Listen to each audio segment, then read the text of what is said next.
Disaster befalls the dragon clan. 5. Dai Dai is my good friend, so a good friend's grandfather is also my grandfather. I cannot harm my good friend's family. Rest assured, that old man is my Shifu, so how can I bring harm to him? Twirling the strand of hair in her fingers, Lonyu makes a genuine smile of resentment. I need him to nod in agreement in making my husband the dragon chief. That Xing Yi is already gone for 100 years, it's time someone stepped up to the plate. The position of chief has been vacant for many years, yet her Shifu continued to wait for someone that's not around anymore. For someone like Lonyu, whose husband was the closest to grasping onto that post, there's bound to be some friction brewing. After all, that old man was now the only obstacle remaining to obstruct the couple from reaching their goal, because the stamp seal has been hidden away. Even if the other elders agreed, it didn't matter without the precious item. Thinking about this, Longyu's face started to steam. That old thing would rather help outsiders than to help his own. Why must we wait for that bitch Xing Yi to return? Everyone knows it was her who was behind that incident years ago, yet the old thing refuses to listen to reason. I am his only heir now after his son died, I deserve what he has. Grinding her teeth, the woman grew vicious. Now your job is to win his trust and to find out where he hid the stamp seal. Once I get my hands on it, then my husband can become chief, and you shall be rewarded with status and power far beyond whatever that human queen can give you. Us dragons should never submit to those useless mortals, understand? You mustn't talk bad about Her Highness. Exploding like someone that's eaten a firecracker, the queen is the nicest and kindest person in the whole wide world. It's the dragon clan who doesn't deserve to follow the queen, not the other way around. Going stiff in the face, Lonyu was very aggravated by this blatant display of defiance. If not for the usefulness of the young missy here, she would have slapped the girl across the face already. I'm only blabbering a few words of complaint, why are you so bothered by it? I won't permit anyone to insult the queen. If you say another word about her, then I won't help you. Just poison me to death if you must. The woman almost turned livid at being threatened instead. As the old saying goes, the little ones are the easiest to manipulate, however, they're also the easiest to throw a tantrum and could be quite stubborn at times. Okay, I won't talk bad about your queen anymore, is that good with you? Inhaling deeply, the woman collects her thought. Prepare yourself, I will take you to meet the old man today. Just wait until I get my hands on the stamp seal, I will deal with you then. Cutting apart the ropes binding Dragony to the rock, Lonyu gestures for them to leave the cave. Someone come. Take her to change out of these clothes, and also go inform the old man that we found his granddaughter. Along the coastline of the Northern Sea, Bai Yan has her gaze fixed onto the vast body of water that's seemingly endless to the naked eye. Batty father, mother, are we not going to keep moving? Bai Shechen's face was full of doubt as he looked up to his parents. Xing Yi, give me the herbs my father had you bring along. Mistress, are you going to refine the medicine to heal my injuries now? Lighting up in the face, the dragoness asks with hope in the voice. I and the dragon clan here have a lot of debt to go over. Dragony is the first one, you are the second reasoning. Showing a dangerous smile that she meant business, son, take Dai Dai with you and go find Dragony. I need to upheaval this entire North Sea, so I'll leave that task to you. Disaster befalls the dragon clan. 6. If the other side were to be humans, then Bai Yan would perhaps be worried. However, dragons are also demons at the core, meaning the effect of the boy's lineage also applies. Well, that was unless the foe started using clone substitutes, then that would be an issue. Thankfully this wouldn't be a problem since the dragons in the human world aren't that powerful, nor do they possess the needed knowledge to perform such a skillful art. Okay, said the little steam bun with the biggest grin that could come of a sly fox. Dai Dai, come, we will go find Dragony on our own. Like a clever little girl, Long Dai Dai followed the kid from behind despite the nervousness in her eyes. Deetsong, turning to her husband now, refining an 8th grade Dan pill will cause an alchemic trial, I need you to help me. All smiles, the possessive man didn't miss the opportunity to use this chance to embrace his wife and to give her a peck on the cheek. I won't let any of the thunder strikes get past me. This, Bai Yan rubs her chin like she's thinking up something evil. If you can raise up a storm with the lightning bolts, then that would be even better. And sure enough, without any deviating from the script, Ditsang readily complied with the idea. To this great demon lord, his wife's demand was his joy. "Don't worry, I'll help you." At that, Bai Yan exhales a long sigh of relief. Taking the herbs from Tsing Yi's hand, she tosses her cauldron out towards the body of water. Amazingly, the thing didn't sink into the sea and instead floats steadily atop of the surface. With her strength, refining an 8th grade Dan pill wasn't an issue. She's already done that before, so it's a proven experience. The main problem lies in those thunder strikes. It's much stronger than the average type for some reason. Very soon, as time ticked along, a faint fragrance could be picked up from the floating cauldron where the expected storming clouds would soon appear from. Boom! The sea grows more turbulent by the second as the raining bolts of electricity began to rain. Despite this threatening display of might from the world, a silvery and purplish figure remains unmoved, standing in front of the woman. Perhaps it's the oppressive might or just the daggering eyes that could rip the sky asunder, but not even the lightning bolts dared to draw close to this man. Instead, they're all falling directly into the ocean. By this point, Tsing Yi could hardly keep her mouth from gawking. This dragoness knew her mistress's husband was very strong, but not to such a degree even the heavenly thunders are afraid of him. Dragon Mountain. The whole mountain range was shaking profusely under the might of the force coming down from the sky, causing the residences here to flee in panic in all direction. What's happening?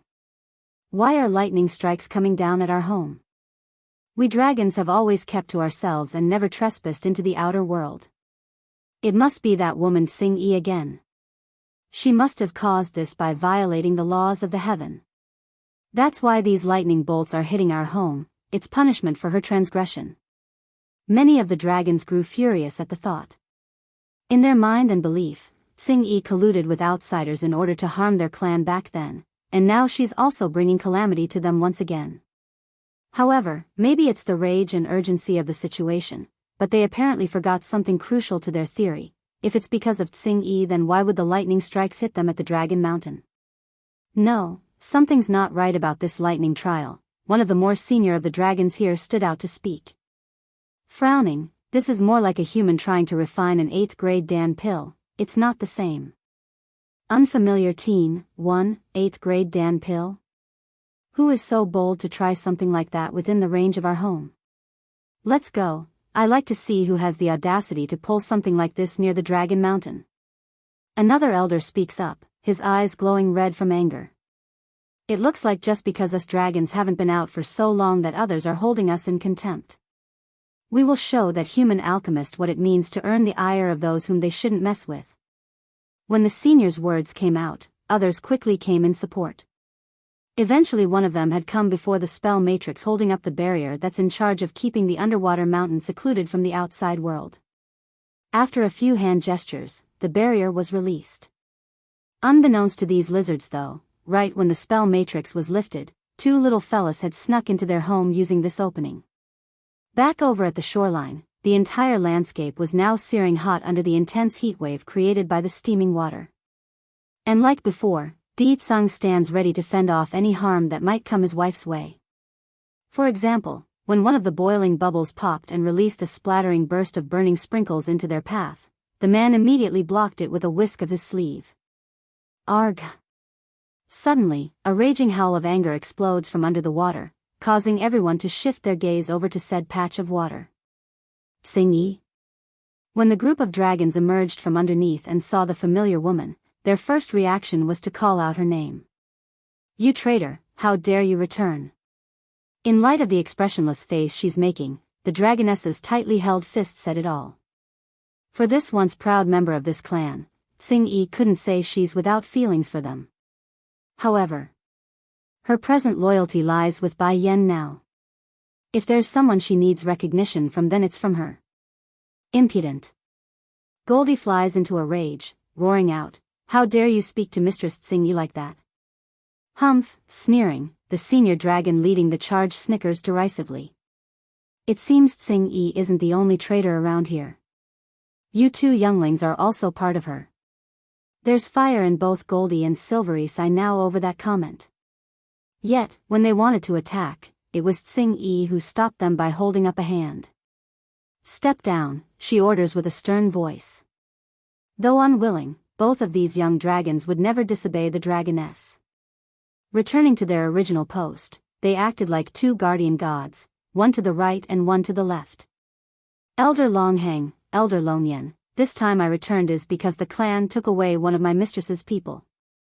We are here to take her back. The one she must get payback on wasn't present, so Tsing-yi didn't want to spend too much time dealing with these members of her former clan. Longheng guffawed a laugh at that. Tsing-yi, you have already recognized a human as your liege. Do you still deny being in collusion with their kind? Also, we do not have the person whom you want. If you think you can use such an excuse to get into the dragon clan to harm us again, then think again. Unfamiliar teen, too. The senior's voice was full of anger and his eyes beaming with killing intent. Fortunately, we have already rearranged the great barrier around the Dragon Mountain. Even if you do want to enter, you won't be able to. Then after his proud speech, Longheng shifts his attention to Ditsang and Bai Yen. Since the two of you have the nerve to come make trouble for us dragons, then you don't need to leave either. Originally Ditsang wouldn't have bothered to instill his ire upon some clowns, but this was his wife they're talking about. That's a huge taboo in front of this great demon lord. Turning to face these couple of old seniors, the man's gaze was overbearing and horrific upon contact. Pretty much it's chilling to the bone, like he's death incarnate itself. For the two leading seniors like Longheng and Longyan, they both gasped at the incredible level of pressure coming their way. As for the other followers that joined in on this witch hunt, they weren't so fortunate. As weaker beings compared to the two, they couldn't resist that intense aura and promptly collapsed to the ground like someone just swatted them to the floor. If you won't let me and my queen leave, then as the king, it's only proper I comply with those beneath myself. Now I won't leave even if you beg me to go. You, Longheng shuddered, his eyes looking up in horror. This man, he's not human. What's more, his identity within the ranks of the demons must be extremely high, otherwise why would his bloodline pressuring be so strong? You are, from the demon realm? As one of the oldest ones here, Longyan did have some more insight regarding the other realms. What? Longheng exclaims over his partner's words, he's from the demon realm? Impossible, why would someone like that appear here of all places? And how did he get involved with Tsing-yi, that traitor? Emotionless in his face still, I did not intend to meddle with the affairs of this dragon clan, nor do I care. However, Tsing-yi is my queen's people, and she has some business to settle with you lot. King. Queen. Everyone, including those clueless to Ditsang's identity, was shaking tremendously, one for his immense power and the others for his status. Others may not know this, but the two leading dragons here definitely did. No one within the demon race was permitted to proclaim themselves as king or queen, the only exception being the royal family currently residing in the demon realm. Finally, it was then a faint voice rang out from the side. Showing a satisfied smile, Bai Yen removes the lid from her cauldron and tosses the precious pill over to Tsing-yi. Eat this now and activate your energy to circulate the effects across your entire body. It will slowly help you heal those injuries. Thank you, mistress. Taking the medicine with elation in her voice, mistress, shouldn't we go search for your people first? I can take this medicine later if we need to. That's not a problem, Xiaochen will be able to locate Dragony on his own. Arching a brow, and, the sooner you take this medicine the better. The effects will be more prominent this way. Tsing-yi didn't hesitate any longer after hearing those words. Crossing her legs, the dragoness's aching body gradually began to recover. Unfamiliar teen, 3, Yen, what do you want me to do with these people? Raising a seductive smirk, Ditsang once again wounds that perverted hand around his wife's waist with a good part of it touching her butt. I want to know what happened back then. Who is it that framed Tsing-yi as a traitor? All cold in her face, Bai Yen asks. Longheng shuddered again at the eye contact. Us dragons didn't frame Tsing-yi, she colluded with the human and wanted to betray the clan. Is that so? Then I want to ask, did your people suffer any harm so far? Then how about the evidence? Did you witness firsthand Tsing-yi conspiring with another to harm the clan? The dragons were all quiet at this point. They couldn't argue with Bai Yan's logic. Xing Yi never harmed any of the other dragons like she said, nor did the woman show any signs of plotting something devious. Just that, the relationship between the mentioned human was far too close to her for being mere acquaintances, hence their skeptical belief. To be perfectly honest, not even these dragons here knew why they're acting this way aside from their inherent dislike of humankind. Hubby, Bai Yan makes an unreadable smile at her man. How come I didn't know us humans have such a notorious reputation among the demon race? By merely being in contact with one is considered a traitor? If that's so, you marrying me is equivalent to betraying the entire demon realm, is that not so? Originally the great demon lord was heads over heels at being addressed in that manner, but at hearing the dangerous implication of his wife's words, he immediately grew stiff and used his killing aura to cover the entire group of impudent lizards. Who would dare? The entire demon realm is yours, so that doesn't stand. Under that intense stare, Longhang could literally feel his hair raising up from his skin. As a result, this old dragon didn't even want to meet that gaze and hung his head as low as possible in order to reduce his own existence. Longyan on the other hand wanted to explain some more, unfortunately for them though, right before he could utter a single word, a loud whistling sound cuts him off and out came a booming figure of a golden dragon quickly closing in the distance from afar. This creature was very large, much larger than any of the dragons here. And when he arrived to transform into his human form, the man promptly got onto his knees to pay respect to Ditsong. King, Queen, your loyal retainer Long Tian is here to pay his utmost respect and to report that the matter with the Sky Dragon sect is now resolved. The two elders of the dragon clan started to stare wide-eyed at each other. There's shock, but mostly it's disbelief at who they're seeing. Ancestor Long Tian? Didn't Ancestor Long Tian go to the demon realm? How come he's back here in the human world? And he's so respectful to them? It can't be, these two are really royalty from the demon realm?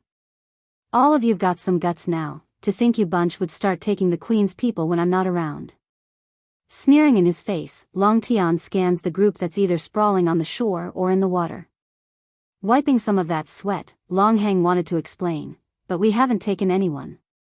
It's been many years since we went outside. The queen's people aren't human, she's a dragon like us called Dragoni. If you really did take her 10, bring her out immediately. Dragoni? Both elders exchanged a look, their voices spluttering. Ancestor, the clan doesn't have anyone by that name, you sure, you're not mistaken? Long Tian. Just when the dragon chief wanted to continue his reprimanding words, Bai Yan has had enough and decides to join in. Leave them be, my son will find Dragoni. When Xing Yi's injury is healed and the kids back here with us, I will personally go over the accounts with these dragons. Unfamiliar teen, 4. Bai Yan doesn't care whether or not these people were blindsided by the mastermind behind Xing Yi's bad name, nor does she care if they know where Dragoni was right now. All she knows was that they won't get away for what they've done so far. Dragon Valley. Right at this time a small little head was sneakily scurrying about behind the rocks. Only by seeing there's no other people around did he wave at the girl behind himself to come over. Die, hurry and keep up with me. Giving a clever nod in response, the little lady hurries to skimp over while keeping a tense awareness of her surroundings. But Prince, puckering her lips, Long Die appears troubled by their behavior. Didn't the queen mention that you're able to make all demons surrender under your bloodline? Why do we have to hide like this? Stupid. The little steam bun shoots an exasperated stare at the girl. Dragoni is in their hands. What if they use her to threaten me before I can save her? First we must rescue her, only then can I feel at ease. Bloodline pressuring could most certainly halt the actions of other demons, but that method would never be able to make the other side willingly submit. In that case, his best choice would be to secure the hostage before letting loose. Careful. Suddenly, the sound of footsteps could be heard coming from the side, causing the little steam bun to grub onto the girl's shoulder and drag her back behind the rocks. This time Miss Longyu has done a great achievement, to think she would be able to locate the first elder's long-lost granddaughter. Ever since the elder's son and daughter-in-law passed away, the child's been the elder's only concern. One of the two ladies coming over says, totally unaware of the fact that there's two snooping kids right around the corner. I know, right? If I remember correctly, the granddaughter is called Long Dai Dai. Because of her, Miss Long Yu is now back in favor after almost losing it entirely before the elder's presence. Long Dai Dai. Bai Shechen became stunned by the name. Pausing to think it through, the boy blankly turns to the little lady beside himself. Likewise, the girl herself was also in a stunned state. But I am Long Dai Dai, how come the dragon clan also have a Long Dai Dai? Musing over what to say next, do you know why those people wanted to find you in the first place? I don't know, she shakes her head like a rocking drum. It was Sister Dragony who saved me, then she gotten taken away by those bad people. This news immediately caused the little steam bun to light up in the eyes. I understand then. Dai Dai, can you do me a favor? Having said that, Bai Shechen then whispered something into the girl's ear. Nodding hard in return, Long Dai Dai immediately stood up from behind the rock and chased after the two ladies who's now walked past them. Right away, the girl pretends to have accidentally crashed into one of the females. The maid in pink swings around angrily after being attacked. To her surprise, despite the initial urge to yell out in curses, an adorable-looking pair of eyes had met her own, causing that heart to melt away. I am sorry. Long Dai Dai timidly lowers her head in apology, I didn't mean to.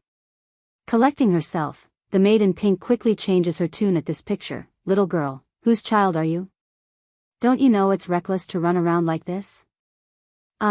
Pursing her lip in a pitiful manner, I heard the first elder's granddaughter has been found, so I got curious and wanted to come see.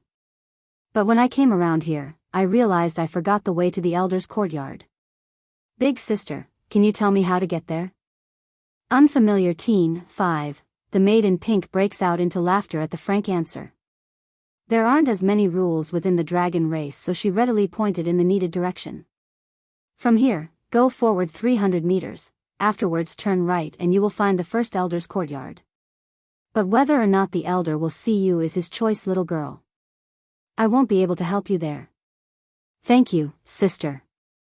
Showing a sweet innocent smile, Long Dai Dai shot a glance back to the rock behind herself before seemingly running off in the referred direction. After the two ladies left, Bai Shechen figured it's safe now and came out as well. He didn't waste any time and chased after his friend that went ahead. Back over in the first elder's courtyard, a big gathering was taking place, many showing heartfelt smiles or making flattering congratulatory messages. Congratulations to First Elder, you've finally found your granddaughter. In particular is how beautiful this Dai Dai is, she will certainly become the #1 beauty of our clan when she comes of age.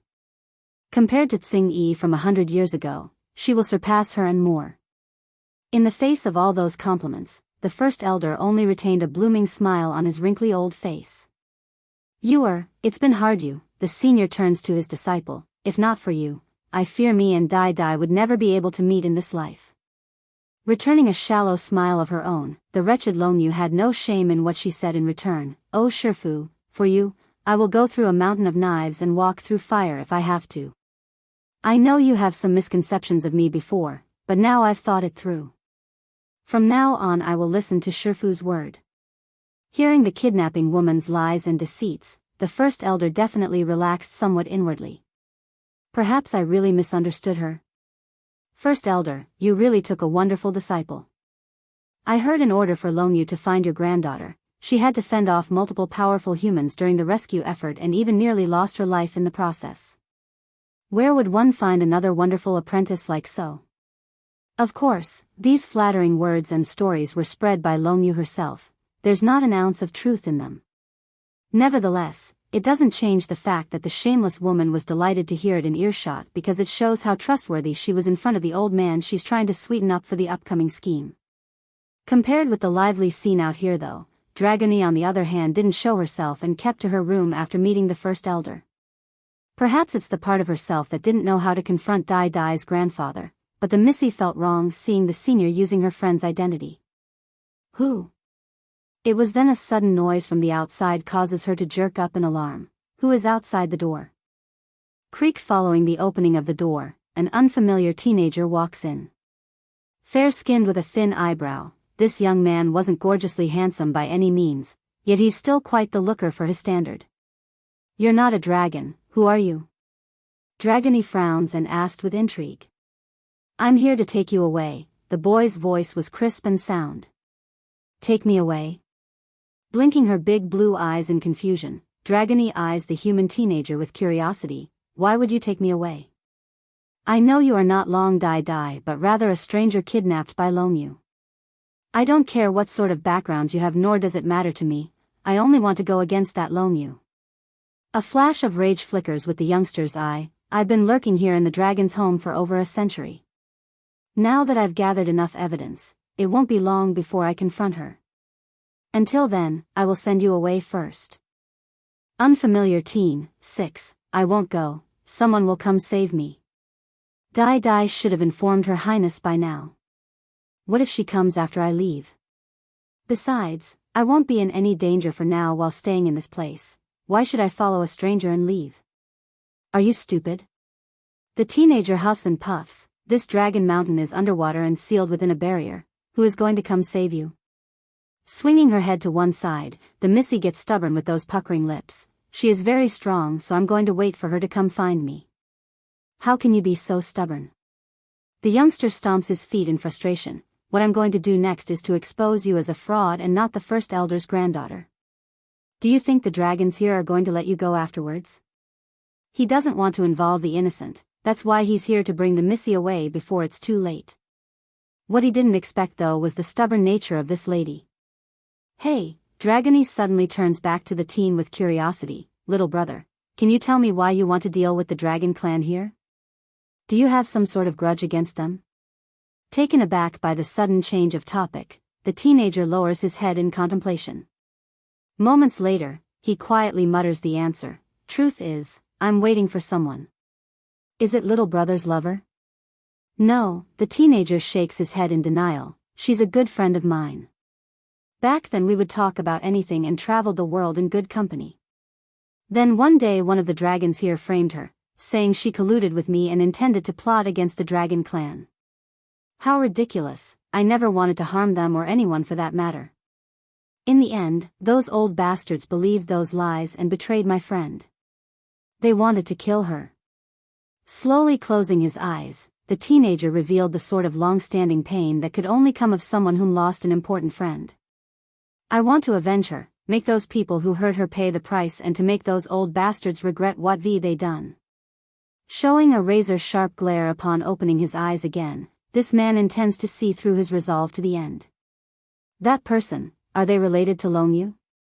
Pursing her pink little lips, Dragony asks inquisitively. Yes, it's Longyu and her husband who framed her. Their aim is to kill her and then take over the position as the chief. The teenager's face grew cold and seething. So, can you leave this place now? I don't want to hurt any innocent in my plan. This lass is also a pitiful being. First she was kidnapped by Longyu here, then she was forced to take up another's identity. The least I should do for someone like this is to get her out of here before things blow up. In light of the good reasoning, Dragony remains stubborn in that shaking head. I won't go. Little brother, you don't have to worry about me. Her Highness will come for me and she can also help you. The teenager makes an impatient frown. Do you not understand my words? No one can come here to the Dragon Mountain. How are they supposed to save you when they're unable to come? If you want to live, then the only way is to leave. That won't be. Her Highness is the greatest, there's nothing she can't do in this world. Sparkling with light in those eyes, Dragony showed worship when thinking of Bayan's face. This immediately causes the teen to deepen that frown until it's bordering on the level of anger. Slowly coming forward, if you won't listen to reason, then I can only do this. Forgive me. Right when that hand was about to strike down at the girl's neck to knock her out, a loud bang from behind blows the door open. Immediately, a childish and angry voice cuts in to bring them to attention. Stop it. What are you planning to do to Dragony? Pung. And before any reaction or explanation could be given, a brick had come flying over from the door and landing directly onto the teen's forehead like a missile. This promptly left a gash on that head and a long line of blood trickling downward. Bai Shechen's here. Prince? Watching that little boy wearing the purple brocaded robe, Dragony could no longer hold back her emotions and threw herself into those arms. Your Highness, I knew you would come save me, I just knew it. Those bad people bullied me. Wohu. Despite the strong front this little missy was trying to portray, she soon fell into a sobbing fit after not finding Bai Yan's presence. Where's Her Highness the Queen? Bai Shechen had never been very good with the opposite sex's tear. Instead of reprimanding the girl like he initially wanted to do, he started to flail his hands around wildly in the air because he was failing miserably at comforting this lass. Don't cry anymore, my mother has something to deal with so she'll be running late. Come with me, we're leaving now. Taking Dragony's hand, the little steambun forcibly heads for the door without giving anyone a chance to refute his decision. Perhaps it's the fact that there's someone she knows here now, or it's just that the other person was Bai Shechen, but the missy was no longer acting wayward or stubborn like earlier. Now, there's only a well-behaved little girl following orders, a sharp contrast to her usual behavior. Meanwhile in the back, the teenager was gawking his eyes out at this picture to the point where he's forgotten the pain on his forehead. How come this lass wasn't this timid and well-behaved when I was talking to her? Wait a minute. Suddenly realizing what they're doing, the teen hurries to stop them. Meeting the teen's gaze after turning around, Bai Shechen was the first to speak. What do you want? If you are planning to bully Dragony again, then think again. No, the teen shakes his head. I don't know how you slipped in here, but it's not that simple for you to leave. Don't worry though, I have a way to get all of you out of here without being detected. Puckering his lip to one side like an adult, the little steambun clearly didn't believe that. Mother said nothing is ever free in this world, especially the kind that comes out of nowhere. We are not related or anything, why should I believe you? The teen became gobsmacked by this retort. He never thought this kid would be even more difficult to work with than the girl. What's more, Bai Shechen shows off a brilliant smile that only got improved by his innocent yet dazzling grin. When did I say I want to sneak out of the dragon clan's home? Dismayed by the comment, the teen didn't know what to make of this. If this kid isn't here to take the girl away, then what is he doing here for? You didn't come to save her? He points his finger in a dumbfounded manner at the girl before turning it back to the kid in an accusing manner. I did come to save Dragony. The little steambun raises his hand and the girls up to show they're together. However, she's been wronged by these lizards, so I will get them back for her. When the boy made that claim, there's a beam of conviction that suddenly surfaced and blinded the teen's perception of what a young child should be. Even so, the stranger still wasn't convinced and wanted to grab onto the kid's shoulder to stop him. Little guy, don't be impulsive, these dragons are all very powerful. With your meager strength, you won't be able to deal with them. He honestly didn't want to see a young child running off to certain doom. But before anything could be done, Bai Shechen had already run out of the room with the girl in tow. Dragony, you wait here for me with Dai. Despite his young age, the kid was already showing the dominance of what's needed to be a true king like his old man. Releasing a strangely intense aura that felt threatening while also weak at the same time, all of you lizards living here in the Dragon Mountain, get your butts out here this instant. Back over in the rear, the teen was nearly in tears due to the audacity of the boy. He could barely keep his legs straight at the moment. How can this kid do something so crazy? He's summoning everyone here at once. The essence blood of the ancient dragon, one, at this moment inside the courtyard, the first elder was currently combing through that beard with his hand as he scanned the guests in front of himself. This time it really is thanks to you, but if you want to let your husband Xiang Luo become the chief. I'm afraid that won't do. I must wait for Tsing Yi to come back. I must hear her explanation in person. Back then when Tsing Yi was being called out as a traitor, he himself had been in closed-door training. Therefore, by the time he came out and realized what's happened, it's too late to change anything. But that doesn't mean he's willing to believe everything the others has to say about the woman. He's the first elder and he has a duty to listen to the whole story, regardless of what others thought. Until then the position as chief will stay empty. Despite the inner anger swelling up like a volcano, Long Yu kept her smile intact aside from growing slightly stiff in the face. Shifu, I understand. It's good that you understand. The first elder sighs in relief. For this disciple of his, he still holds some hope and many feelings. As such, he couldn't just allow her to take the wrong path without so much as trying to correct her. Suddenly, a childish and dominating voice echoes through the air, pulling all of these guests to attention. All of you lizards living here in the Dragon Mountain, get your butts out here this instant. Due to this shout, the entire courtyard had fallen into a deadly silence. Eventually the more senior dragons had come back to their senses from the initial shock.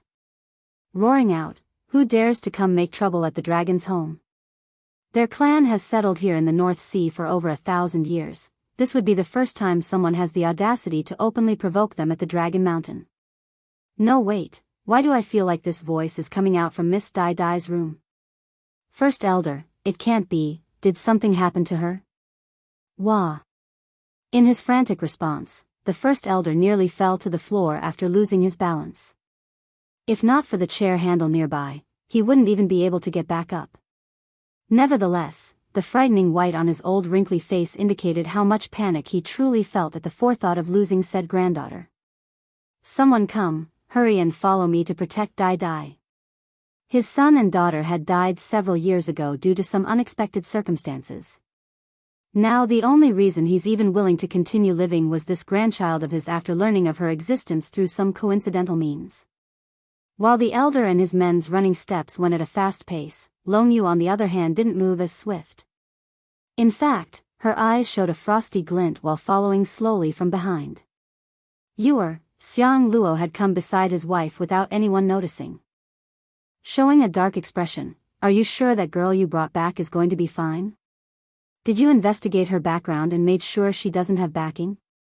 Long Yu makes a snickering click at her husband's cowardice. Nothing but a dragon who surrendered under a human's will. What sort of backing could she possibly have? Humans? Xiang Luo asks with an open frown. That's right. The woman is only a concubine of some royal palace, an existence even lower than those third-rate factions in the human world. Compared to our clan, they can't even be called adversary. Then I can rest at ease. The man exhales a sigh before making an approving smile at his wife. Back then it was not easy to drive away that Xing-Yi. I don't want to have any unexpected changes during this crucial timing. It's good that you didn't bring back the real Dai Dai, otherwise who knows if things would get out of our hands or not. The essence blood of the ancient dragon, too. Long Yu did not give a response to her husband's word. Instead, she raises a smirk and headed in the direction of everyone else. Due to the depths of the ocean water, there aren't much light capable of penetrating down underneath. Even so, there's just enough of the sun's ray to glisten off of Bai Shechen's cute little face when he's sitting down. "Little guy, are you really not wanting to live?" The teenager eventually came back to his senses due to being overwhelmed by the kid's audacity. Sweating and growing more anxious at the eagerly sound of incoming footsteps, "You three run first. When they come, I will come up with an idea and stall them here." Blinking his big blue eyes, Bai Shechen turns around in great surprise by what he's heard. "Why are you helping us?" The teen makes a bitter smile. "I have a vendetta with the dragons here, and this little lass was forcibly brought here by them. Even if it's only to ruin Long Yu's plan, I will still save her." This time the little steambun didn't speak, a rare thing considering his character, and instead leaned that chin against his hand in contemplation. Clack clack clack. Very soon, a group of people, both elderly and young, had come running over. Dai Dai.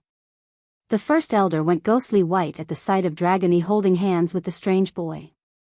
"Hurry Dai Dai, come over to Grandpa's side." Rather than obeying, Dragony shook her head and remained firm to the spot. "I am not long Dai Dai." "What did you say?" The senior turned stiff at the answer, his face showing an ugly expression like he's going to faint or throw up. "Dai Dai, please don't scare your grandpa here. Come to my side so I can protect you." "Good grandfather, I am really not your granddaughter." Pulling the younger lass behind herself out to show everyone, Dragony intends to let them all see who's the true one. "My name is Dragony and my friend here is the real Long Dai Dai.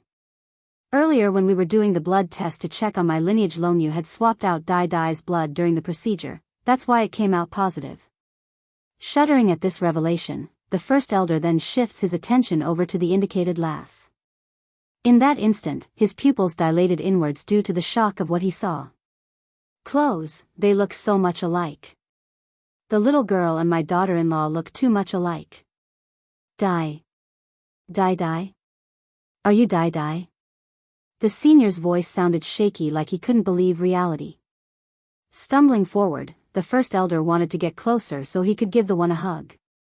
Perhaps the situation was too sudden, or perhaps the girl's personality simply fell into the timid side, but Long Dai didn't meet what her grandfather wanted and instead scurried right behind Dragony in order to hide herself. I never had a name before, peering part of her head out. There's a hint of hope and curiosity in the little girl's eye, but not long ago a bad woman wanted to catch me. She called me Long Dai, that's how I came to know my name. I also grew up without family. Are you my grandfather? Bursting out into tears at this point, the first elder felt like someone's ripped out his heart at knowing his poor grandchild's been all alone through the years. Good child, I'm your grandfather. I'm so sorry I haven't found you sooner. And I'm so sorry for not recognizing you immediately. To think my foolish self could mistake someone else for you. Anne. Loan you. Suddenly, a burst of anger erupts out of the senior's heart after remembering who's the main cause for this mess. Literally spewing flames in his eyes, Loan you, get over here this instant. The wretched woman and her husband had just arrived outside the place when she overheard this enraged voice in the air. Though slightly unsettled inside, Loan you still passed through the gathered crowd to come before her mentor. The essence blood of the ancient dragon, 3, Loan you didn't take much effort to notice Long Dai who was hiding behind Dragony's back after she arrived. Gritting her teeth, you. How come you are here? Didn't I tell you you're not the one our clan is looking for? Why do you keep insisting you are the one? Our Dai is right here, so you should leave before you get yourself in further trouble. At that, the wretched woman then turns back to her mentor. Shifu, this lass is delusional. She kept trying to impersonate your granddaughter when I was out for my mission, also she could become someone important. Unfortunately, the first elder apparently didn't buy the story. Following each word that came out, his complexion sank darker and darker until none of the dragons present dared to make a peep. Even so, Loan you had confidence in her story because she's poisoned Dragony with her pill already. In this woman's mindset, there's none who wouldn't be afraid of death. Yet in spite of all these beneficial conditions, Dragony didn't care when she was given the ice signal to back up the lies. Prince, that evil woman is glaring at me. Moving behind the little steambun's side, the Missy's action told everyone the truth. Don't be afraid, rubbing the girl's hair like he's the big adult, I'll help you glare back at her later. Although Dragony is a little slow sometimes, but no one can scold her aside from me. Loan you was flabbergasted by this. How can this little wench act stupid at a time like this? Shifu, wanting to defend herself some more, what came next completely stunned the woman. It's a slap and it went straight for her face, causing a red swollen bruise to come out in the aftermath. Widening her eyes in disbelief, Loan you turns to face the exasperated senior with her sobbing face. Shifu, please listen to me, I really did bring back your granddaughter. This one really is a fake. Ho ho. The first elder sniggers ironically at her. Even this girl herself is denying it. Do you still want to keep insisting on that claim? This time Loan you was truly lost on what to say. She actually openly denied her identity? Is she asking to die or something? Dai, don't you be afraid. The first elder looks at his real granddaughter with the kindest face ever instead of the infuriated one he showed his student. Tell grandfather here what happened. But rather than responding to that, Long Dai consciously looks up to Dragony instead for help. Dai doesn't know what's happening, so I will explain. Bringing her head out from Baishachen's back, the Missy takes the stage. This evil woman and her gang of thugs came to make trouble for Dai a while back.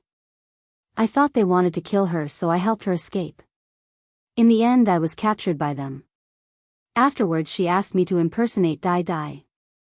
I refused, so she used Dai's safety to threaten me, saying she will kill her, and then fed me some sort of poison as precaution. Poison? A flaring anger erupts out of the little steambun's face at the news. Dragony, this evil woman forced you to take a poison? Donning a brilliant smile at the added attention, I'm not afraid, Prince. Her Highness the Queen will surely come save me and cure the poison. She promised to stay here out of care for Dai. As for the poison, this Missy didn't worry one bit. The essence blood of the ancient dragon, 4, and, ignoring Long Yu's ugly expression, Dragony bares her two tiny fangs. That bad woman had me impersonate Dai because she wanted me to find that whatever seals so her husband can become the next chief head. Also, she had more than once scolded this old grandfather here, calling him an old bastard that only knows how to help outsiders instead of his loved ones. One hand pointing at the woman, the other holding his heart, the first elder trembled profusely. You. This traitorous thing. Traitor. Based on that gasping and huffing for air motion, the old elder clearly didn't take this well. All pale by now, Long Yu bites her lower lip like she's been wronged. Shifu, this is all a hoax, I've been framed. I know now, this girl deliberately came and told me she's Long Dai, the purpose is to frame me. Shifu, you know me better than anyone, would never do something like this. At the end of the day not even this wretched woman could remain unfazed while being cornered. In her haste, she began to bang her head against the floor in a kowtowing gesture. As for her own husband whom she's been trying so hard to support, that bastard Xiang Luo just stood on the sidelines as if nothing was happening. 1 bang against the floor. 2 bang against the floor. 3 bang against the floor. Eventually that forehead had become a purple bruise with no pity from anyone. Towards this level of indifference, Long Yu revealed a ray of pain on her face. Shifu, are you really going to believe these outsiders than your own disciple? Dai isn't an outsider, he snaps at that inappropriate comment. Taking in a deep breath, the first elder's complexion finally returns to normal. She is my only family. Only family? Closing her eyes, a look of immense pain grips the wretched woman who's still refusing to give up.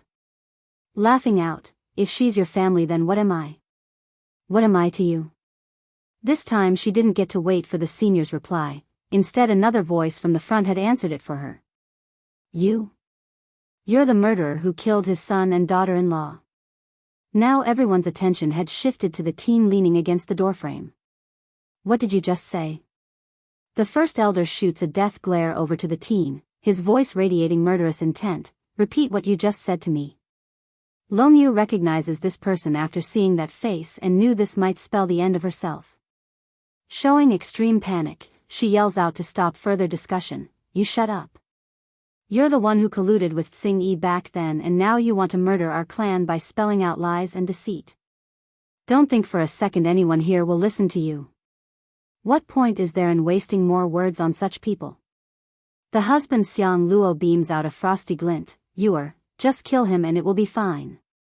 Perhaps it's the human's confident attitude, but this cold heartless man didn't feel good at what's to come.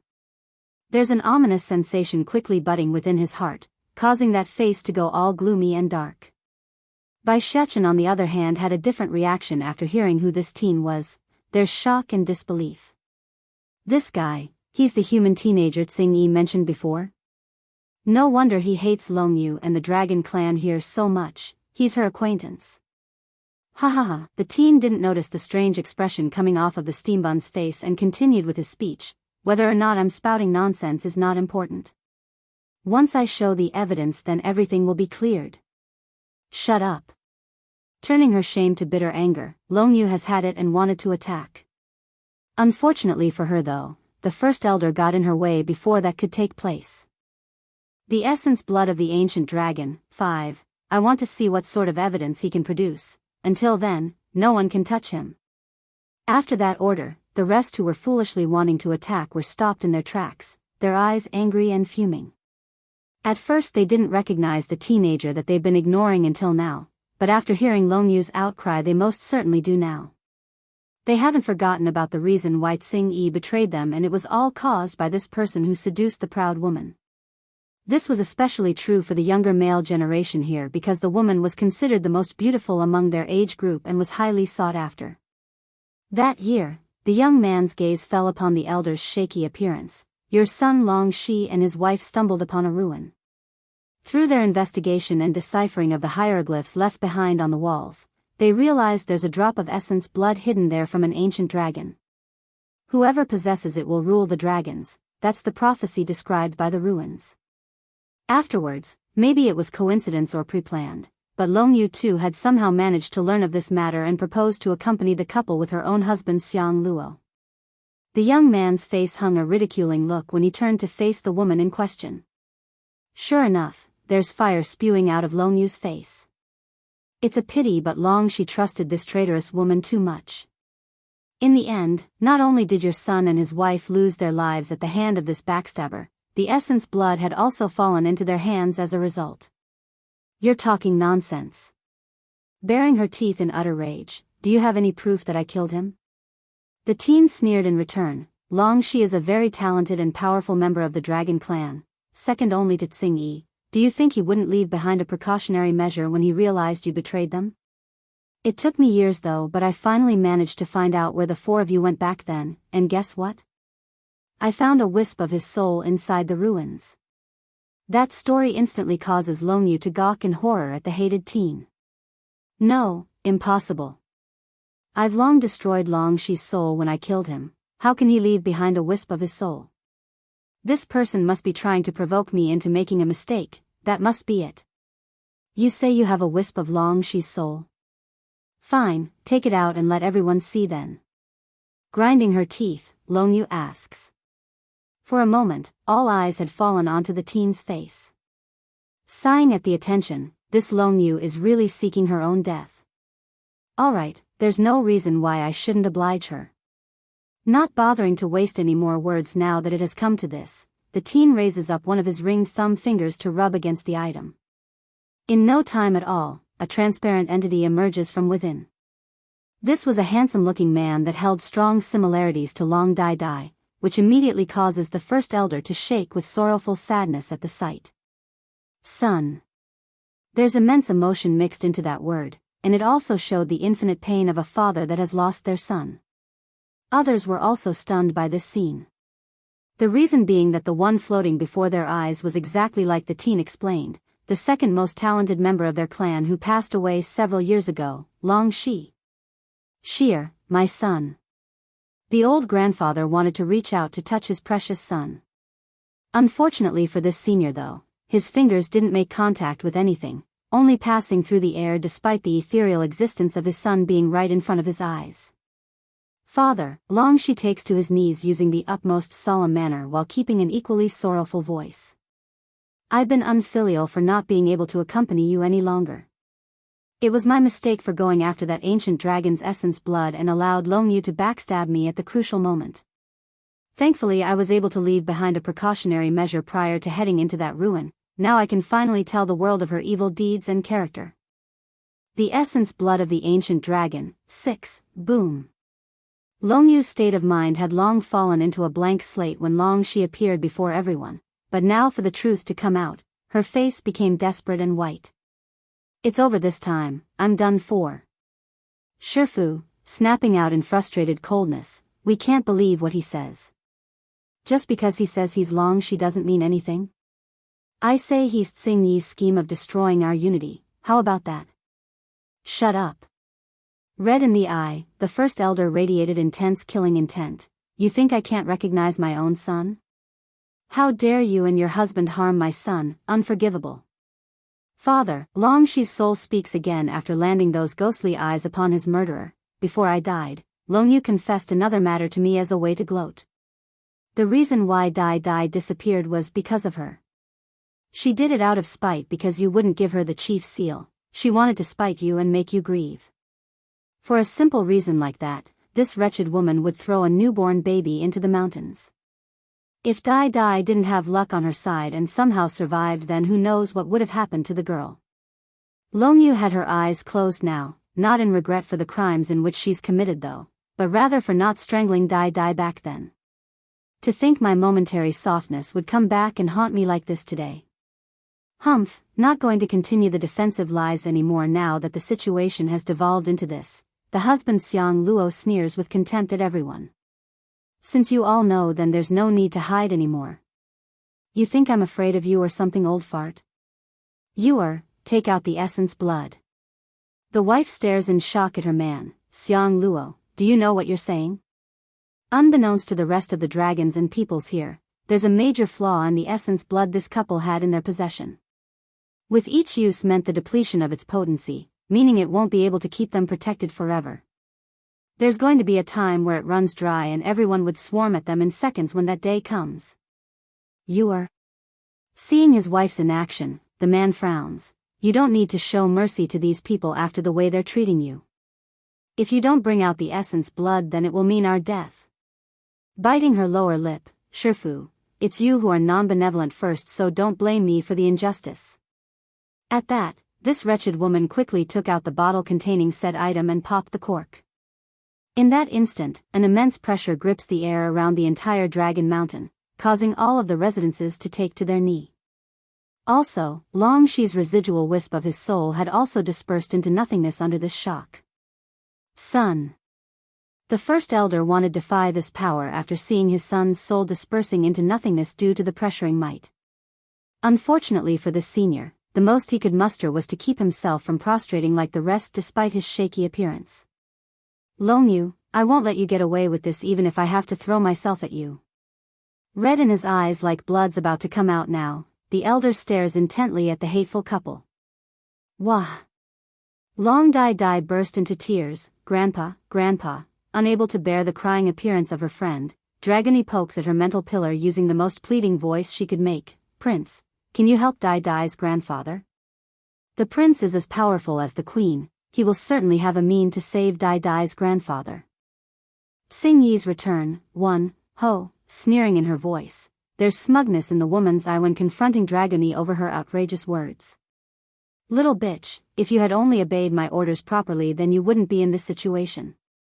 Now there's no one to save you. Clinging tightly to the bottle to infuse more of her energy, Longyu's face showed proud arrogance as the aura increased with her act. But very soon that cheeky smile was replaced with a hard stiffness of disbelief. The main reason being by Xiaoqin's ignoring attitude and of how the boy could move at will. Then there's that attitude. It's overbearing and dominating, just like a king's. For everyone else, they were equally as surprised as the former because it's next to impossible for them to imagine how a child of such age could resist such tremendous pressure. To the point where even the former dragon chief paled in comparison. Who allowed you people to kneel before this woman? Though his voice was still young and childish, it's nevertheless enough to release the bind on these dragons and allowed them to get back up from the floor. Longyi grew anxious over this scene. Clasping harder onto her bottle, she urgently releases even more of the blood's pressure and spread it across the air. Unfortunately, she failed this time because they all stood there and stared at her in dismay. How did this happen? Impossible, this is the ancient dragon's essence blood, it has never failed. Longyu began to shudder in horror under the sun's faint glistening light, causing her skin to reveal how ghastly white she's feeling right now. It can't be, the power of the blood is lost? Her husband Xiang Luo had also fallen into a panic. Snatching the bottle in haste into his own hands, the man fires enormous levels of energy into the thing in hopes of activating the pressuring aura again. Yet, none of the dragons bowed at this, only staring quietly at the couple with disconcerting confusion. What is going on? The husband asks his wife using an interrogating tone. It couldn't be helped. This was their last trump card. Without this, their fate was doomed. Dragony, you wait here with Dai for me. Releasing his hand from the girls, Bai Shuchen slowly strode towards the wretched couple. Which of you is the one who kidnapped Dragony? What would normally be a cuddly and lovable face only looked demonic and threatening to Longyu right now. That's correct. To this woman, the kid was the incarnate of the death god itself. You, who the hell are you? She takes a step back out of fear. Responding with a cheeky face of her own, Dragony was the one to speak using her tenderly young voice. He is His Highness the Prince. I've said it before, the Queen and Prince will come save me. Shuddering incoherently, the memory of the last mentioning this comment flashes before her eyes. As a result, a deeper level of shock now fills those eyes. Xing Yi's return, too, isn't that queen nothing more than a consort of some kingdom? How can a human king's love toy give birth to such child? Longyu, the first elder, finally regained his senses, and now the look in his eyes were quite complicated. There's hate, anger, disappointment, and even pain in the heart. Now, what else do you have to say? Tightly clenching her fist, the wretched woman somehow grew vicious in the mindset and turned that anger onto someone that's not even present. Even if I break a leg this time, I will still drag that Xingyi down with me into the water. What more, if not for that woman, then my Xiang Luo would have become the chief already. Shifu, I know I've done something wrong, but, Longyu hangs her head low while clenched that fist like she's the victim. These things were all ordered by Xingyi. It was her who had me do all these terrible things. What nonsense are you talking about? The first elder became outraged at the continued denial. You still dare to pass the blame onto Xingyi when things have come this far? Biting her lip, yes, it is Xingyi. She lured me out of the Dragon Mountain after we drove her off. That's when she poisoned me. Plop. Kneeling down immediately, her voice grew sobbing. Everything I said is true, Shifu. I have no way to resist Xingyi's poison. Making my husband the chief. That too is ordered by her. She made me do that as well, including the part of killing Long Shi. Sneaking a hidden upward at the old man, she inexplicably revealed a smirk that she immediately hid away the next second. Xingyi's a scheming person, she knows you trust her immensely. By killing Long Shi and then forcing me to make my husband the chief, everything would fall into place, a perfect setup for when she returns to take over the position. Leaking tears like a waterfall, Longyu's false sincerity had an effect and left some of the clan members swaying to believe that story. In comparison to a human, they would much rather believe in their own kin and detest someone who's assumed to have betrayed their clan. I'll tear your mouth off if you keep spouting nonsense. In his desperation, the teen wanted to attack to stop that foul mouth from dirtying his friend. However, before he could take action, a small little hand had reached over to grab at his sleeve to stop him. You let me go. The teenager glares in exasperation. Xingyi is such a nice woman, why do these people keep trying to frame her? She clearly did nothing, yet someone would always throw dirty water at her. You shut up. Puffing up his cheek, Bai Shechen forcibly drags the teen behind himself and locks onto the foe. Since you say your orders are the result of Xingyi's scheme, how about you call her here to compare the story then? Compare? Longyu's expression darkened. I don't even know if she's still alive or not after she fled. How I'm supposed to find her? Firstly, whether or not Xingyi would come doesn't matter because that woman would never admit it. The various dragons nodded in agreement to that comment. Longyu is right. That Xingyi is such a cunning woman, there's no way she would return when things are not looking good. You not being able to call her here doesn't mean I can't. Out of everyone's expectation, Bai Shechen throws out this grenade in front of the crowd using the most innocent and naive face ever. Yet, to their eyes, that face only looked sinister and dark like the devil itself. Xingyi's return. 3. What did you say? The unease intensifies within Longyu's heart. Her only wish right now was to drag Xingyi down with her. This way she could still have an opportunity to get even in the afterlife, since she knows escaping unscathed was next to impossible now. But based on that sentence, it's almost like this little guy knew her or something. Mother. Suddenly the kid cries from out of the blue and ran towards a certain direction. Mother? Their gazes followed the kid's movement and eventually fell upon a woman. Mother, I found Dragony on my own, did I do good? Donning the biggest grin, the kid looks up with his arms wrapped tightly around the woman's waist. Unable to bear this adorable picture, Bai Yan swiftly pulls her son in for a peck on the cheek. Xiachen is mother's best child, so of course you did well. Then compared with Batty father, am I mother's favorite? Sparkling in his big blue eyes, the kid couldn't wait to hear the answer.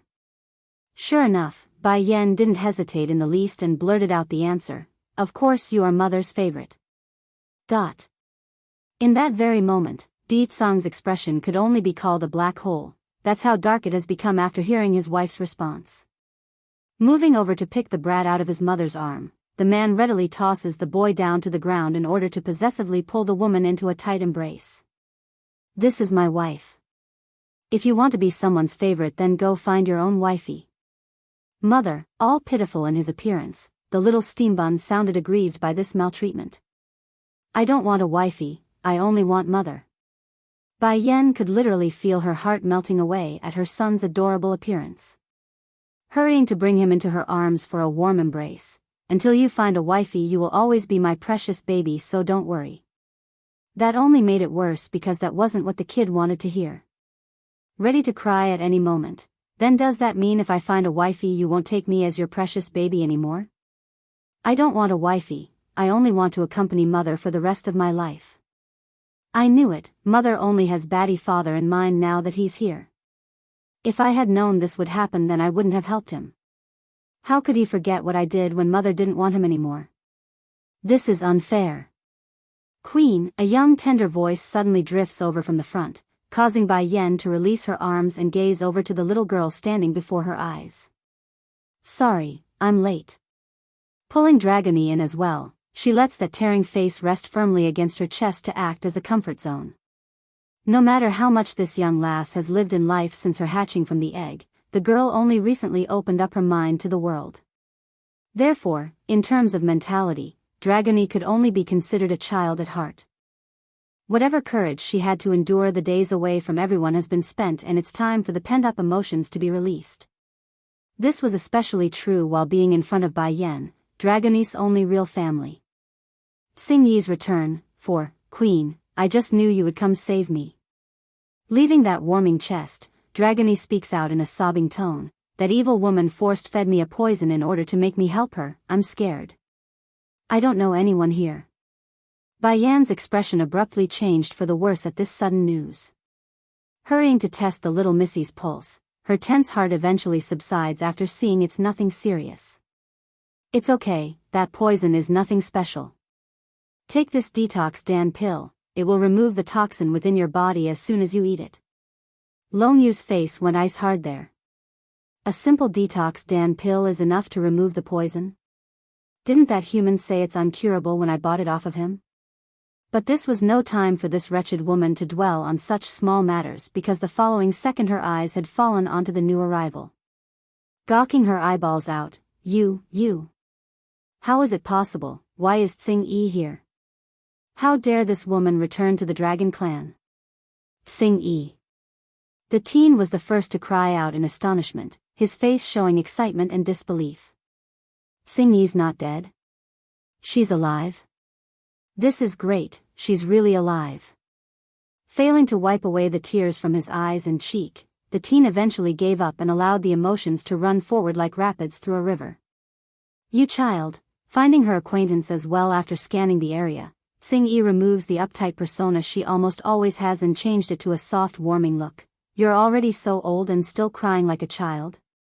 But then again, your appearance hasn't changed in the least after all these years. Yuh.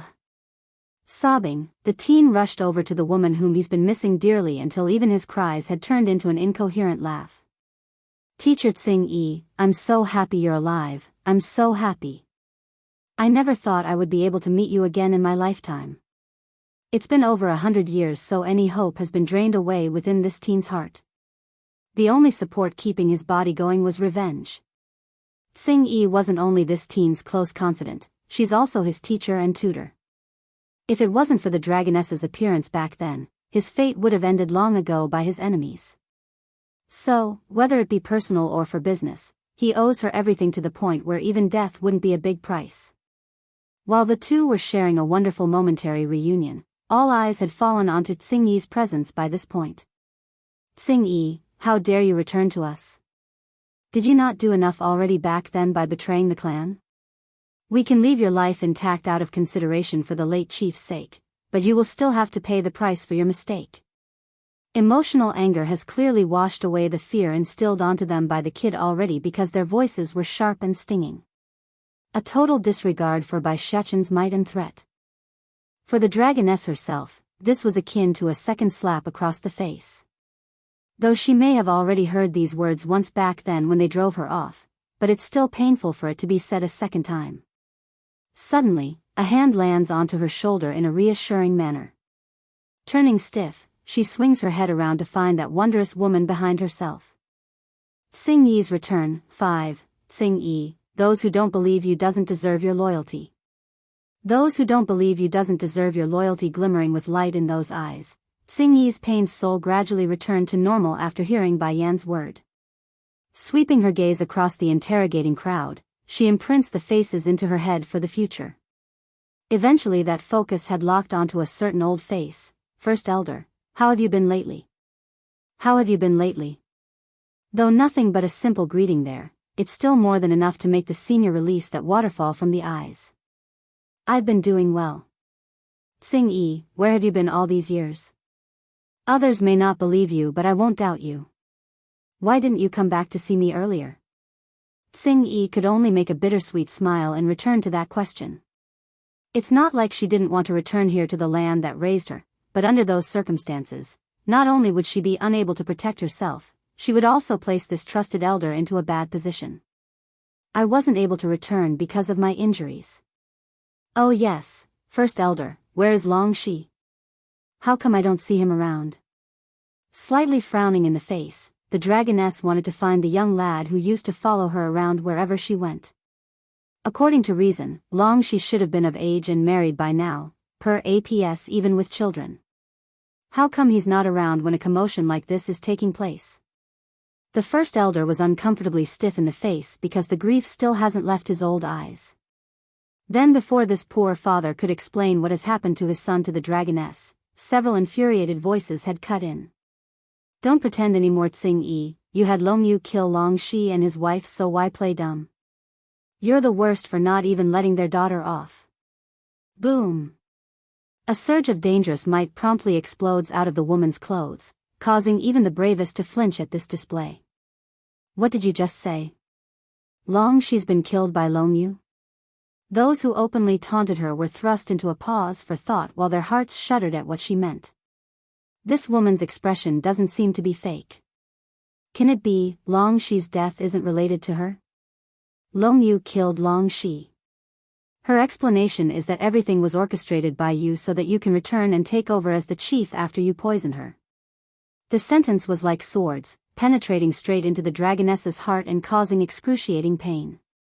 Whether it be when she was framed or seriously injured, Tsing-yi has never felt so distressed before. The main reason being that little lad whom she treats as her own brother was now dead, and it's all her fault for returning so late. Tears inexplicably began to trickle down the woman's cheek. You killed Long Shi.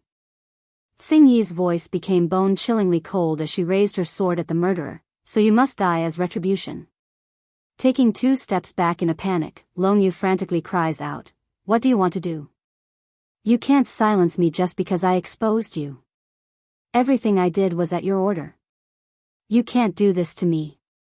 Ha ha ha. Tsing-yi bursts out laughing, her voice echoing across the entire undersea mountain.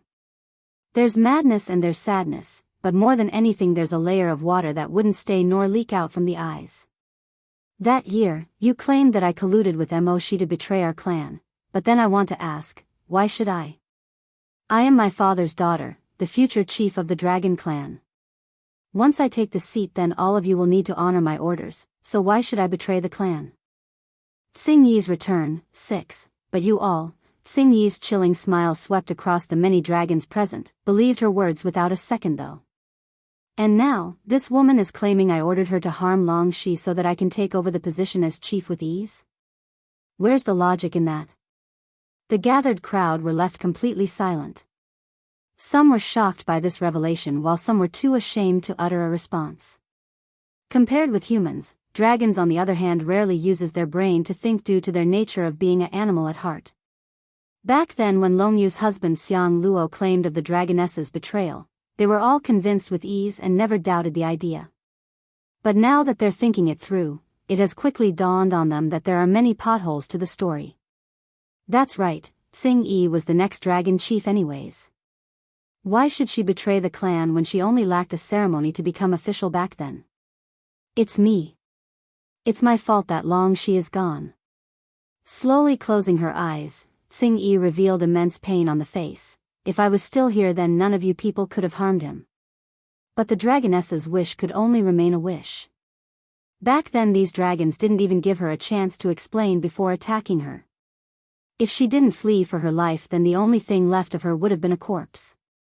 And now on her grandiose return, those whom she thought as her own family was now gone, the little nosy child whom always followed her everywhere was now dead. Suddenly, Tsing-yi shoots open her eyes with lines of blood filling up those pupils. Taking advantage of everyone's absent-mindedness due to her words, the dragoness had already come before Long Yu's face and stabbed her blade ruthlessly against that chest. Poof! Spitting out blood from the mouth, Long Yu looked upwards in disbelief at that incredible contour. Shaking her head in a muttering tone, "Your injuries, it's healed?" She didn't get to wait for a proper answer, the reason being Tsing-yi had begun to slash down repeatedly at the wretched woman's body. This was the dragoness's form of retaliation. For all the years of indignation, frustration, and pain, she's letting it all loose like a crazed whip towards the foe. Elder Long Huang, what is the meaning of all this? One of the stronger and braver dragons stepped over to ask one of the seniors who came back with Bai Yan's group. These people, where did you find them from? Weren't your group investigating the lightning trial? Humph. Long Huang awkwardly coughs to stop the man from asking any more dangerous questions. That year, it was us who misunderstood Tsing-yi. When he spoke, the senior made sure to measure the reaction from Bai Yan and Di Tsang's face. Seeing there's none, the poor guy felt relieved and heaved a long sigh. Misunderstood Tsing-yi? The male frowns and continued to ask. I ask you then, in addition to Xiang Luo's word about her betrayal, what other evidence is there? Did you see it with your own eyes, or did you hear their conversation personally? After a moment of thought, the senior Long Huang threw out the same set of questions Bai Yan used to question their group back at the surface. Sure enough, the crowd had fallen silent. It's exactly like the senior predicted, none of them had seen or heard it firsthand, only blindly believing one of their own about Tsing-yi's betrayal. And, the senior's mouth began to twitch at his own shamelessness. If you don't want our clan to be destroyed, then keep your nose out of this matter. Don't drag the clan down just because of Long Yu and her husband's crime. That said, Long Huang didn't forget to sneak another peek at Di Tsang and Bai Yan. These two are from the demon realm. If they want to destroy our clan, then it's only a word away. We'd be stupid to protect Long Yu and her husband at a time like this. The demon realm's disturbance. 1. Long Yu, Xiang Luo. The first elder flies into a rage, his eyes burning with hatred until he could barely keep his breath together. These two, they both betrayed him. One being his once proud disciple and the other a trusted confidant. Ha ha ha. Thinking up to here, the first elder breaks out into a roaring laugh towards the water surface, thus leaving the courtyard echoing with his eerie voice. Someone come, take Xiang Luo to the dungeons for later disposal. Clutching onto his chest, the senior almost couldn't breathe. Seeing this, the granddaughter Long Dai did any filial child would do and came over to soothe that heaving body with her small little hands. Based on her eyes, it's obvious she's full of worry for this old man. Dai, turning soft at the concern he's getting, Grandpa here is fine, you don't have to worry about me. Thankfully I am able to figure out the murderer of your parents and got you back before anything happens. So what else do I have to regret? Suddenly, the bluishly light-colored water above their heads had turned dark, causing them to look up at the reasoning. To everyone's surprise, the shadow was caused by countless creatures circling around and leaving their presence known. Arching her brow at this sight, Bai Yan was the first to react. Di Tsang, are these the demon beasts you brought along to the Misty Fairy House? No, they're not. Showing a heavy expression, the man grew all serious. Something must have happened in the demon realm. Prior to my departure I left behind a talisman, so there shouldn't be any reason for them to seek me out. For so many demon beasts to appear, there can only be one plausible reason, and that is something majorly wrong must have happened. First Elder, what's going on? Many of the dragons here started to panic as a result of this strange anomaly. They know, if those demon beasts above the water swoops down and attack, then they would be doomed. Showing dismay as well like everyone else, the elder appeared worried. I also don't know what's happening either. We have kept to ourselves for so many years that it's next to impossible to know what's happening in the outside world. What's more, where did this many powerful demons come from? There shouldn't be this many powerful ones out in the human world to begin with. Then before anyone could go investigate the matter, something unimaginable occurred. The water had split apart to create a pathway. This was by no means an easy feat. By combining the efforts of every bird in the vicinity, the gusting wind had become so strong that the water was now being repelled to the side like a tunneling wall and created a path for the one leading the pack. It's a golden dragon and it's radiating a dazzling light like the sun itself. In the following roar created by this magnificent creature, even the great barrier surrounding the dragon mountain was shattered into 1,000 pieces. Ha ha ha. Xiang Luo breaks out into an exaggerated laugh. Don't you all get it yet? Xing Yi betrayed us and this is the army she brought along to destroy our clan. Why do you think disaster is striking at us as soon as this group of humans came to our home? Ha ha ha. The demon realm's disturbance, too, the faces of the dragons were extremely ugly. Whatever doubt and suspicion they had of Xiang Luo was now reversed and shifted towards Xing Yi instead. Wait, suddenly, the first elder's eyes grew wide. There's dismay and there's incredulous at the golden dragon leading the pack. This is Ancestor Long Tian? Long Tian was a legend to this dragon clan here in the human world. According to their tales, the dragon had left for the demon realm centuries ago, hence the reason why there aren't many who's still alive who could recognize him. Even so, Long Tian's portrait had long become a mainstay among the younger generation due to his glorious achievement. Ancestor Long Tian? Hiss. Multiple gasps of shock filled the air as they all watched the massive dragon quickly closing in on their location. Despite the excitement that's apparent on his former clan, Long Tian didn't pay them any heed. Transforming into his human form upon arrival, he promptly got on his knees to give a respectful greeting to Ditsang and Bai Yan. King, Queen, these denizens of the demon realm wish to see you, so I brought them through the barrier. Long Tian didn't make any eye contact with the others still. Ever since he left here centuries ago, he had already discarded his past and welcomed the new world he's in. Therefore, he in fact didn't want to show his presence at all if not for these demon beasts seeking an audience. The whole scene had turned deadly silent right now. Like everyone else, Xiang Luo's face had frozen over as well because if he did not mishear those words. Demon realm? Isn't that the sacred lands of us demons? An ancestor Long Tian? The first elder quickly crawled over to the golden-robed man, his face shaking with excitement. You are ancestor Long Tian? Clearly unhappy at the disruption, the dragon chief knew he had to address this old senior if he wants to continue his business. We will speak later, do you not see I'm busy? That's the equivalent of admitting his identity, and the sensational news promptly causes the dragons here to break out into admiration and respect. To them, Long Tian was no different than a god. As for the dragon chief himself, he's very bothered by this reaction because his liege was standing right before his very eyes. If they continued to act this way, it would be no different from an insult to Ditsang. Meanwhile, at the same time, all of the demon beasts that arrived had taken to the ground in a prostrating position, causing the entire dragon mountain to be filled to the brim with members of the other races. Your loyal followers pay respect to the queen, king, and the prince. The voices of the beasts rang across the mountain in a long-lasting ring. What happened? Deep in his voice, Ditsang's aura grew dominant and overbearing. King, something has happened in the demon realm. One of the leopards at the front raises its head to speak, his voice full of worry. Since that day when the seal around the demon realm broke apart, many of the denizens who didn't belong to the major clans began to flee into the human world. We fear the situation might cause unexpected events, that's why we are here to report this to you. Aside from the major clans that make up the main fighting force of the demon realm, there are also another group that doesn't belong to any factions.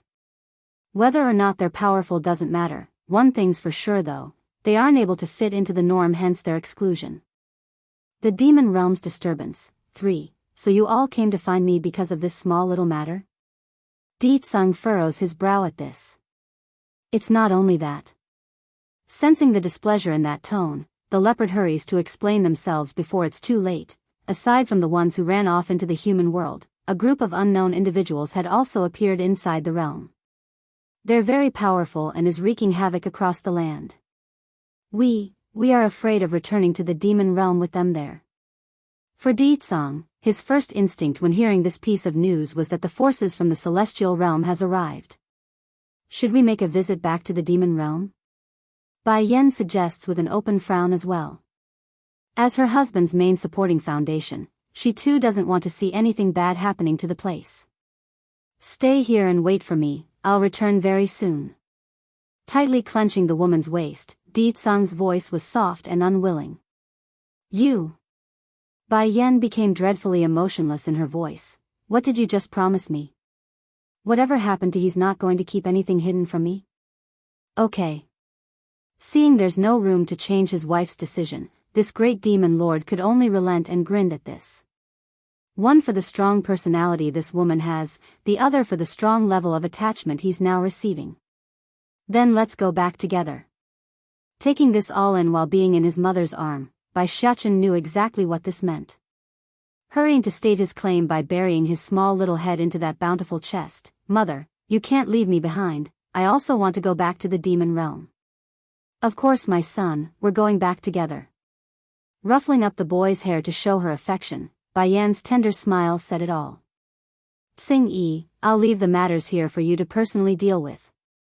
I believe no one is going to stop you this time, so I'll send for you when you're finished. Mother, Bai Xiachen tugs at her sleeve. Then, shouldn't we go back to the Holy Land to pick up little Rice and that tigress Huang Xiaoying? No need, we will come back for them afterwards. One hand holding the little steam bun, the other dragony, Bai Yan happily acted her role as the parent. Di Tsang, we're ready to go now. 1 second, slightly narrowing his eyes, Di Tsang's sight eventually locked onto the small bottle in Xiang Luo's hand. Long Yu's husband had lost his wits as soon as he became aware of these people's origin, but now to be the focus of attention of the great demon lord, it's only normal for this coward to shrink that neck to lower his own existence. You're the king of the demon realm? All of this is that foolish Long Yu's fault. If she didn't stupidly claim that girl surrendered to a human, then I wouldn't have taken the matter so lightly and thrown myself into this mess. Yes, this is all her fault. Downright expressionless, Di Tsang slowly strode towards the cowardly man that's shivering all over at his every step. It's no surprise one would fear this demon lord, but for one to pee their pants would be a first, and this Xiang Luo actually pulled that off. Now there's a foul smell staining the air. Swoosh! Right when Di Tsang was only several steps away from his target, an invisible force immediately flew out from his body, causing the bottle to fling out of Xiang Luo's possession and onto the demon lord's palm. Normally such a scene would rouse quite the stir from all these dragons, however, this man's tyrannical aura superseded their desire to claim that essence blood. Here, this belongs to you. Saying only that, the man readily tosses the item onto Dragony hand and returned that attention back to his wife. Yen, I'm done now, let's leave. The demon realm's disturbance, for Dragony blinks in bewilderment, not understanding why she's been given the item. Di Tsang, does this bottle of essence blood have anything to do with her? Raising a brow, Bai Yan asks with a soft voice of her own. Smiling mysteriously in return, she will know on her own when the time comes. Due to this matter not being directly part of herself, Bai Yan didn't dwell on the issue and left it as so. After all, there's no way her husband would hurt the lass that's under her care. Come, we're going home. Bringing Dragony back over her to side, the woman's face glowed with a heart-stopping light under the reflecting water from above. Warmed by this, the lass almost looked like she's fallen into a daze-like state before uttering only a single word, okay. From now on I also have a home. Wherever Her Highness is, that will be my home. The matters with the dragon clan here in the Misty Fairy House has now come to a close for Bai Yan and her family. However, for those remaining behind, their anger has only just begun for the ones responsible. Long Yu had curled into an almost fetal shape right now due to the numerous blade wounds across her body. She's been scarred and bloodied by Tsing Yi's whipping attacks earlier. That just goes to show how much of a hopeless situation this woman was in. That woman whom Dragony call queen is the real queen of the demon realm? And that little steam bun is the prince? And Tsing Yi is now under said being's protection? Ancestor Long Tian appeared as well?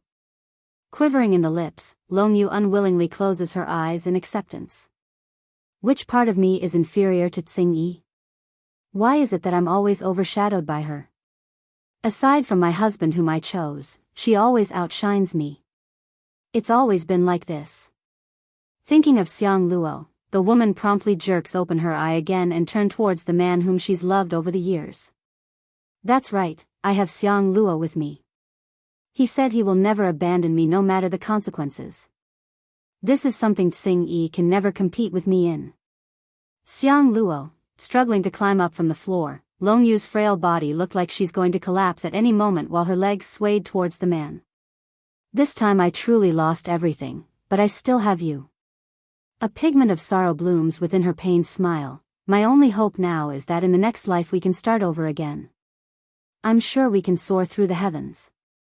Her trembling hand reaches over in a vain attempt to stroke the man's handsome contour. However, what returned next was a ruthless slap across the woman's face. This impact not only destroyed her last wisp of self-esteem, it also slapped away her self-deception. Stumbling backwards at this sudden twist, Long Yu's gaze finally devolved into utter despair from the initial shock. What are you doing? She slightly closes her eyes, allowing the tears to trickle down the side without knowing it herself that she's crying. I forsaked everyone, betrayed those closest to myself, and for what? A slap at the final moment? The Demon Realm's Crisis. 1. What am I doing? Xiang Luo throws a sarcastic snark at his own wife. Shouldn't you know better than anyone else on what I want to do? Long Yu, if it wasn't for a stupid woman like you then I wouldn't be in this miserable state. Hatred now burns like a blazing pyre inside this cowardly man. It's as if he's facing the murderer of his own family rather than his own wife. This reaction dulls the woman's mind because she never expected this man whom always spouted words of forever true love would abandon her like so, and to show such hatred too? First Elder, Xiang Luo swings over to the senior in ruthless might. The matter is all this woman's fault. I have nothing to do with this and I am only involved due to her involvement. No matter what the clan wants to do with her, I have no objection. Staring at that desperate face of her own husband's, Long Yu suddenly pounced at him without giving anyone a chance to stop her. Those eyes were heinously red from the disgust she felt from the betrayal. You heartless dog. I did everything for your sake, how can you do this to me? I'm going to kill you. Biting down at the man's arm, this wretched woman completely tears off a piece of that flesh and causes a burst of blood to come gushing out. It's gory and unsettling. You crazy woman. Without mercy, Xiang Luo returns with a kick of his own. Those eyes radiated a fierce killing intent that resembled nothing like one whom should be protecting his own wife. Heartless bastard, even if I die I will drag you down with me. Long Yu has now devolved into a vengeful banshee. No matter how wretched she was at heart, any woman who's been betrayed so openly would hold a grudge. Shifu, turning to her own mentor, do you want to know how your son died? I'll tell you. It's true, Long Shi was killed by me and Xiang Luo's very own hands. In order to make him the chief, I betrayed you and everyone closest to me. Are you happy? I gave up everything for this animal, just so he can betray me at the end. Ha ha ha. As she laughed in hysterics, those tears soon changed to trickles of blood instead. That's how torn and regretful this woman has become. Why bother to regret now when you knew your fate would be like so if caught? Stepping forward, Tsing Yi's face revealed a frosty smirk. It's bad enough that you framed me back then, but you never should have killed Long Shi and his wife. He never deserved such a fate because he never thought to serve as the chief. Long Yu shuddered for the third time again today. She knows, after learning of Bai Xiachen and the others' background, there's no way for her to get out of this hot mess. So, she didn't even try to retort against that remark. Tsing Yi, still stuck in his hopeless delusion, Xiang Luo rushes over to cling onto the dragoness's leg. I really didn't know anything. All of the things were done by Long Yu herself. I was manipulated by her. She only told me I could take the chief's position and nothing else, you must believe me. This only irritated the dragoness rather than help his case. Flashing a dangerous light in those eyes, the both of you are going to die, don't think about escaping. The both of you are going to die, don't think about escaping. Losing his grip at the death sentence, the coward no longer had the courage to continue his act. Scrambling to get off the floor, he makes a hard dash for the outside in his futile attempt to flee. Unfortunately for this bastard though, two of the stronger males had already blocked off his path ahead of time. The Demon Realm's Crisis, 2. The first elder was the first to take the lead in kneeling down at the dragoness to show his respect. Hail the chief! Hail the chief! Hail the chief! The rest of the clan members quickly did the same after seeing their de facto leader surrendering. Standing there with her hands behind the back, Tsing Yi remains emotionless under the glistening light of the sun's ray breaking through the water's surface. Rise, all of you. First, I want Xiang Luo and his wife detained inside a secure dungeon. Afterwards, go locate every single individual who was close to them over the years while I was gone. I want to know who they are and what they've done with the two. Everyone's heart shuddered at this order. They all understand that this was the signaling of a clean sweep. The woman intends to clear out the corrupt factors within the clan. Chief, let me handle this matter. It's time we cleaned out the corrupt variables within the clan. Bellowing out a hearty laugh, the first elder volunteers himself for the job. Affirming the idea with that sound. I have another news to announce as well. After this matter is over, the clan here will merge into the one over in the demon realm. Now that the seal is broken, all demons are one, so there is no longer a need for two dragon clans. Also, I am not your chief. The first elder didn't take the last bit so well. Showing dismay, but where are you going? Curving her lips into a smile at the thought of her own future, I of course am going to follow the one I swore loyalty to for the rest of my life. After I'm done dealing with Long Yu and her husband, anything else that happens with the clan is no longer my concern. I only have one identity thereafter, Bai Yan's familiar beast. Demon Realm. A woman wearing a flaming red dress was currently frowning at the bunch of people in front of herself. Go back, all of you, I cannot leave this sacred mountain. But Lady Suzaku, fourth elder, smiles wryly. First elder left with state teacher to some unknown place, and most of the palace guards are away with the princess. Now there's only Tiger Chief Huang Che-mu and the other remaining elders to stand in defense of the palace. If things continue like this, then that wild lass from who knows where really will topple us demons. If either one of those two were to remain behind, then none of these demons here would be afraid and be stuck in a passive state. Sadly, that's not the case, and now there's no one left who could contend with the powerful people that's currently causing havoc across the demon realm. That woman is from the celestial realm? Suzaku, Phoenix, turned heavy in the face as anger brewed inside those eyes. If not for those from the celestial realm, then king and queen wouldn't be separated for so many years, nor would us the four sacred beasts be separated by life and death. The vendetta has long been made between this Phoenix and those Celestials. Unfortunately for her, she's unable to leave this demon mountain to exact revenge. They should be from the celestial realm. Now that the seal is broken, anyone is able to freely leave and come as they please to our domain. Since the human world wouldn't have this many powerful individuals that could rival our own, I believe they are. The fourth elder answers with a sigh after some contemplation. Thankfully, I sent away some of the most talented members from the various clans prior to this incident, otherwise they will die in vain at this rate. In the fourth elder's mind, his opinion was that if they couldn't beat the enemy, then the next best option would be to reduce the losses until their king returns to save them. Gleaming a cold light in her eyes, Suzaku eventually loosens her tightly knit brow. Don't worry. Although I can't leave this mountain, that doesn't mean I'm unable to fight. Lure those people here and I will deal with them personally. The Demon Realm's Crisis, 3. Suzaku's an indifferent person to begin with.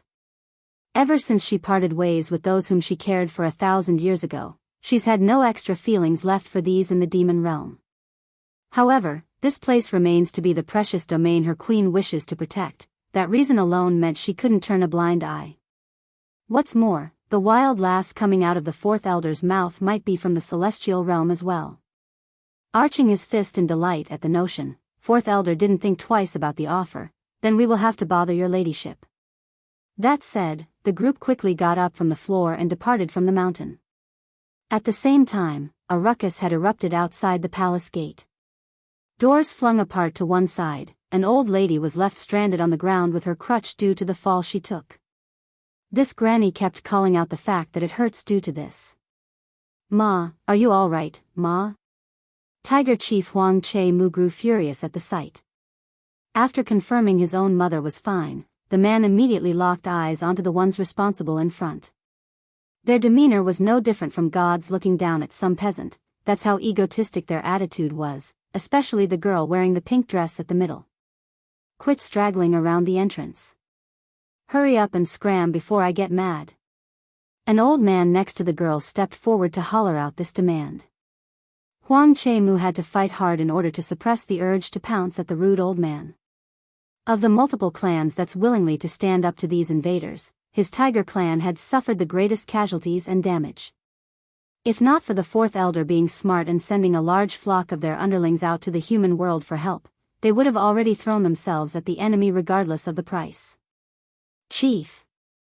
The tiger guards behind their leader all drew their weapons, those blades ready to go at any moment. Let's strike out at these bastards. When the king and queen returns, they will surely get revenge for us. When have us demons suffered such indignation? These bastards are only acting out because His Majesty isn't around. If state teacher or first elder is still around, they would never dare to go wild on our turf. That's right, nothing but a bunch of cowards that only know how to pick on the weak. Us demons haven't fallen so low that we would be afraid of such people. The impudent words from the invaders has definitely angered those standing here in defense of the palace. Right now, a single word of consent was all that's needed for these loyal demons to charge forward, even if that means their own death. Huang Che, old Madam Huang, what are you two doing? Right when the tiger chief's about to make the gesture to attack, a familiar voice rings out from the rear, causing that hand to halt in mid-action. Elders, old Madam Huang hurries over to the group of seniors. Is the queen back yet? Where's my granddaughter, is she back as well? The demon realm's crisis, for, in order to pursue her own love and future, Huang Xiaoying, Tigress, had left the demon realm along with Little Rice and Bai Yen back then of her own accord. As a result, this poor grandmother could only come to the palace every day seeking information on whether or not her granddaughter has returned. Watching the trembling old body of the woman that's making an almost praying gesture with those hands, the elders present all sighed at this picture. In the end they decide to spell the truth, the queen hasn't returned yet. In that instant old Madame Huang seems to have aged considerably as her hands hung powerlessly back to her sides. Ma, feeling his heart tightening up, the tiger chief attempts to help support that unstable body. Don't worry Ma, Xiaoying is with her highness so there's nothing to fret. I'm sure they're all right and will soon be back. Naturally this didn't work despite the effort. She's heard it many days already since that day her granddaughter ran away from home. What were you people doing just now? Fourth elder frowns as he eyed the bunch of unwelcomed intruders at the front. According to the elder's assessment, the girl in pink should be the one in charge despite the other seniors nearby being incredibly more powerful. It's almost like he's confronting a tsunami just by staring at their aura. Fourth elder. The tiger chief grits his teeth. This bunch of bastards hurt my ma. Truth was, this filial son had wanted to send this old grandmother out to the human world as well in search of Huang Xiaoying. However, age has always been a bitch when it came to travel, so the notion was quickly dropped after putting all the details on the table. You people have already kidnapped a lot of us demons away during this time, why do you not spare even an old granny? The one to cry out was the fifth elder. Beard shaking, this one had flames of hatred in his eyes. The girl returns with a snarky smirk. I did catch a lot of demon beasts to form contracts, that's true. However, all those are too poor in terms of quality, hardly worth of my noble status. What do you want then? The fifth elder's fist starts making a crunching sound from the tense grip. Very simple, fiddling with a pang of her hair, the girl smiles brightly despite her next words. I heard your king is very powerful. I'm sure he would make a wonderful pet for myself, how about that? Those arrogant words literally left everyone bulging their eyes out. To these demons, that fine contour only looked disgusting and grotesque because it's not the face of a beautiful damsel, but an executioner. Half a month ago when the seal to the realm shattered due to the eye being destroyed, it was this girl and her people who first charged in here and wreaked havoc across the land. Those who were most talented and young was immediately sent out to the human world in search of help, but for those who were slow and incapable of fleeing with the main body, they were promptly captured by these invaders. The ending for those poor souls were either death by torture or forcefully tamed by a blood contract, forever sealing their fate as slaves to be used at will. The Demon Realm's Crisis. 5. Outrageous. How dare this female even think about making the king her pet? Ridiculous, absolutely ridiculous. Ha ha ha. Fourth elder bursts out laughing, his eyes full of mockery and contempt. Little ass, I'm afraid you are nowhere as capable as you think you are. Tame our king? The remark obviously didn't leave a good impression on the pinkly dressed girl that's in charge of the invaders.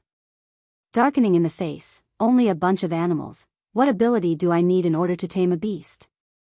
But know this, even an animal can have their status raised by having a proper owner.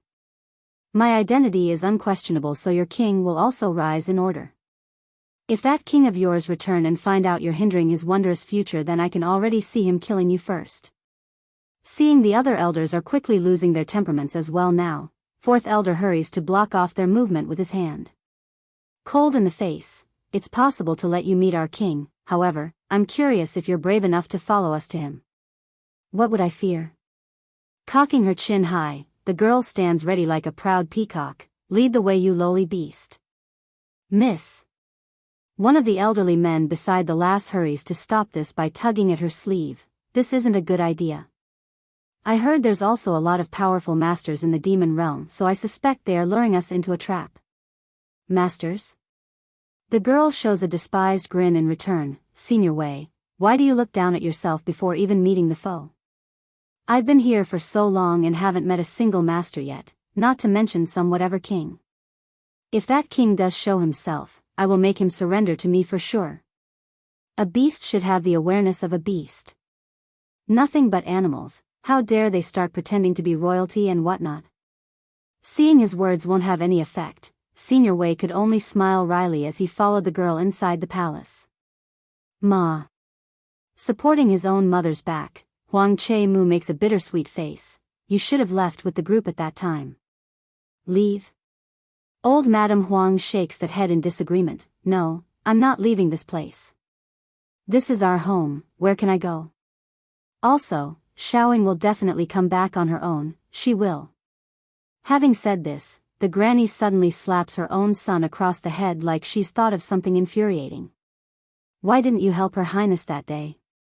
If the queen didn't leave, then Xiaoying wouldn't have chased after them as well. This is all your fault. The tiger chief didn't have any words to soothe that ire. It's not like he didn't want to help, rather he only learned of the fact after the matter when Ditsung flew into a rage. Ma, you know I didn't know about the matter until it's too late.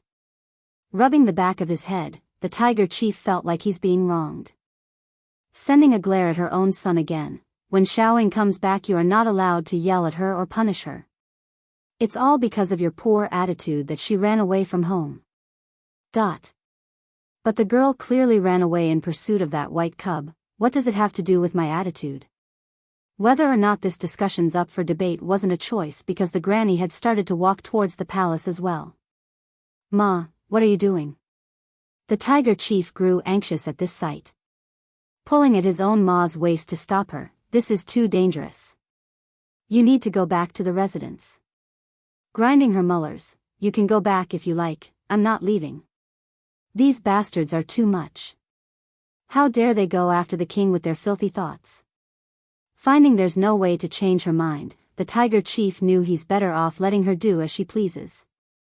Following from behind like a good boy, the mother and son duo went off into the direction of where the elders disappeared to. The Demon Realm's Crisis. 6. Base of the mountain. The hearts of these elders were all thumping with excitement, for they're so close to their goal. However, things don't always pan out the way one wishes. Right when they're about to head inside and succeed, Senior Wei promptly got hold of the girl in pink to stop their movement. You all are certain the king is inside this mountain? His eyes scanning the demon elders with suspicion. Growing heavy in the face, fourth elder flashes a beam of cunning in his eye. Of course he is, you only need to come with us to meet him. The senior chuckled at this blatant lie. Turning his attention back to the lady, a devious smirk appears. Miss, the terrain here is too complex and rough, you shouldn't bother yourself by going up this mountain. Since their king is going to be your pet anyways, have him come down instead. One should know who is the owner and who is the pet. This idea promptly causes the Missy to light up with glee in her already unpleasant face. She was being impatient earlier, so the notion of setting an example never even crossed her mind. That idea is perfectly logical. Where's your king? Tell him to get down here to see me. Whisking her sleeve as she took a seat at one of the tree stumps nearby, she looks down at the several demon elders whom were completely taken aback by this sudden turn of event. We were so close. Only one step away, only one step. If they go up the mountain, then Lady Suzaku can definitely slay these invaders.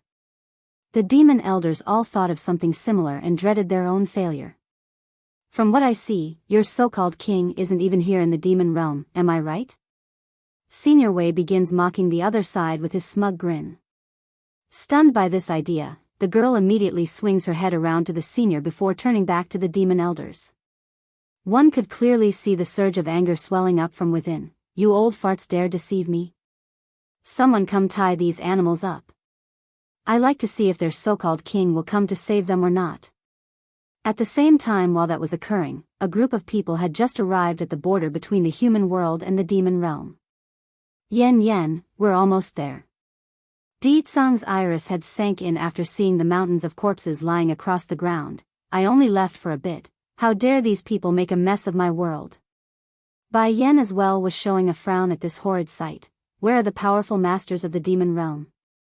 Shouldn't they at least defend the weaker demons? When flying over here, the group has already learned of the details and what's happening. According to the reports, there's a girl who suddenly barged into the demon realm after the seal was broken. Together with her followers, they captured every demon beast they could get their hands on. The strong would be forcibly bound to a blood contract to be used as slaves, the weak murdered without a second thought. That's the main reason for the huge flock of demons coming out to find Di Tsang. They needed his help. Di Tsang's complexion got heavy at his wife's question. The elite fighters have all been sent away to a secret domain for training, so they're not around to defend the realm. Aside from First Elder and State Teacher, there's no one capable of putting up a fight. Suzaku couldn't leave the mountain, so of course she's not included in the man's equation. As to why Di Tsang and his followers would be so careless as to leave their home base defenseless, that has to do with the seal as well. Over the years, no one could readily attack the demon realm due to the place being secluded from the rest of the world, making it almost pointless to keep exceptionally powerful individuals at ready. Batty father. Lighting up in his big blue eyes, Bai Shuchen shoots up like a kid who's found a new toy. I also want to go into that secret domain for training. I will enhance my strength and protect mother. He's the demon king. Okay, raising his hand, Di Tsang ruffles the boy's hair in consent. The main reason he didn't send his son into the secret domain before was mostly due to that being inside the boy's body. Now that it's being restrained using his own powers, there shouldn't be any problems for the time period. Demon Mountain. A group of guards now surrounds the members of the Elder Council, causing the atmosphere to be tense and critical. Ha ha ha. Fourth Elder suddenly breaks out into an eerie laugh of cunning. So what if our king isn't here? Now that we're at the Demon Mountain, you people can't do anything to us anyways so long as we take a few more steps upwards. That's right, they are effective safe already due to Suzaku being only a few meters away from being able to attack. If they forced their way out of this encirclement, then no harm would come to them. Growing heavy in the face, Senior Wei wasn't going to take that threat lightly. He's also sensing an ominous sensation when peering up towards the peak of the mountain, like something frightening lies in wait. Retreat. Waving his hand to order everyone to move, Fourth Elder knew this was their best opportunity to make a run for it. Sure enough, their assault easily catches one of the enemies off guard, thus creating an opening for their escape. Unfortunately, right when the elders were already steps away from reaching their goal of fleeing, an unexpected variable had caused them to turn around. It was old Madame Huang. The granny has been taken hostage by that Senior Wei with his deathly grip around the woman's throat. I heard you animals put a lot of emphasis on feelings. Don't tell me all of you are going to abandon this one to her fate? Ma. Huang Che-mu was the first to cry out after coming back to his sense. Inwardly, he was hating himself for not doing a better job of convincing his own ma of leaving instead of tagging along. Now not only was everyone stuck in a situation as a result of his moment of softness, she's also in danger. Do you have no shame in threatening an elderly? Let her go now. The one speaking out was third elder, his voice seething with rage when eyeing the perpetrator. Senior Wei sneers at this. You think I'm stupid or something? I know very well you're trying to lure us into that mountain. I don't know what's in there, but my intuitions are telling me it's either a trap or something dangerous. If you want this old hag to live, then come down from there this instant. Changing in their faces to a fearful white, fourth elder and the rest never expected this old man to be so vigilant. Just getting close is enough to sense the danger. You let go of my ma, the tiger chief rushes the person with fire in the eye. However, before that punch could even make contact, Senior Wei's one little sweep of the hand was enough to send out a wave of force to subdue the enraged chief. Sprawled onto the floor like a beaten cat, Huang Che-mu could not budge an inch, only spewing blood from his mouth and making a deathly glare with those bloodshot eyes. Let go of my ma. Compared with her son's resentment and panicking appearance, old Madame Huang was rather calm there. She's experienced a lot over the long years of her life, so death wasn't something she's afraid of. You people think I'm afraid of death or something? You're wrong. Son, go back to the elder's side immediately. My granddaughter cannot be without family after my death. He's the Demon King, too. Old Madame Huang has no regrets about coming along. To this granny, these people are here to destroy her home, so of course she must stay and share the fate of this realm. Ma. Huang Che-mu cries out using an excruciating voice like his lungs about to give. He's listened to his mother all his life, but this time he couldn't, not by abandoning her. I told you to scram. The granny grew furious over her son's disobedience. Her eyebrows had long become white due to age, but now with this devastating event and her granddaughter's departure, old Madame Huang's previously well-maintained face was now haggard at this point. Want to go? Too bad for you people, leaving is not an option. Senior Wei mocks them with a sly grin. Think this over quickly, watch me kill this old granny or come down from that hill to save her, pick before I make the choice. The elders present had all stopped in their footsteps by now up at the hill, their eyes watching the stubborn old madam and her son struggle. Grandpa Wei, the girl impatiently frowns. Why are we wasting time on these people? Let's just go right up and deal with them. There can't possibly be anything dangerous on a tiny mountain like this. Having said that, the lady then began to willfully walk towards where the demon elders are. However, the senior clearly didn't agree and promptly pulled her back in haste. Miss, my intuitions won't be wrong here. This mountain is shrouded in a heavy air and littered with traps. Without a proper trap master with us, we won't be able to ensure your safety. Back up at the hill, fourth elder was growing increasingly more anxious as the seconds dragged on. He's not able to stand idly by and watch the tiger chief and the old madam die in front of his eyes. That's not something he could get past his conscience. This time it looks like we won't be able to avoid this crisis. Fourth elder smiles wryly as he resolutely walked towards the base again. Chief Huang, I still owe you a favor from before, so consider this as repayment. When his eyes fell upon the tiger chief again, the elder's face looked helpless yet firm, like he's prepared to meet his fate. Although he's ranked fourth among the many elders in the palace, fourth elder was in fact the youngest of the batch. If not for his exceptional talent, he never would have been conscripted. As for the favor mentioned here, it was by coincidence, but he had suffered a serious injury at one point in his life. When that occurred, it was Huang Che-mu who inadvertently saved himself, hence the favor. Old Madame Huang was now starting to panic after seeing that figure coming down to them. What are you doing? Hurry and leave, I don't need anyone to save me. Despite that, the fourth elder didn't slow or become hesitant. In a blink of an eye, he's already at the mountain base again, causing the old madam to be filled with regret due to this ending. The granny doesn't fear death, but she does fear dragging down others with her due to a simple mistake she caused. That's a sin and a shame she wouldn't be able to put down. Ha ha ha. Senior Wei hasn't fallen so low to lose his humanity yet. Pushing the old granny aside with one palm strike, the old man zooms forward like a burst of lightning and instantly stood before the fourth elder. He's the Demon King, 3. the fourth elder didn't have time to react due to the stiffness in him when confronting this overwhelming aura. Next thing he knew was a loud bang against his chest that caused himself to flinch backwards in pain, blood dripping down the corner of his mouth. Making a poignant smile, "You people from the celestial realm are only so much, and here I thought you would take my life with that strike. Impudent beast." Senior Wei flew into a rage, his attacks coming down like a storm. Due to the fourth elder being prepared this time around, he did not get hit right away. Nevertheless, the tide still lies with the enemy, leaving the young elder on the defensive. Bang!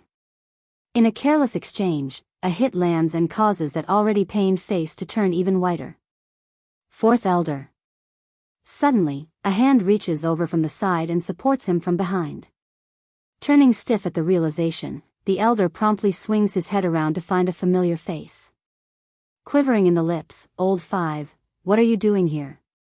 Without hesitation or fear, the rest of the members of the Elder Council had also returned from the hill, their faces firm and unyielding. "You guys, Old Four, all of us are one, that's what makes the Demon Council strong. First Elder is away and Second Elder is being punished, that makes me the leader here." The Third Elder coldly confronts Senior Wei, who's eyeing himself with contempt. "So, we will leave together if we can, and if not then we will perish here together." The Fourth Elder couldn't help but smile at his brethren's stubborn yet heartwarming decision. "Okay, we will live together or die together." The lady in pink didn't miss this scene. Caressing her chin in contemplation, "I knew animals are more emotional and closer together than us humans, interesting. If I bind that demon king with a blood bond, wouldn't that make the entire demon realm my slave? Yes, that will do nicely. But wait, wasn't the queen of these animals also a human?" Another old man nearby nods in affirmation. "Yes, that queen is a human." "Then that's a pity. If that person is a human then she can't be my pet." The lady sighs at the notion. "I don't like others tarnishing my things, not even my pets. When I subdue the demon realm's queen, killing her is just a matter of a word. Demon beasts are known to protect their owner with ferocity. If I become their mistress then they will surely obey my orders. Afterwards I can just find that king another wife from among the batch of females." "Miss, that demon king and the human woman seems to have produced a child as well." The old man explains with a furrowed forehead. "Child?" The lady snarls. "If that child's talent is excellent then it can stay, but if not then remove it as well." What a shame, for the demon king's bloodline to be tainted by a common woman. Although she too was a human and holds the demons here in contempt, but this lady couldn't deny that Ditsang must have a lineage superior to all the rest. And now it's being tarnished by an outside source. Regarding the dialogue between those two, the battling elders didn't hear it because they're far too focused on the enemy. But if they did. He's the Demon King, for, with the added addition of the other elders into this fight, Senior Wei himself was now forced to a standstill as well and couldn't do anything to them. Making an involuntarily frown at this lack of progress, the girl in the back shoots a signaling look to the other subordinates under her charge. The old men understood immediately. Drawing their weapons, they rushed over to join the fray. "Old 8, careful." Fourth elder tenses up at the sight of an enemy trying to attack his brother from behind. In his haste, the young man could only push the person aside to take his place. Because of the exhaustion in his stamina and the duration of the fighting being dragged on, Fourth Elder honestly didn't have any ability to escape that strike anymore. Next thing he knew, a blade had pierced right through his back and out through his chest. Blood came gushing forward like a column as a result, causing everyone's eye to be dyed an anguish red. Rushing the assailant like a mad dog at this sight, Third Elder fuses all his power into that palm strike to repel the enemy. Surprisingly, he actually managed to force the foe backwards with his attack to gain some space despite being the weaker one. Old 4. Catching the injured one before he collapses, Third Elder could see the man's robe had been stained red by blood.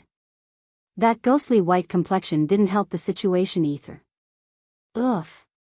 Fourth Elder coughs hard in his attempt to speak. "I'm fine, don't worry about me. Hurry, hurry and take old Madam Huang up to the Demon Mountain."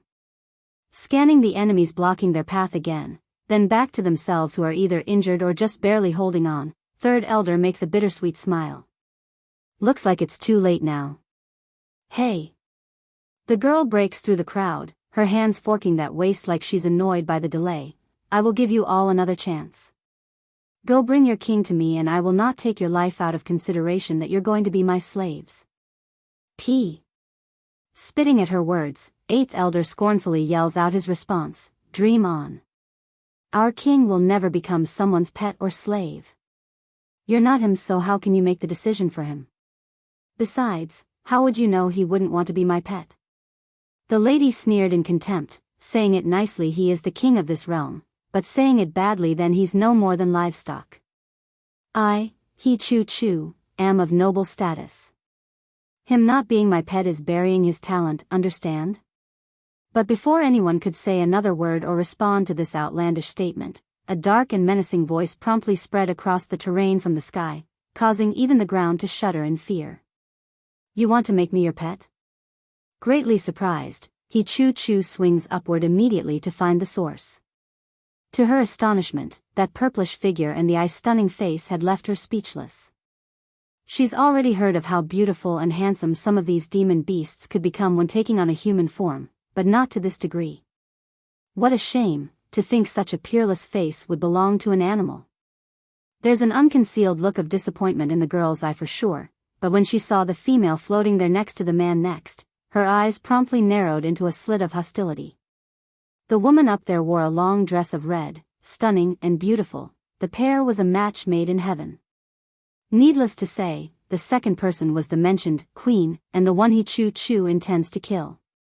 Mother, Biyao carefully climbs up from the golden dragon's back and points toward the girl below. Why does she want to make Batty Father her pet? I'm worried that if she does, Batty Father would be so grossed out that he won't be able to eat. He's the Demon King. 5.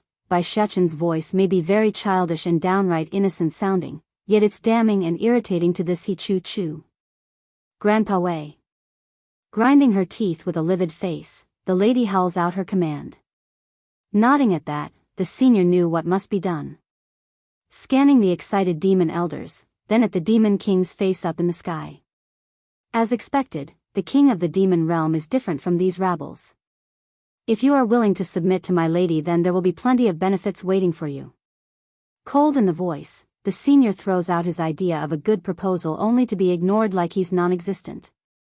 Landing on the ground by jumping down from the gold dragon's back, Biyao directly comes before fourth elder to stuff a pill into the man's mouth. Moments later, the blood was quenched and the wounds quickly mending.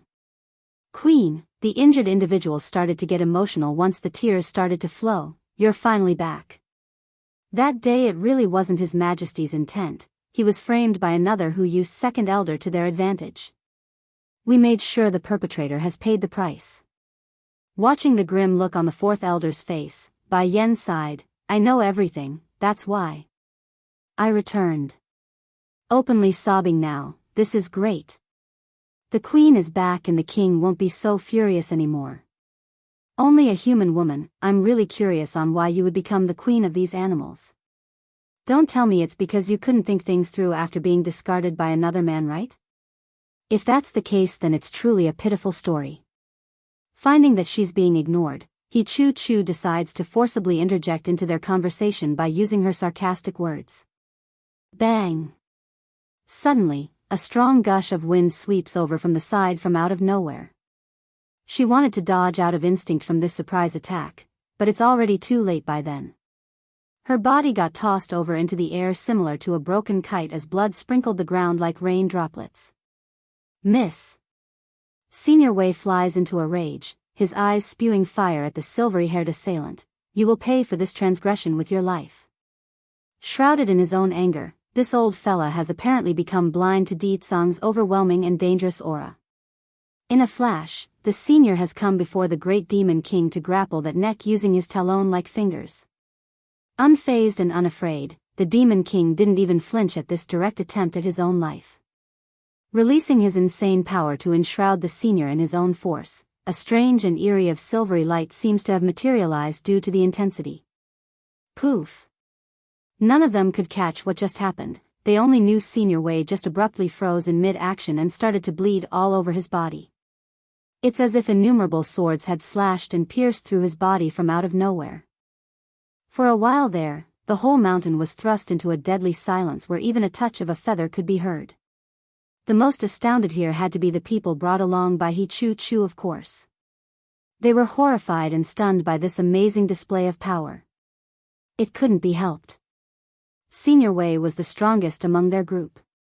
Without him, what could they do against this demon king? You are not from the celestial realm, Di Tsang loudly proclaims. Speak, where are you people from?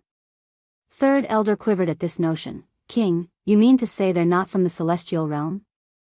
That's right, showing an evil smirk. Those cowards know very well of the demon realm's strength.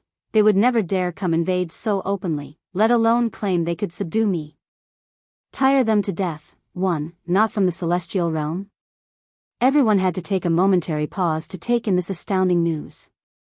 If she's not from the celestial realm, then where? Another higher realm? Loosening his arms around Bai Yan's waist, Di Tsang slowly came before He Chu Chu, who still sprawled there on the floor after his attack. It's dreadful for the lady. Not only did she suffer a severe injury by that strike, the ominous air felt suffocating in her current state, like she's being pressed down by a mountain.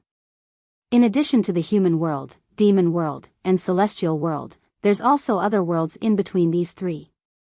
Since you're no ethereal being from the underworld, it's safe to assume you're from the spirit world, or spirit realm by its official name, am I correct? Under that tyrannical gaze, He Chu Chu instinctively wanted to squirm away. You? How did you know that? The spirit realm was located at the outermost edge of the demon realm. It's also the main channel to the other realms like the human world. Due to the fact that the various realms were sealed and cut off from one another 1,000 years ago, the spirit realm was also left in seclusion during long period of isolation, hence the reason why the demon elders didn't realize this fact. But now that the barrier separating the various worlds has been shattered at the hands of Di Tsang's will, everything was quickly coming undone and returning to its original state from eons ago. I've said it already, those cowards from the celestial realm doesn't have the guts to come make trouble for me. Feeling the man's violent aura coming down above now that they're only inches apart, He Chu Chu starts flustering in a panic. Someone, quick, save me. The old followers that came with the lady trembled at the thought of confronting this menacing foe. Even so, they are the girl's guardian and would carry out their duties as needed. With a stern heart, they force themselves to move forward. Have you asked for my opinion in making trouble for my man?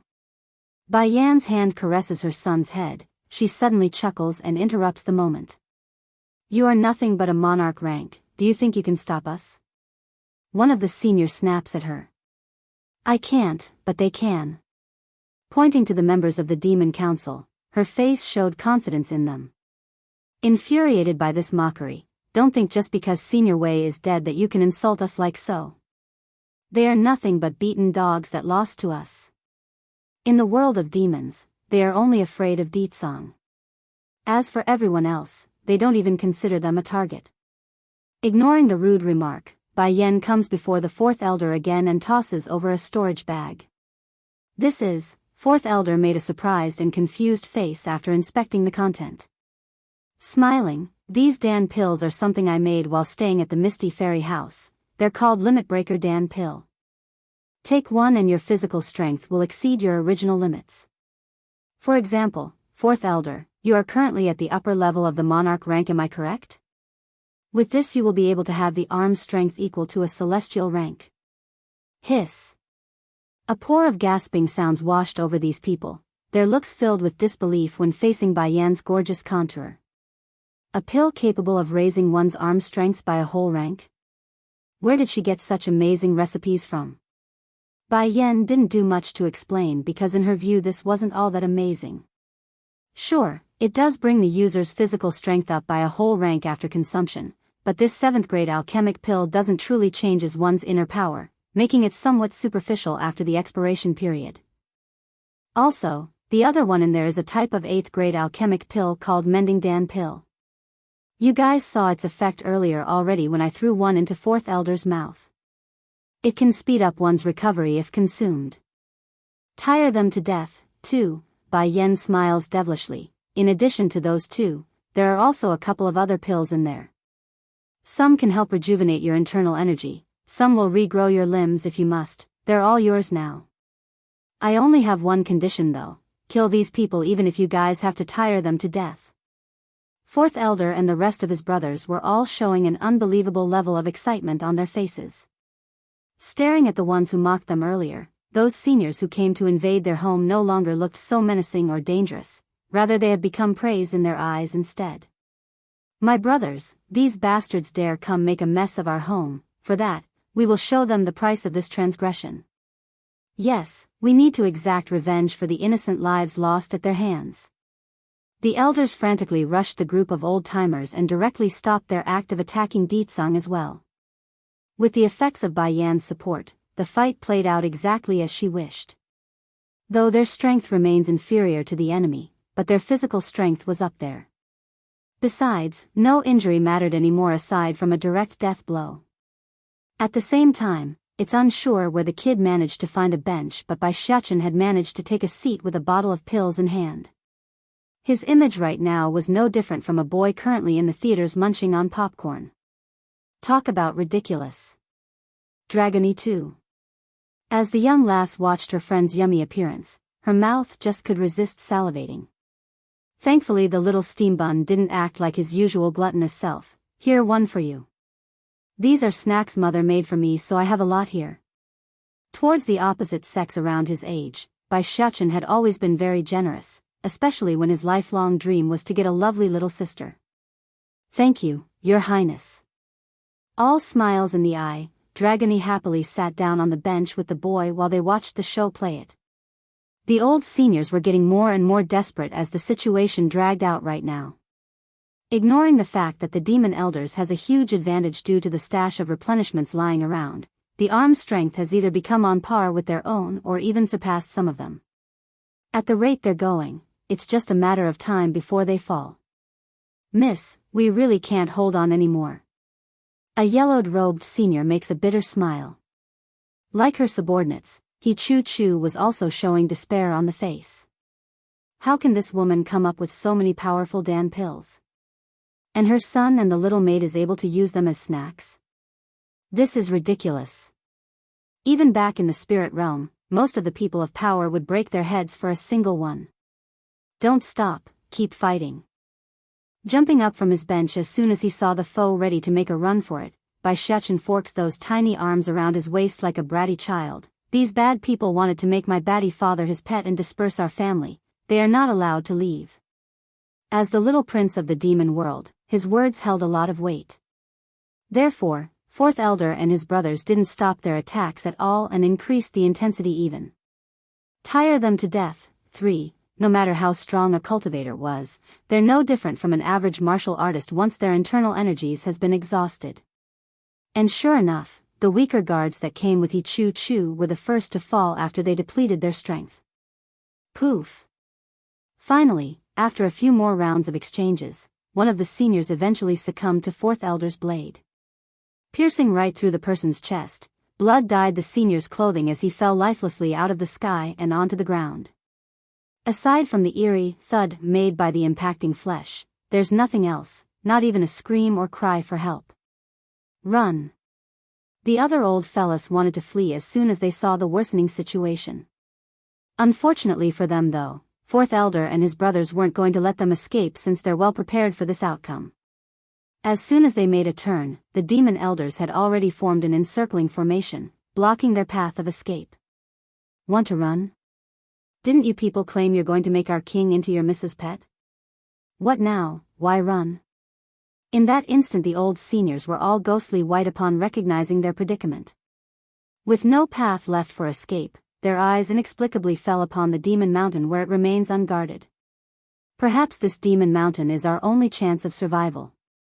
Not going to think it through since the last wisp of hope now lies before their very eyes, these old-timers didn't hesitate and rushed for their impending doom without realizing it.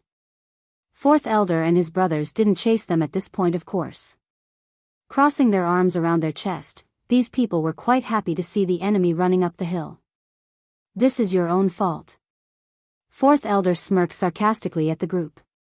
As if they will live after stepping into the Demon Mountain?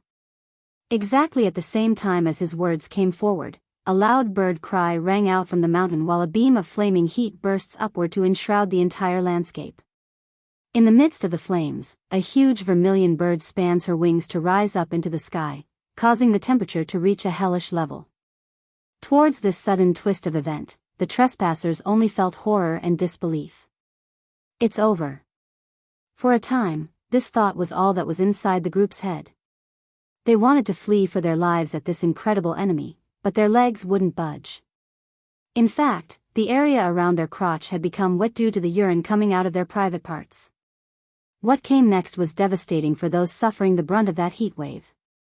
Suzaku didn't hold anything back with her powers.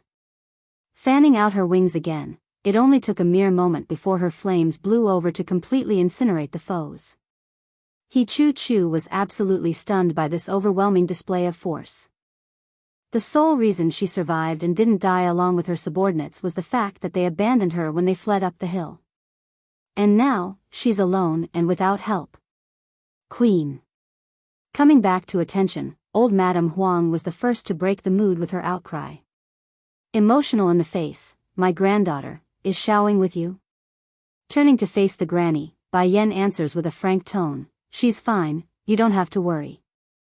I left Little Rice and Xiaoing back in the human world so they're very safe right now. I will pick them up later once this is over. Tire them to death. 5, Queen, you're finally back.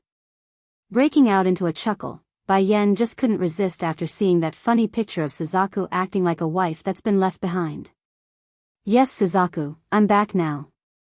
I've also found Azure Dragon now so there's only Black Turtle left who's missing. Really? Suzaku's eyes lit up, her smile dauntingly bright. It looks like I'm one step closer from leaving this mountain now. But Queen, is Azure Dragon well? After a momentary pause of musing, Bai Yan decides to keep the fact that their friend Azure Dragon has now been reborn as a female. It couldn't be helped, she's afraid this bird wouldn't be able to take the news and faint on the spot. Don't worry, Azure Dragon is fine. That's good then, heaving a long sigh of relief, Queen, I need to bring you to meet 2 people. Blinking her eyes at first, Bai Yan was taken aback by the suddenness of this request. However, towards that serious face, she couldn't refuse. Making a slight nod, all right, lead the way. Come Dragoni, we'll go and watch too. Tagging along with the little lass in hand, Bai Shuchen led his partner up the demon mountain using those small little feet of his. Taking this all in from behind, 4th Elder was rather puzzled and confused by the little prince's behavior. When did His Highness have such a good relationship with the little dragon girl? If I remember correctly, wasn't he afraid of getting anywhere near her after she kissed him on the cheek that one time? I guess children will always be children. They will forget something after a short period of time. Even from afar, Bai Yan could already hear the wailing cries of Jun Ruching as well as another male and female howling out in pain. It's eerie and creepy to the ear. Note, Jun Ruching is the fox woman who attempted to steal the queen position from Bai Yan and the first to be imprisoned inside this burning flame. What did the other 2 do? But before she could ask that question aloud, the answer had already presented itself before her very eyes. Inside the burning flame, the unknown woman's face and body had become transparently white due to the continuous torture. Despite this fact, her soul continues to persist after so long. As for the male that's also inside, that face looked ordinary and simple, however, that aura told Bai Yan exactly who this person was. Is he the man posing as Ditsong? A burning hatred ignites out of the woman's pupil, her glaring eye locking onto the 2 perpetrators that nearly ruined her family. That's right, Suzaku's complexion darkens as her voice turned cold, this is all state teacher's fault. He made this person and hid the fact from His Majesty, that's why there is the misunderstanding. As for the other female, she's a woman who's in fancies the king and the one who instructed this guy to frame the king. And, pausing for a moment, she's the one who ordered the palace guards to hunt you down, it's her. Truth was Suzaku felt very guilty regarding the whole fiasco. The first reason being Little Rice had come to her prior to Bai Yan's departure from the palace and asked about the possibility of someone impersonating one's aura and scent. Naturally Suzaku denied the idea and found it ridiculous. If only I had the same ability as state teacher, then I would have known it's possible and not let things reach that point. Remove the flames for now, I want to talk to them. Bai Yan didn't bother hiding any of the negative feelings she held for these two and sternly gave the order. Okay. Retracting the flame like the obedient follower that she was, Suzaku allowed 2 of the 3 transparent souls to fall out of the air and onto the ground. Chapter 832, Tire Them to Death, 6. In light of herself gasping for air now that she's free, Qing Shui, second snake woman, only needed a glance to recognize Bai Yan's face in that moment. Somehow her face had gotten even whiter despite being nothing but a soul right now. She's back. Did His Majesty really convince her to return? But how? She shouldn't have, considering that huge misunderstanding. What's more, this human woman would never forgive the king with her personality, she just won't.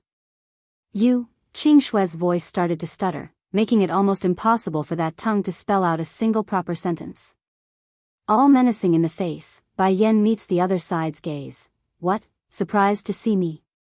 Or are you surprised by the fact that I would return so soon? Tightly biting down on her lower lip, Qing Shui's body trembled incessantly under that light battering of the mountain breeze. No need to fret, I'll tell you. It's actually quite simple. In fact, slowly coming up to the snake demoness, I was indeed very angry that day and didn't think things through. Adding in the fact that I got no explanation from Di Tsang that month, I left without a second thought. But you forgot something important, and that is his feelings for me. In order to keep me safe, my man had secretly given me a protection talisman to keep me out of danger. If that's the case, why would he try to kill me when he's so desperate to protect me? Bai Yan couldn't deny the fact that she and Di Tsang's time together was too short, making it easy for others to shake their foundation. But not anymore. This time she intends to rectify that problem. So I began to think. Going over the events one at a time, I eventually found the flaws until I was certain something was wrong. Sneering in her lips now, Bai Yan stares down at the snake's soul with contempt, and when he came for me, it didn't take much for me to believe his words. Well, explanation was honestly not needed back then. Issue was Bai Yan wanted Di Tsang to learn from the mistake of keeping so many secrets to himself, hence the reason why she stringed him along with various terms and such. Qing Shui had gone stiff at the knowledge. Slowly closing her pained eyes, bitterness gripped that voice. Why? Why did you show up? You are clearly just a human, why do you get to keep the king to yourself? Lowering her momentum at the question, Bai Yan happily obliged her. Want to know why? No problem, I'll tell you.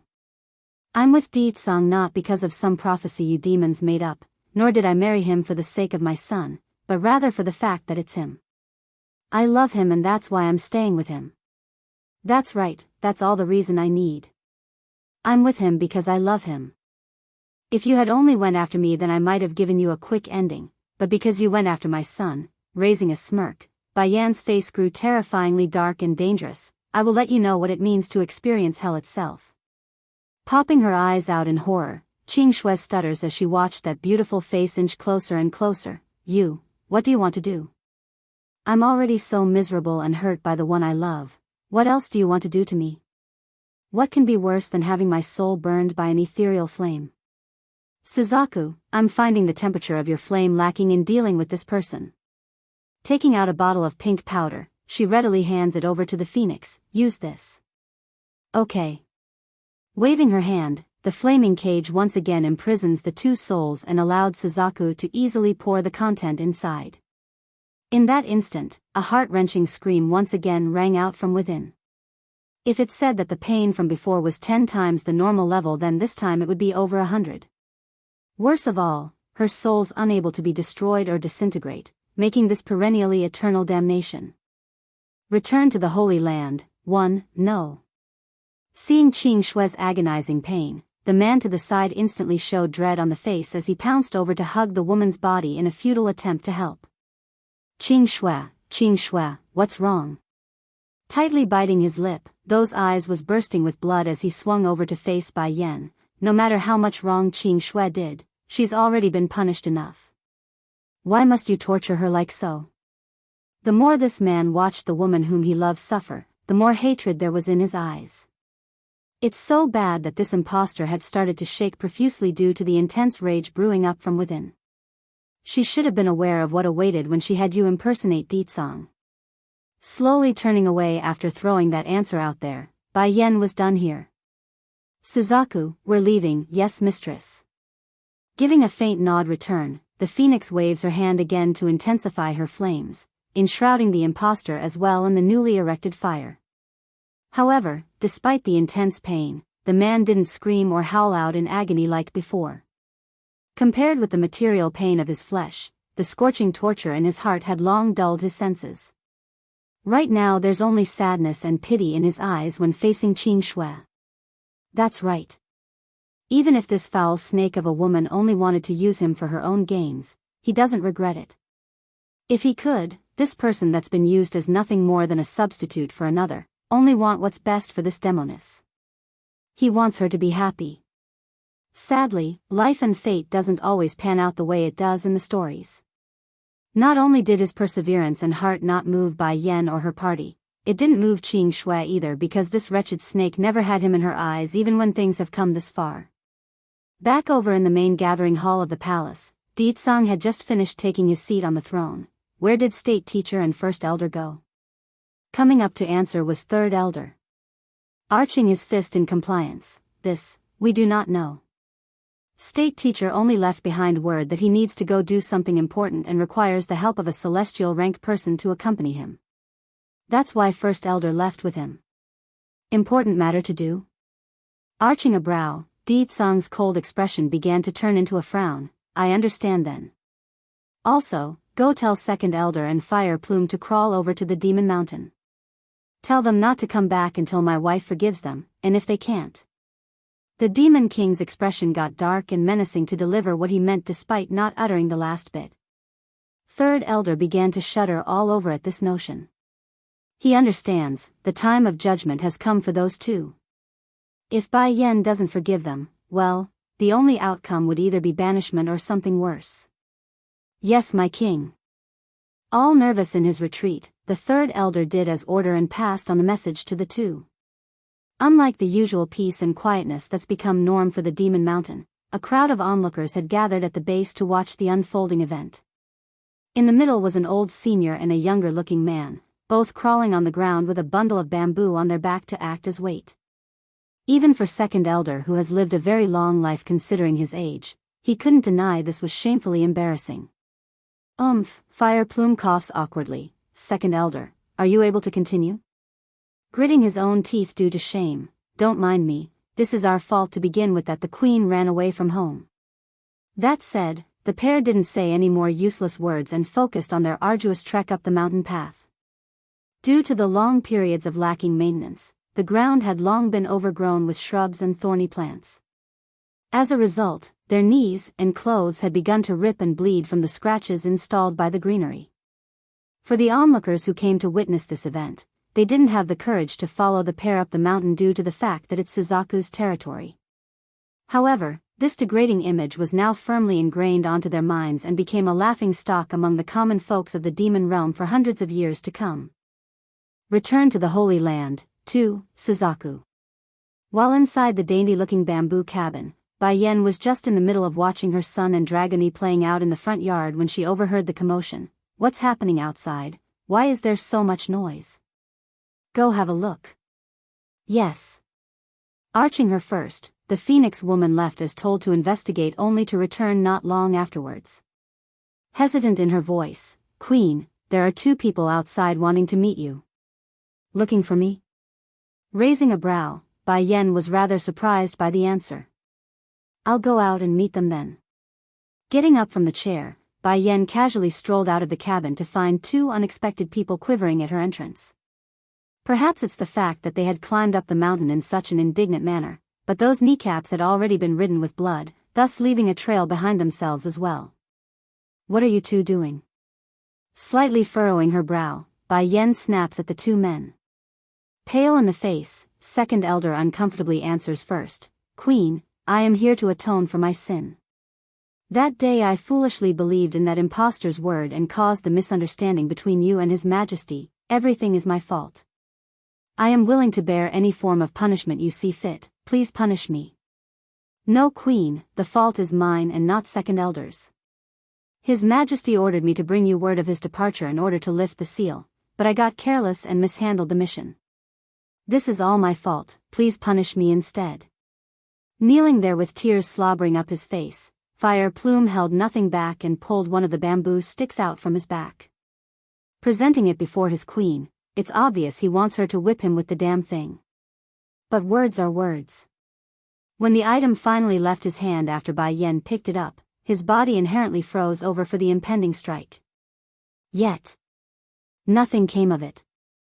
There's no pain or the sound of bamboo hitting his flesh, nor are there any words of scolding or curses, just an uncomfortable silence as he hung his head low. Did you suffer a lot when crawling up here? It was Bai Yan who eventually broke the awkward moment with her words. Chew. Queen. Fire Plume looks up in confusion, unsure what to make of that. In that case then your crimes have been atoned. Bai Yan has always been a person who holds a clear line on what's right and wrong, meaning she would only target those whom wishes her harm. What's more, does she even have the right to get angry at these two when she herself was fooled into those lies? Of course not. Fire Plume on the other hand was stiff as a rock right now despite the goodwill. This loyal subordinate of Di Tsang's just couldn't believe he's going to be let off the hook this easily. In fact, this bird man has prepared for the worse. The bare minimum would be a long session of being whipped until their skin was bleeding, or at least lose half their life in the process. Getting annoyed in the face after getting no reaction from the two, what? Do you want me to help lift you two up or something? Sure enough, the fierce voice finally knocked them both out of the dazed state. Jerking up in his haste, Fire Plume suddenly found himself unable to steady his legs due to the scrapes he suffered so far. Even so, he continues to force that shaky leg to remain standing in light of how awkward and funny he appears. If one had to describe his appearance, it would be like a duck squatting around after being tired out. Unable to bear this ridiculous picture, Bai Yan rolls her eyes and points to the stone stools nearby. Sit over there and rest. Once the both of you are better, then go back. Return to the Holy Land. 3. Moved to tears by this point, Fire Plume was filled with gratitude based on the face he was making. Queen, the great mercy you showed me today will never be forgotten. If Her Highness didn't forgive me, then the king will never keep me around. If that's the case, the only outcome would be banishment from the demon realm. This matter is not yours or Second Elder's fault to begin with. If they can blind me to the truth, then what right do I have to blame you too? Smiling on the face, Bai Yan comments bitterly, besides, the loyalty you showed me isn't going unnoticed. Just keep being true to Di Tsang in the future as you've always been. Coming down to take a seat on the stone stool now, it was Second Elder who spoke next. Queen, you forgiving us is your open-heartedness, but I won't forgive myself. From now here on forward, I will use my loyalty to prove my worth. Sighing at their persistence, here, these 2 pills are for your knees. Take it and quickly heal up so you can go back down the mountain. Suzaku doesn't like being disturbed. After her saying that, Bai Yan then tosses the 2 pills over and returned to her resting spot inside the bamboo cabin. But unlike her mistress though, the Phoenix woman didn't go inside, she merely continues to stand there staring down at the 2 men like she's seeing some filthy peasant. Wham! From out of the blue, she actually kicks them both in the shin after seeing they had ingested the medicine. Lady Suzaku, gasping over the wincing pain, Second Elder pathetically looks at the lady in an unsure manner of what to do. When something like that happened back then, why did you not come find me first? Gnashing her teeth, she snaps at them both. Squirming at the interrogation, the senior somehow became smaller in terms of size. It's the king. No wait, it's the imposter. He wouldn't let me tell anyone including First Elder and you Lady Suzaku. He said he didn't want the news landing in the queen's ear. Stupid. Seething at this point upon hearing that ridiculous answer, if Her Highness didn't forgive you then it wouldn't be just a kick. Since your wounds are healed now scram, I don't want to see your faces. That's no different from amnesty for the pair. Scrambling to get off their butts, Second Elder and Fire Plume practically fled like a ferocious predator was behind their back. In a blink of an eye and plenty of dust cloud in their wake, the 2 was gone and without a trace.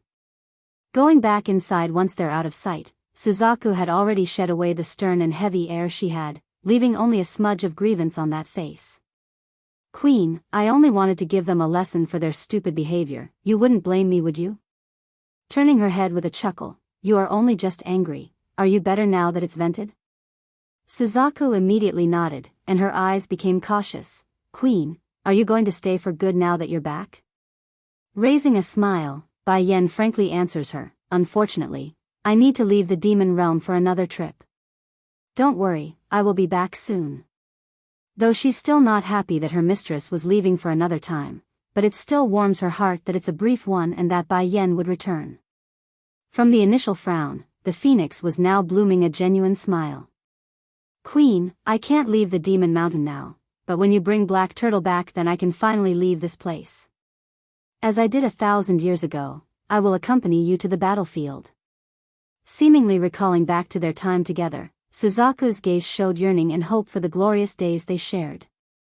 Return to the Holy Land, for Shachin, Dragoni, let's go. One hand holding her son, the other holding the Missy, Bai Yan was all smiles on the face as she led them to the doorway. But mother, where are we going? Blinking his big innocent eyes, the little steam bun tilts his head as he eyed his mother. We're going to your father, she answers readily. Now that the crisis with the demon realm is over, I want to go back to the Holy Land for a trip. Back to the Holy Land?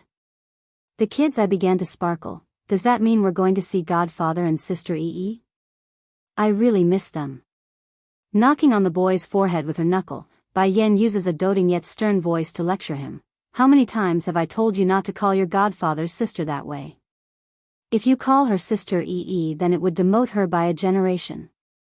Covering his head with both hands, Bai Shechin sounded pitiful and wronged, but Sister Yi won't let me call her auntie, otherwise she won't make fire with me. Quickly realizing the mistake he did there, the little steam bun hurries to backpedal on his own words. You've heard me wrong, mother, I didn't say anything about fire. I just... No need to explain.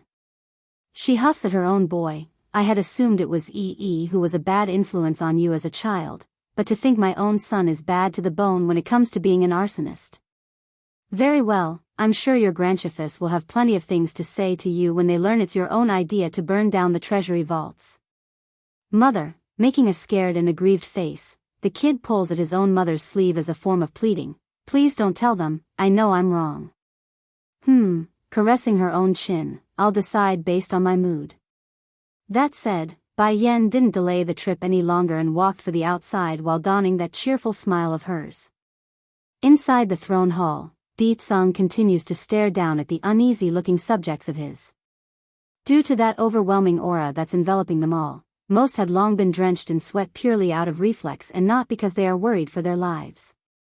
Then suddenly, a ray of shining hope has come to save them from the uncomfortable situation. Gorgeous in her rosy red dress, the Demon King didn't need any form of urging to fly over to sweep this woman into his embrace. How come you're here? Didn't I tell you to rest at the Demon Mountain while I finish up here? Gentle as ever in his tone, Di Tsung never ceases to amaze his subordinates on how quickly his attitude could change when presented with their queen. Actually, I've come to tell you something. I need to go back to the Holy Land for a while. Clearly unwilling based on the initial frown, the great Demon King nevertheless relented and raised a brilliant smirk like he's thought of something devious. Okay, I will accompany you. No need, shaking her head, Bai Yan blankly refuses the offer. I'll be back real quick, you don't need to deliberately come with me. I'm sure there's still a lot of things for you to take care of here. In that moment, Bai Yan's brain unconsciously recalled back to the message the Lord of the Holy Land left her prior to her initial departure. And now, she and Di Tsung's strength has become too far apart. In order to keep up with him, Bai Yan must improve if she wishes to fight alongside him in the future. And to achieve that, the only solution would be to return to the Holy Land. Are you afraid I would fight with Chui Feng? The man's voice sounded all sour and jealous. Di Tsung understands very well that person holds an unusual position within his wife's heart. Mainly for the fact that Chui Feng was there during Bai Yan's hardest period while he himself remains out of the picture. That fact remains a threat and he didn't like it. Be the judge. 1. As soon as Ditsong's words were finished, the woman in front of him had already tiptoed that feet to sink her rosy red lips onto his. By combining 2 of her fingers against that chin, the picture was akin to Bai Yan taking advantage of her man and not the other way around like usual. An eternity later. Be good, I'll be soon, so stay here and wait for me. Despite this tone being no different than that of a owner comforting their pet, it's damn well good enough to make this wife's slave numb to his feet. Unable to refuse that request, the man's voice falls into a whisper. Okay, I'll come find you after I finish my business here in the demon realm. Nodding with a smile, Bai Yan lets go and turns around. Xiachen, Dragony, we're leaving for the Holy Land now. Batty father. Bai Xiachen suddenly runs forward to confront his old man, those eyes shining like a twinkling star. Don't forget what you promised me. I will come back after I go see Godfather and my grandchiefess. At that time, you must send me to the secret domain for training. Actually breaking out in laughter, the Demon King smiles proudly at his own boy. When have I not kept my promises to you? When you come back, I'll personally send you to the secret domain for training. Okay. That brought on a wave of smiles to the kid, making him all the more adorable at the moment. I will strive to enhance my strength until I can become Mother's wing. I will shelter her from the rain and wind. Determined and firm, those big eyes left no room for doubt because he meant it. As long as I can protect Mother, then I'm not afraid of anything, let alone some secret domain. Bai Yan had wanted to speak up to stop this situation multiple times, but when seeing how excited her son has become, she just couldn't bear to crush that hope. Perhaps able to sense his wife's mood as well, Ditsong's next action was to wrap his hands around her shoulder in a reassuring manner. Don't worry, he won't be in any danger. He's the prince of the demon world, his responsibility is to protect his mother and sister. That's something he can't avoid. Shooting a look at her own man regarding the last bit, where is his sister? Grinning like a sly fox that he was, Ditsong's ambiguous voice easily gave away his scheme. We can make one anytime you like. In that instant, Bai Yan's ear had directly turned a feverish red. Making a cough, this embarrassed woman didn't want to meet that yearning gaze, because if she does, she fears this perverted bastard would just rip into her clothes and carry out the deed. It's getting late already, I should leave now. Then, as if thinking of something, Bai Yan swings around again to meet his. Also, I have already forgiven Second Elder and Fire Plume, you mustn't make trouble for them. Ditsong frowned at that. In the man's opinion, his wife wouldn't have run away from home to begin with if not for those 2. However, now that Bai Yan has spoken up for them, he could only respect that decision despite the unwilling heart. Bye-bye, Batty father. Waving at his old man as they left, the little steambun somehow seemed more receptive at having a father compared to before. He's actually bothering to do what a son does in a parting situation. Wait a minute. Turning around at the sudden call of her man again, Bai Yan makes a rather confused look. Ditsong, is there something else you need? I'll send you. Among his proud face, there's a glint of pleading like he won't have it any other way. Okay. This time Bai Yan didn't refuse him. All smiles in the face. Why are you acting so nervous? It's not like I'm not coming back. I only want to cherish every minute I have with you. It's true he would respect her wishes and not force along, but that doesn't mean he won't take advantage of every possible second that's within reach. Be the judge, too, quietly following behind the 2 females in his group. Bai Xiachen's disgruntled face showed he's frustrated and depressed. Why do I feel like I am redundant now that Mother has accepted Batty father? Swinging around to blink her curious eyes, Dragony comes to the boy's side. Why? Because Mother would normally give me some hugs and kisses whenever possible, but now it's always Batty father tossing me aside when that happens. I'm starting to feel like I'm not his son and was picked up from the streets. Clouded in a mist of white, the Holy Land's main base was akin to a wonderland in how surreal it appears from afar. But unlike the usual serene and peaceful picture, Bai Yan was surprised to find her former home crowded with unfamiliar faces. What's going on here in the Holy Land? I've only left for a while, why are there so many people coming to the Holy Land? Lady, aren't you here to attend the recruitment process? Why do you not know what's happening? One of the young lads nearby offers an explanation after seeing how pretty that face was. The Holy Land is going to recruit disciples again? A pang of dismay filled Bai Yan's face. Didn't we recruit people before already by sending examiners out into the world? Why are we recruiting even more? This can't be right. Did something bad happen? Mother, Bai Shechen makes a yawn, obviously bored by the unrelated matter. I want to go see my grandchiefess and godfather, can we go ahead first? Okay. One hand holding the boy, the other the girl, Bai Yan led the way with her children for the main gateway. Unfortunately, due to the huge numbers of attendees today, she's now forced to squeeze through the main crowd where the unexpected happens. Move aside. Suddenly, a hand reaches over from one side in an attempt to push her aside. Thankfully Bai Yan reacted in time. Pulling the little steam bun to the other side, their small little group was able to dodge the rude man's act and remain unharmed. Do you not see our fiery flame sect's big lady is coming through? Idling people are to make room. Not only did the person not apologize for trying to push children and females alike, this bastard actually glared at Bai Yan upon realizing his hand had missed.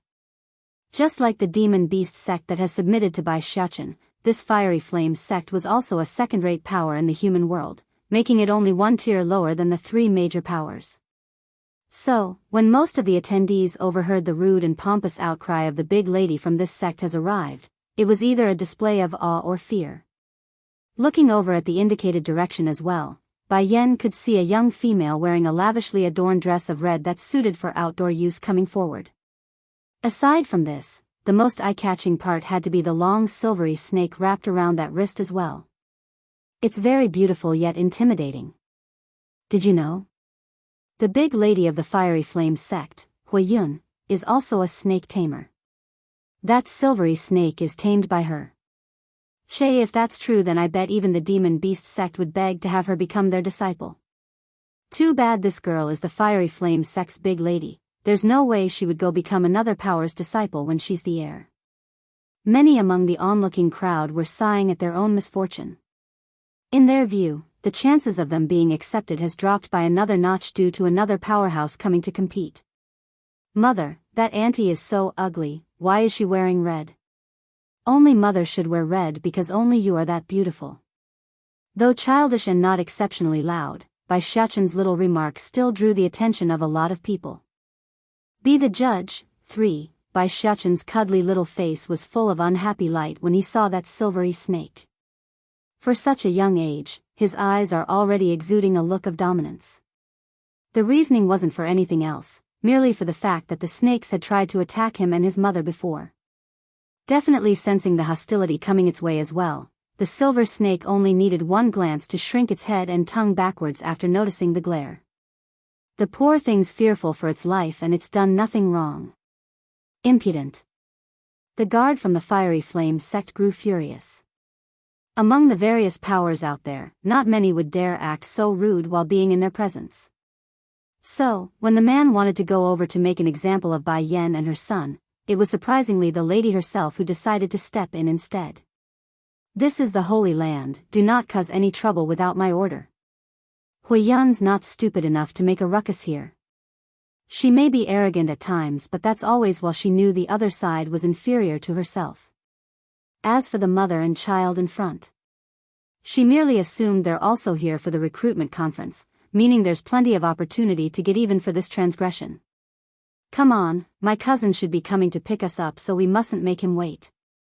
Turning away, Hui Yun has completely missed the murderous intent that's being hidden away by Bai Yan. Undeniably, the lady's selfish act of ordering her own guard to step back was the right move, otherwise the outcome would have been a bloody one. Mother, blinking his big blue eyes with a furrowed face, Bai Shechen turns to Bai Yan using a pleading tone. Can I go make trouble for her? Almost uncaring in the voice, no son, remember what I taught you. Do not make trouble for those who don't trouble you, but if they do, do not let them go. The implications were simple, if they dare to offend the kid then he's free to crush them. But since they're still not doing anything yet, he's not to harm them.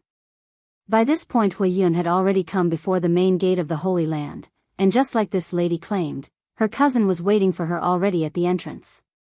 Huiyun, you're finally here. A young man calls out with a beaming smile. Losing that prideful air, the lady promptly made a shy face while being in the presence of this somewhat handsome person whom she's related to. Yes, cousin, I am here. Didn't my father already send word that I'm coming to attend the recruitment conference? If I can stand out this time, then we would become senior and juniors as well in the Holy Land. Ha! Lin Yahan bellows out a hearty laugh at his younger cousin's comment. Don't worry, Huiyun, your cousin I will definitely see to it that you're able to join us in the Holy Land. Upon seeing how this big lady from the Fiery Flame sect was able to have someone on the inside, many of the crowds were showing envious looks. So she has a cousin already inside the Holy Land. Someone mutters to their partner. It would seem so. Also, I've heard that Lin Yahan isn't just some random disciple, his mentor is one of the judges for the event. Another comments from a different spot. Then wouldn't that mean this woman and her son is in trouble?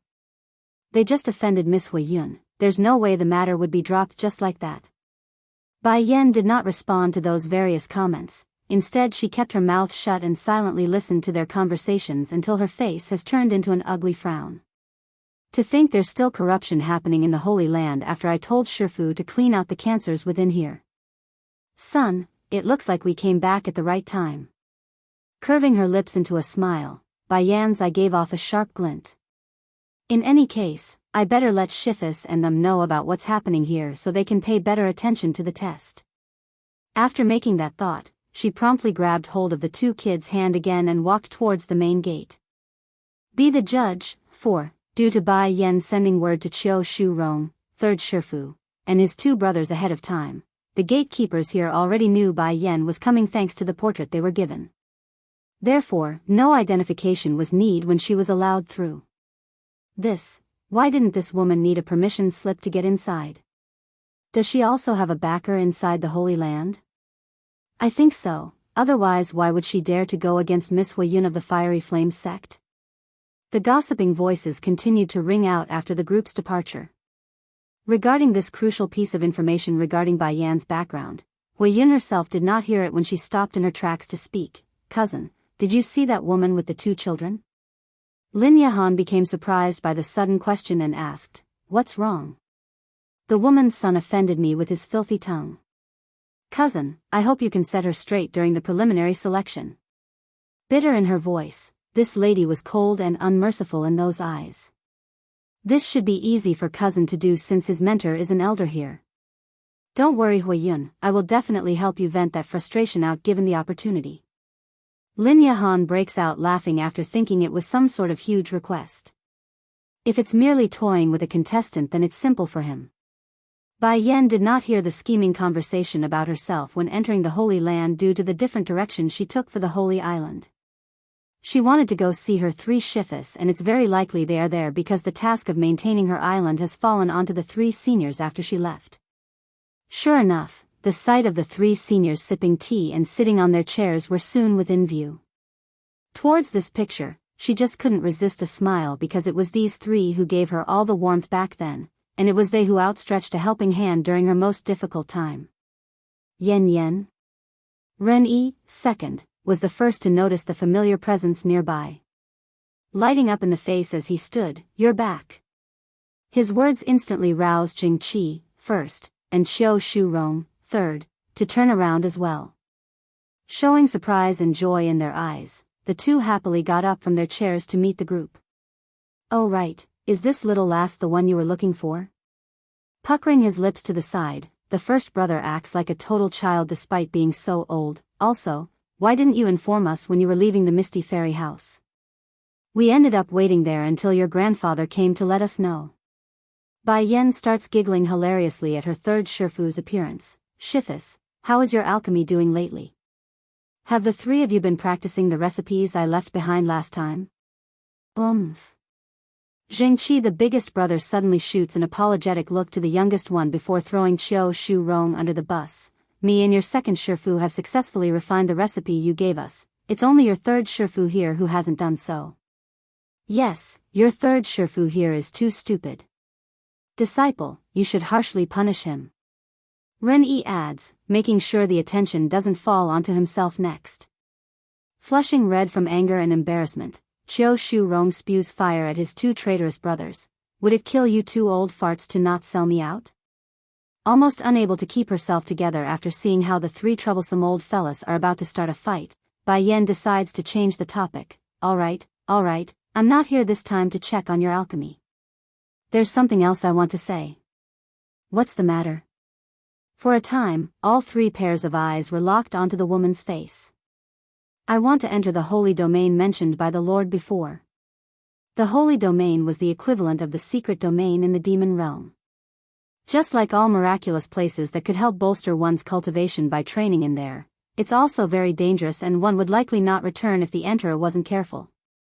This time, for Dietsong's sake, for the demon realm's sake, I must take this risk.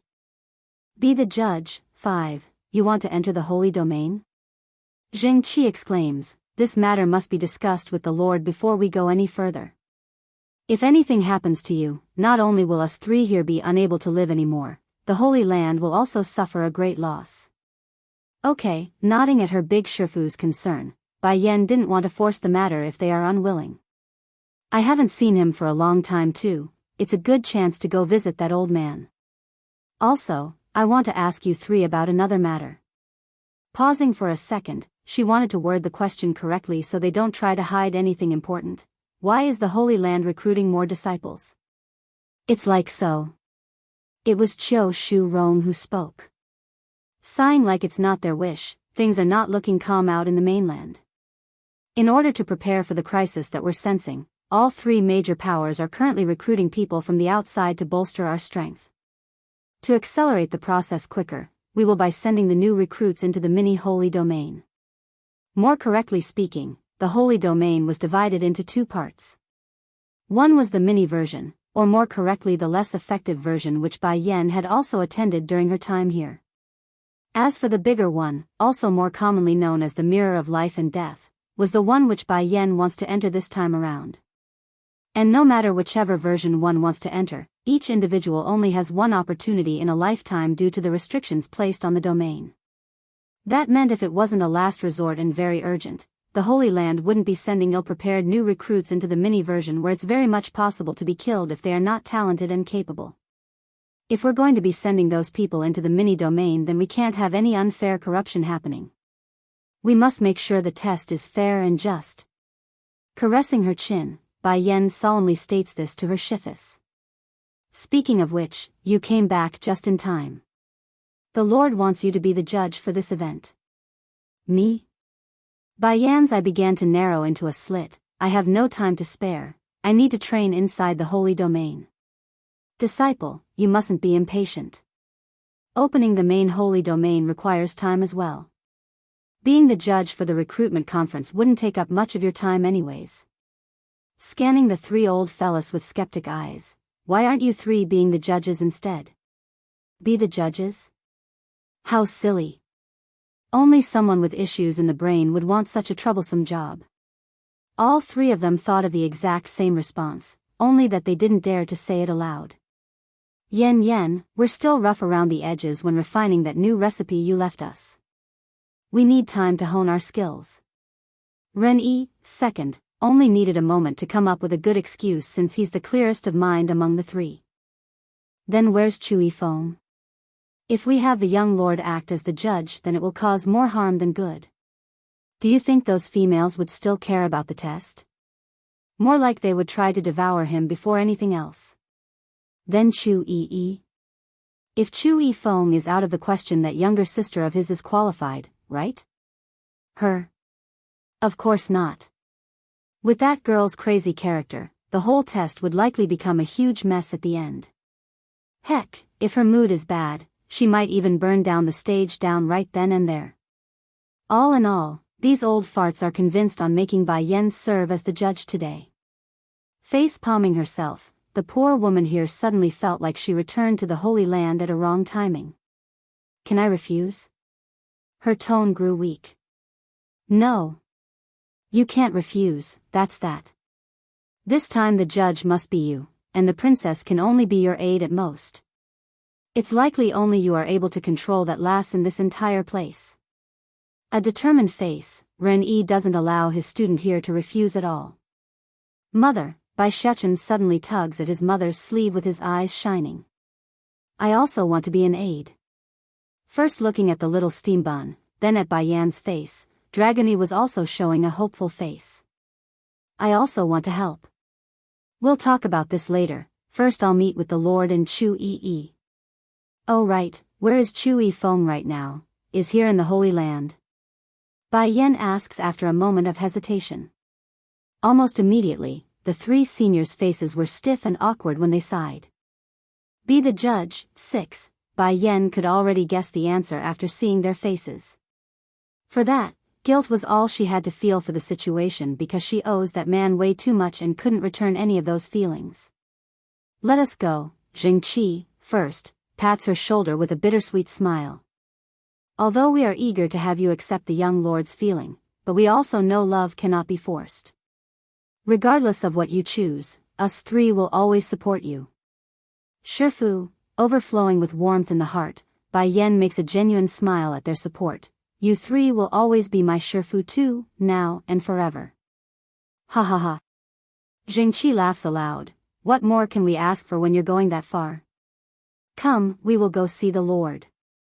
He was just mentioning you not long ago, saying he's wondering when you will come back to see him. Inside a room, the table here was a total mess while Chu Yi continued to nibble on the chicken leg in her hand. Due to this act, her mouth has become covered in fatty oil while the handsome middle-aged man across the table eyed her consciously with a pang of drunkenness in the face. Pa, did you call for Bai Yan to come back yet?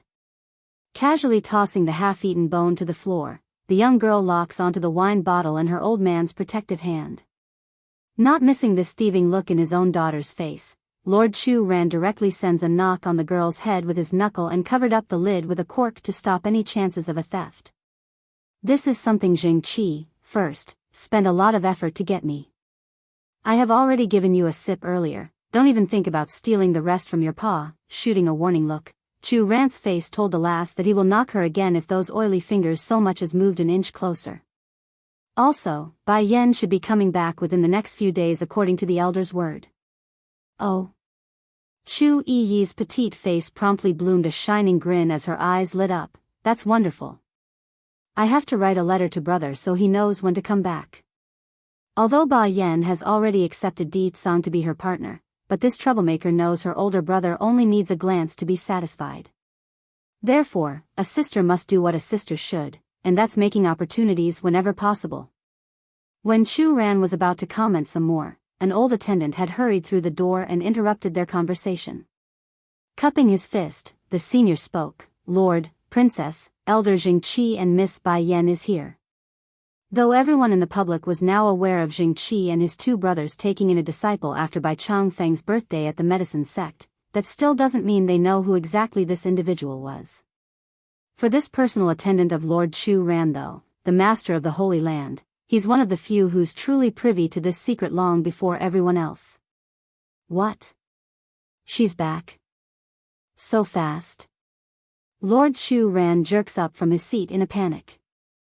In response to the mess on the table, this man quickly cleared it out with a wave of his sleeve and stuffed everything into the storage bag. Following that, he also brought out a clean robe to drape over his dirty clothes to cover up the stains, all the while not forgetting to take a pill to remove the drunkenness from his face. Chu Yi, on the other hand, was not as clever as her old pa there. Completely unable to react to this quick movement, she was still covered in food oil and her clothes were filthy dirty like it's been run through a dumpster. Did you forget she has a phobia for cleanliness? Seeing the dull look on his own daughter, Chu Ran reminds the girl with that whispering comment to urge her to move it. Sadly, it was already too late. Just as Chu Yi was about to get up from the table, Bai Yan and Jingqi had just so happened to walk through the doorway. First thing they saw was the disgusting picture of the girl's rancid appearance. Furrowing her brow, Bai Yan spoke first. Yi, it's not enough that you've polluted your own room, now you're also defiling the Lord's room? Giving the air a sniff around the girl's body as well, her mouth inexplicably lowers into a frown. Did you drink? Have you already forgotten the last time you got drunk? You almost burned down my holy island. No, it's not like this, it's my pa. Now the poor lass didn't even get to cry foul because she's been caught red-handed. Also, it's not like Chu Ran was just going to stand on one side to let his daughter drag him into this hot mess either. The father who sells his own daughter out, what did I teach you before? A lady needs to be dignified. Not only are you gobbling up meat without manner, you're also drinking. This is unacceptable. Chu Ran speaks in such a righteous manner that it's hard to rebuke his words. I only drank a... Stupefied in the face, Chu didn't know what to say more. What? You drank a whole pot? Chu Ran angrily points at the girl's clothing like he's accusing her of doing something criminal. How can you even try to make excuses when you drank a whole pot? To think my own daughter would be so wild when I'm not paying attention. In particular is your nerve to drink in my room, now it's filled with the smell of alcohol. How am I supposed to sleep tonight? There's an incredible disbelief in the girl's eye as she stared at her old pa suddenly. A strong impulse of wanting to cry takes hold inside. I only took a sip, why is pa framing me? Bai Yan, is there something the matter in coming to see me? Chu Ran turns to face the woman. From the original stern face he used against his own daughter, his expression now was soft and kind.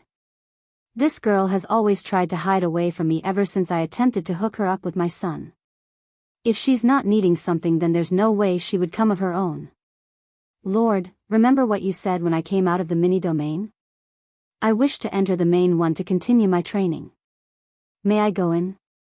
In fact, of the 4 years she spent at the Holy Land, 2 of which was spent training in that place. If not for the fact that she misses her younger brother Biyao dearly and went back to find him, she would have continued on to the main one right away. Chu Ran was a little surprised and perplexed by the request. You want to enter the Holy Domain? That's right. Firm in her tone, Bai Yan's face showed no sign of fear or hesitation. Sighing at this sight, lassie, I did say you can enter the real Holy Domain, but you must understand that the danger also increases exponentially. Compared to the mini version you entered, it's hundreds of times worse. I do admit though, when there's danger and wealth usually comes hand in hand, there's no better way than enhancing your strength in this manner. Looking up to face the woman's eye, Lord Chu Ran's voice became solemn and stern. Also, the time flow inside there is unlike the outside, it's much slower. If you spend a year in there, then it's only a month out here. Are you sure you want to go through with this? Bai Yan did not answer right away because she didn't know about the fluctuating time flow. I need an answer that you are certain of. Do you really want to go in there despite all the dangers involved? Softening up in his voice on this part, the man's face was neither aggressive nor rude. Yes. All right, I will respect your choice here, but know that it will take a lot of time to open the entrance to the Holy Domain. Slowly coming up to Bai Yan to give her a pat on the shoulder, Chu Ran's tone sounded regretful. I've always treated you like my daughter-in-law, but now that you're married to someone else. No matter, you will always be my daughter. Lord, moved by those words, Bai Yan almost couldn't hold back a trickle of tear from how moved she felt. These people here have done nothing but treat herself and her son good. Chu Ran chuckled at this image. I won't bother you with the unimportant stuff, just know that I have always wanted a capable daughter like you. If could even be half as good as you, then I won't have to be so worried all the time. Definitely hearing that last comment about herself, Chu didn't even know who to cry to about her woes. Am I that unwanted? I knew it, someone else's child will always be better than their own, that's why Pa's belittling me so much. Frame 1, Making a dry cough to lighten up the mood, Jingqi finally decides to speak. Lord, I have another matter I like to report. What's the matter? This time I want to recommend Yan as the judge for this event. Do you think it's a good idea? Zheng Qi's proposal actually made the middle-aged lord go mute. Pondering for a while, the person turns to the woman herself. Lass, do you want to accept your Shifu's proposal? How long does it take to open the entrance to the domain? And how long is the recruitment conference? She asks with deep thoughts running through those eyes. It takes more than a month to open up a portal to the Holy Domain. That's more than enough time to finish the recruitment tests for sure. Okay, Flashing a strange light in those irises, the woman's lip had curved into a smirk for some reason. I will take over as the judge for this event. Huh, Chu Ran laughs and pats her shoulder again. Now I can be relieved with you as the judge. Follow Bai Yen and gain some experience. Do not stray from her side and make sure to follow her directions to point, understand? Chu appeared to be very aggrieved at the moment because she still hasn't forgotten how her father just framed herself. Just when the girl wanted to cry out to defend herself, Chu Ran had already shot her a warning look. The meaning was very simple: sell me out and you're done for.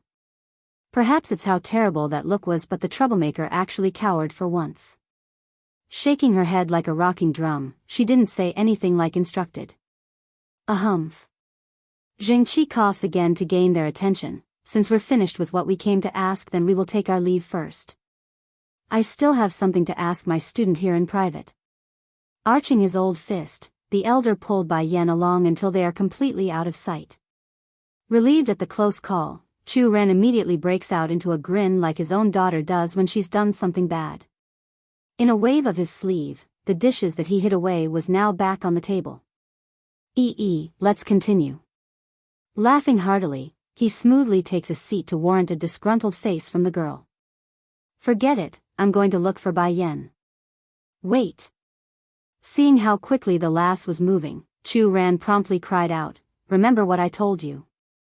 If you sell me out, then I'll marry you off in the coming day. I'm sure there are plenty of nice young men around with the test happening. Almost tripping over herself when listening to that ridiculous comment, this troublemaker of course wouldn't have the courage to sell her own father out. Like old like young, their similarity was uncanny.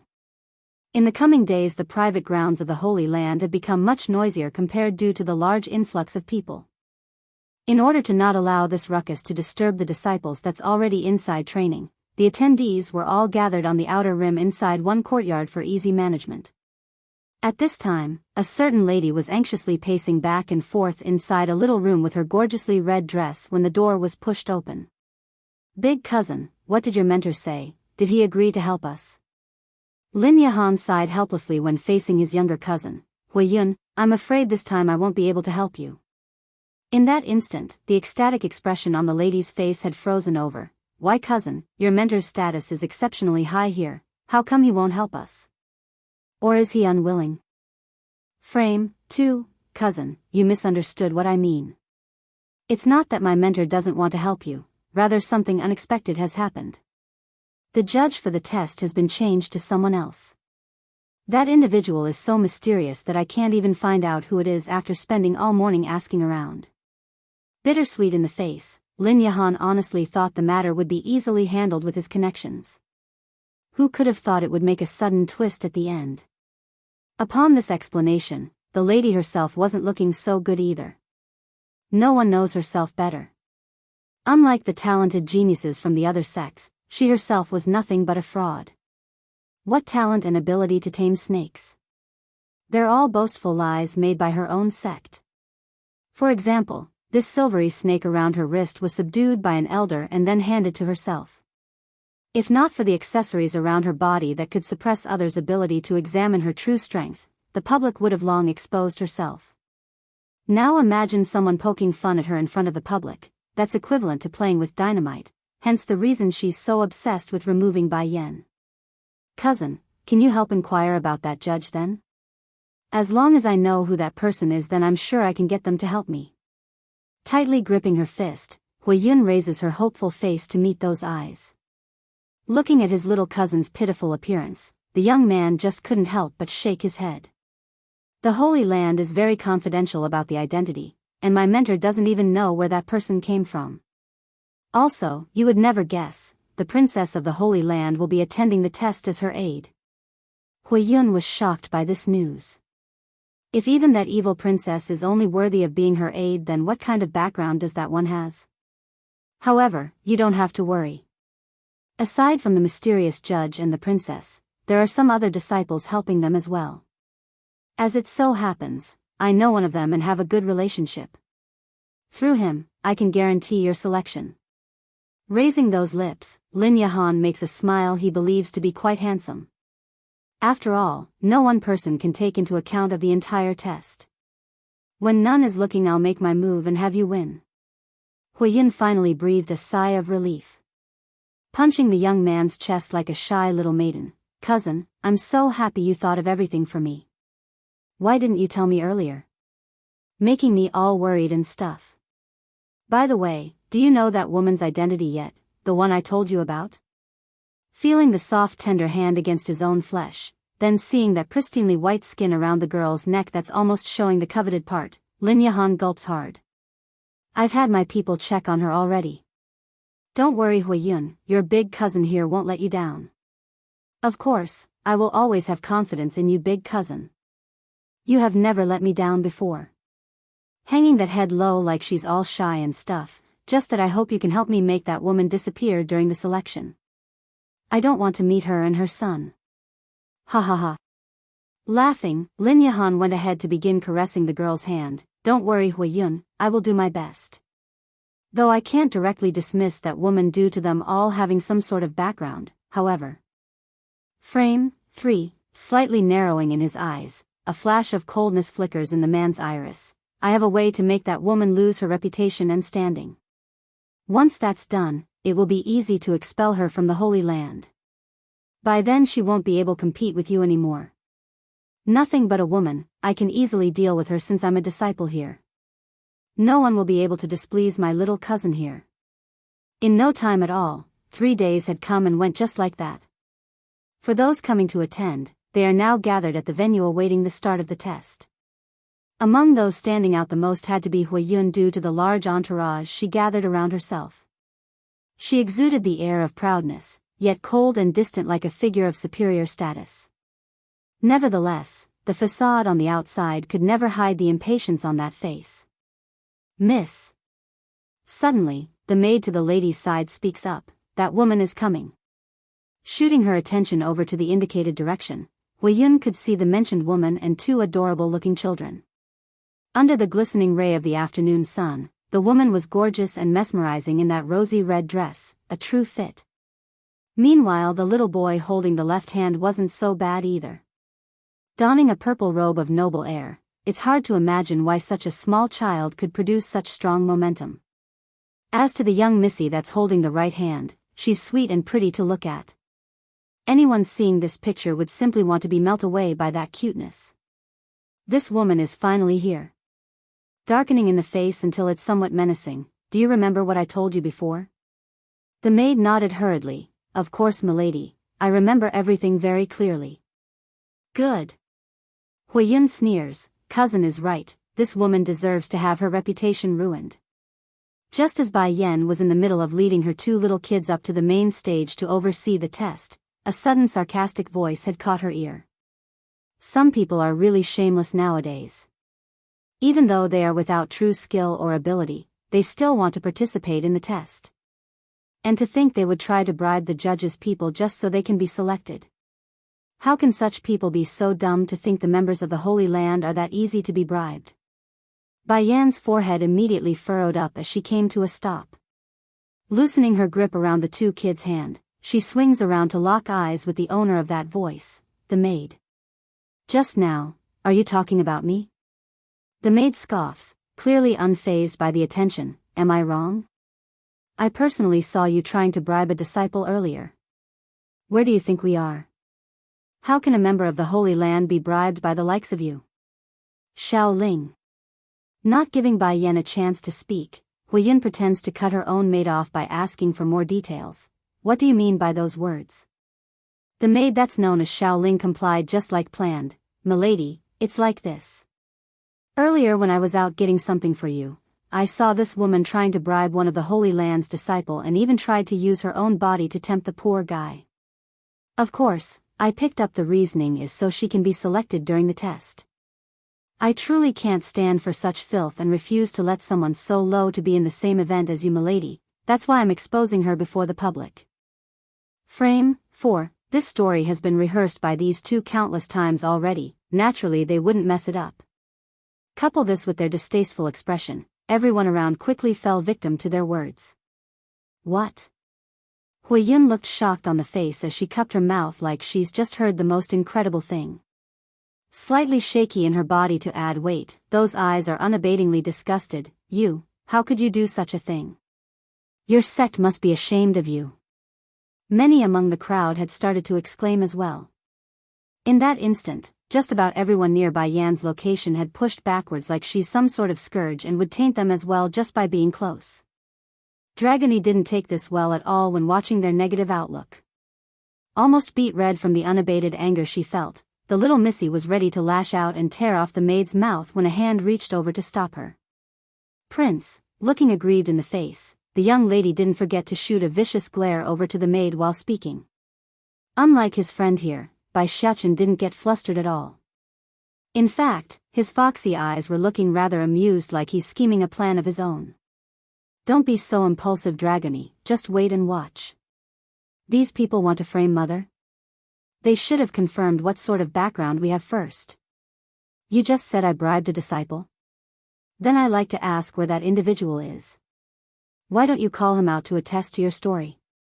Donning a shallow smile, Bai Yan's face locks eyes with Hui Yun despite the maid being the one that's calling out. Too dumb to realize her own doom was coming, the ignorant lady actually signaled her own maid to step forward. Sir Lu, can you please come out to testify? Such a woman should not be allowed to tarnish the sanctity of the Holy Land. In that moment, a young man donning a charismatic smile had come walking down from the main stage. Originally I didn't want to say more in this matter, after all, it's too disgraceful for everyone that's involved. The man known as Lu Han steps out to speak in a righteous way that left many unable to doubt those words, but, since this maid has the courage to step forward for justice, I of course will also come out to testify. Slowly but surely, Lu Han's eyes had fallen upon Bai Yan's face where he began to openly frown. Lady, I know you are not talented and is anxious to be selected, but I, Lu Han, am not going to do something so underhanded by selling out my own conscience. I like to ask you to leave of your own volition lest I get someone to do so in your stead. There's hardly any smile left on the surface, in fact it's now stern and angry. This uncle. Out of nowhere a milky and childish voice cuts in, causing the already frowning Lu Han to look down where his eyes discovered the little steam bun at the front. Uncle, did your mother not teach you lying is bad and will make your future miserable? Lu Han's face promptly changed for the worse. Turning ugly, no wonder the mother has that kind of virtue, this child is so rude. I guess what they say is true, the apple doesn't fall far from the tree. The little steam bun didn't get angry though, only deepening his smile like a cunning fox. Uncle, I'm only giving you a kind reminder that bad people will get a miserable fate if they lie. If one is not lying then naturally the idea wouldn't apply to them. What are you being so afraid of? Though smiling brightly on that face, it's somehow scary and frightening. Also, you are vilifying my mother while in front of a young child, yet I still remain polite and call you an uncle, so who is the uneducated one here? Frame 5, the crowd at the moment was extremely quiet, so quiet that they could even hear a pin drop. These people would never doubt the disciples of the Holy Land, but the child was always polite as he said. On this point, the maternal hearts among them were won with ease. After leaving this remark, Bai Xiachen turns away to return to his mother's side, that face raising a happy-go-lucky face. I have already warned him, mother, but it doesn't look like he's heeding my words. So, you don't need to be polite to him. Rubbing her boy's head at that sensible sentence, Bai Yan returns her sight to one that's known as Lu Han. I'll give you another chance, do you stand by your words? That roused a slight change in the young man's face. What does this woman mean? But thinking back to how turbulent the Holy Land has been recently, the greediness came out on top in the end. Gritting his teeth, I never lie. To be perfectly clear, this wasn't the first time Lu Han had taken bribes, that's been done more than once in the past. The fact that he was somehow fortunate enough to avoid the cleansing a while ago showed the good days are numbers. Therefore, plans must be made for the future and taking even more bribes was his answer. Alright, the chance has been given. It was you who didn't take it. Whatever happens afterward is your own choice. Smiling darkly at this individual, Bai Yan didn't bother to hide the contempt she had in those eyes. This immediately causes Lu Han to go dumb for a second. He didn't know why, but a rippling effect was drumming at his heart, causing him to feel uncomfortably anxious. Lu Yan, a core disciple under Elder Qing Hong's mentorship, and is responsible for the weapons assignment for this test. So are the weapons the reason I tried to bribe you before? The young man nods quickly. Yes, you not only wanted me to assign you the best weapon, but also tamper with the other contestants as well. Don't look down at me, I would never do such a thing to betray the Holy Land. Anyone who enters the Holy Land had already been stripped of their belongings at the entrance. Now if they are to use any tools or weapons, it would have to be assigned to them from the authorities to ensure fairness. It's just that. Bai Yan's sudden chuckle had left everyone wondering what's so funny at the moment. And then you also said my strength is too poor, so even a godly artifact would be useless in my hands, is that right? It's true, one's power must be from within and not from some tool crafted by another. For example, a novice could never wield the true strength of a godly artifact, while a veteran master could easily wipe the floor with an opponent if they so much as have a dagger. Lu Han was now completely dumbfounded. He just realized something very off about the whole conversation. The main reason being the fact that this woman knew he's in charge of the weapons assignment. Aside from those at the heart of the Holy Land, no one else should be able to know his duties unless they are involved with the event itself. Elder Qing Hong still hasn't come yet? Go get him to come see me now. Smirking menacingly now with that frosted gaze, Bai Yan's air suddenly intensified as she gave the command. Aside from Chu Yi acting as the aide, Jing Qi also assigned 2 core disciples to help with the menial tasks. So, imagine Bai Yan suddenly discovering this outlandish predicament where she's being framed by the one that's supposed to be helping her. She is the mysterious judge, 1. It was then at this moment a delicate voice rears out from the back, bringing the previous noisy area into a calm silence again. What are you all doing around here? A girl wearing a yellow-colored dress appears quite annoyed and unhappy at the gathered crowd. The members of the Holy Land here today may not have met Bai Yan before due to the secretive nature of her existence, but they definitely knew who this little princess was. Sure enough, the closer bunch immediately spread apart to make a straight opening line for her entrance. No longer bothering with the confrontation, Lu Han's somewhat handsome face showed a flattering smile. Princess, Mentor Qing Hong, Elder Chongling, you are all come? When should we start the test? Now. Chu Yi playfully arches her brow and turns toward Bai Yan's location. However, she was interrupted by Lu Han's voice again. But princess, aren't we going to wait for the judge? Showing a puzzled face. But she's already here, who else are you intending to wait for? These people are so strange. Bai Yan is clearly here already, who else are they planning to wait for? Popping his eyes, Lu Han didn't know what to make of this. The judge is already here? How come I didn't get the message? Acting like she didn't see the shocked expression on the man, Chu Yi makes a bright yet embarrassed smile at the mentioned woman. Sorry Bai Yan, I'm late. Can we start now? Originally Lu Han was still searching the crowd for the mysterious judge, but upon noticing the girl's directed gaze and Bai Yan's words from before, a terrifying notion then starts to bloom from within. That's right, he's afraid, fearful even. It's so bad that he couldn't even move his leg and could only tremble like a nervous wreck. Mentor Qing Hong, this woman is, the middle-aged man known as Qing Hong didn't quite understand this disciple's odd question. Showing a rather frank face, he reveals the truth by nodding. She is the judge. What, you didn't know? Though light and without intention with his voice, the message was equivalent to a hammer smashing down at their hearts. The most affected had to be Hui Yun, who pushed for all this.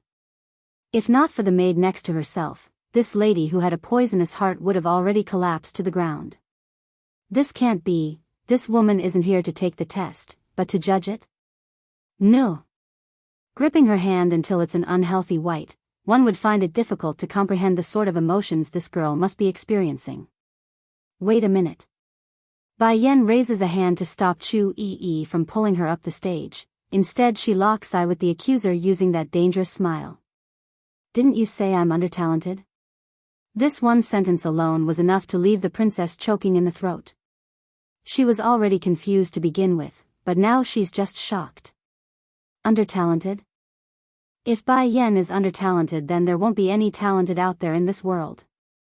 Pressing closer with each drawing step, Bai Yan's appearance grew more and more dangerous from the naked eye. You said I tried to bribe you with my body in order to be selected, did you not? Mouth gaped open, Chu Yi had her eyes popping. I only came a few minutes late. How did something so big happen in that short period? She is the mysterious judge, too. I, forced to step back. Lu Han's forehead had now become covered in beads of sweat while his legs trembled profusely. Then, without giving the young man a chance to come up with an excuse, Chu Yi's following words instantly warranted the smell of urine between his crotch. How dare you, Lu Yen? It was not easy to convince Bai Yan to act as the judge for this event. What gave you the audacity to frame her? Besides, even if every single one of you joined forces, she will still wipe the floors with you all, yet you got the nerve to criticize her talent? Who gave you the guts? Bai Yan? As his head slowly creaked towards the woman, then down at the little steam bun, those eyes suddenly widened in unbelievable horror. Back then Lu Han only connected the dots of Bai Yan being the judge, but now Chu Yi's outcry had caused him to recall many things. The main one being the name, because he's heard some rumors before prior to today's event. Like how the owner of the Holy Island was the granddaughter of Lord Bai of the Medicine, and that the person always has a lovely-looking son running around. But never in his wildest dreams did he expect to meet the pair. In fact, he's still having trouble believing his own eyes at the moment. While the young man was trying to squirm himself out of existence, the others present weren't all that much better. The crowd almost didn't want to look over in Bai Yan's direction merely for the fact that they believed those lies. It couldn't be helped. Anyone could see this woman and her son's status wasn't normal, probably extremely high considering the fact that the Holy Land's princess would act as her aide. Princess, I know my wrong, I really know it. Fiercely banging his own head against the floor as tears flowed out of his eye, it was Lin Yahan, it was he who wanted me to do this. I'm only a helper, the real culprit is him. Lin Yahan? Tightening that forehead until it's a knot, Chu Yi caresses her chin. Who is this Lin Yahan? He's also a core disciple of the Holy Land, and he's under the same mentor as me. Oh. Then that's easy, abolish him along with you before expulsion. We don't need this kind of presence in the Holy Land. Waving her hand to signal the guards, the girl's word was law and directly dictated their future. How did I do? All mischievous in the face, the girl definitely wanted to be praised. You can decide based on your judgment. That won't do. Puckering her lips, Chu Yi refuses to do as she pleases. My pa told me to listen to you. If I start doing as I please, then he will definitely beat me afterwards. The girl's word couldn't be any more obvious. If she as the princess must obey Bai Yan's, well then what chance does these disciples have? Simply a word to her old pa would be enough to bring on a punishment far worse than being expelled. Hidden among the crowd was Lin Yahan at this timing. The bastard's been trying to keep a low profile while watching the entire thing unfold, but now that it's taking a turn for the worse, this guy immediately wanted to make a run for it only to be blocked off at the first step. She is the mysterious judge, 3, looming dangerous above Lin Yahan, who has now been pushed onto the ground before herself. Chu Yi appeared intimidating and dangerous. I thought we had eliminated all of the corrupt variables in my home when Elder Jingqi made a cleansing last time. To think we missed a few still. The Holy Land would never allow unfairness, nor would we allow any form of fraud or bribery. Sister Yi, Bai Shechen takes a couple of steps forward to speak. This Lin Yahan is that bad Andy's cousin. I believe they're in on this together and the instructions are from her as well. Despite being so young and tender, the boy's face already showed a dominance akin to his old man. Falling into a panic at being called out, Hui Yun hurriedly turns to her own big cousin for help using those teary eyes. No, this has nothing to do with my younger cousin, Lin Yahan calls out with forced words. Everything was orchestrated by me. She has nothing to do with this and didn't know what I did. Princess, please give me a chance. The greatest punishment, even if he's exposed, would be expulsion at most, but if his cousin there gets involved, then it won't be that simple. For example, the girl's father would never let her off after she returns to the Fiery Flame sect. Plop.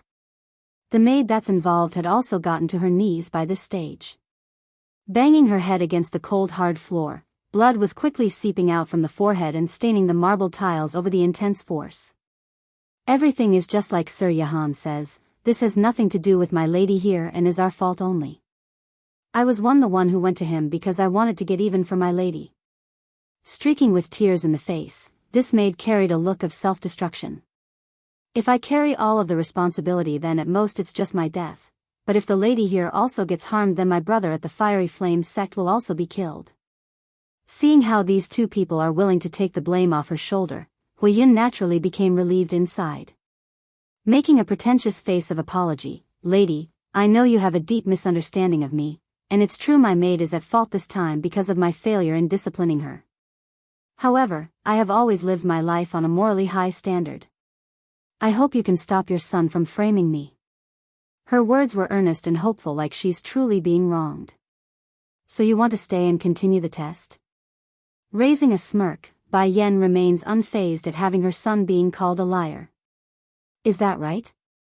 Huiyun's not dumb, she's just foolish. Since her big cousin in the Holy Land was now screwed, it's easy to imagine what her results would be later on. But the situation wouldn't permit her to back off. If she does, then too many red flags would be raised. "Yes." Nodding like she's agreeing, Bai Yan now focuses her attention to the trinket around the girl's neck. "I'm fine with that. However, I need you to take off that pendant around your neck first before continuing." "What?" Popping her eyes in disbelief, Huiyun's heart was flustered and a mess. How could she know? "Miss, this pendant is a momentum my mother left me before her death." Drooping her head like she's reminiscing a sad memory, the girl sure knows how to act. "She told me never to take it off for her sake, otherwise it will be a disrespect to her soul. Please don't make me do something so unfilial to my deceased mother." She is the mysterious judge, for, under normal circumstances, the disciples of the Holy Land would only secretly take bribes or commit fraud when possible, never would they openly commit the crimes. What's more, this was happening right before everyone's eye. There's no way this woman would forcibly remove her pendant and tarnish the great name she's part of. Or so that's what Huiyun believed anyways. But who's Chu Yi? She's the widely recognized scourge of this world. What doesn't this troublemaker dare to do? So, when the princess rudely and forcefully tore off the trinket from her neck, Huiyun was honestly dumbfounded. "If Bai Yan wants you to take off the pendant, then you will take it off. Why are you spouting so much nonsense for?" Almost vicious in her voice, Chu Yi growled like a lion. Towards this behavior, everyone present were truly at a loss for words because they're too stunned. They only knew how to show sympathy towards Huiyun because none of them dares to step forward to reprimand that act. "It's over, this time I'm done for." This isn't right. I heard the big lady of the Fiery Flame sect is already at the king rank and is the most talented individual among the younger generation aside from those in the 3 power. Why is her strength only at the middle level of the earth rank? Regarding this level of cultivation, an earth rank was neither high nor low. For example, Bai Yan's former fiancée, Nangongi, before her arrival into this world was exactly at that rank. For a second-rate kingdom, that level of talent was already in the grounds of being called a genius among the mundane. However, this was the test for the Holy Land's admission, one of the 3 major powers of this world. There's no way such a pitiful individual would be allowed to come attend. This genius is a fake. Many murmuring voices had started to erupt among the attendees, fully aware of what this notion implies. Bai Yan speaks up again with her derisive smile. "As far as I know, those coming to participate in the admission test must be at least in the upper level of the earth rank. She's not even able to meet the minimum threshold. There's no reason for her to be here, is there?" Although Zheng Qi, first, sent the invite slips to the major schools and sects, but that doesn't mean there aren't certain requirements for those attending. First and foremost would of course be the minimum cultivation at the upper level of the earth rank. Now for one that couldn't even reach this basic standard to be standing here, that's a question many would like to get an answer for. "Qinghong, what's going on here?" Seeing how Bai Yan's pressing her for an answer, Chu Yi did the next best thing and threw the question over to the two who came with herself. She's very aggressive with that fist forked against the waist, the perfect image of an unreasonable lady who demands answer at every moment. Sweating now as well, Qin Hong responds in earnest despite his nervousness. The one who went to screen the attendees were Elder Lin Yu. Lin Yu? Who the heck is he? Chu Yi asks angrily. Qin Hong promptly got to his knees. He's an elder who's also in charge of mentoring the students. He's in the same division as I am in. Lin Yahan is mostly learning under him when me and some of the other tutors are not around. An uproar erupts from those gathered here almost instantly. Lin Yahan himself was also shivering uncontrollably. He knows, this time he's done for along with the mentor he's been relying on so much until today. She is the mysterious judge. 5. Have him crawl over here to see me. Furrowing that brow, Chu Yi's expression showed a trace of unhappiness. Then just as her people were leaving to carry that out, she stops then out of nowhere again. Wait, I change my mind, don't bring him to me and send him directly to Jingqi instead. Let those three dispose of him as they like. Yes, princess. One of the guards readily complies without any show of emotional change. They're so used to this that it has become normal for them. And you, the troublemaker, points to another guard next to herself, take this Luo Han and Lin Yahan away for later disposal. It's not enough that you bunch are committing frauds and throwing briberies around, but how dare you try to frame Bai Yan? This is your own fault for going after those who you never should. Lin Yahan had gone numb already after this twist in his own fate.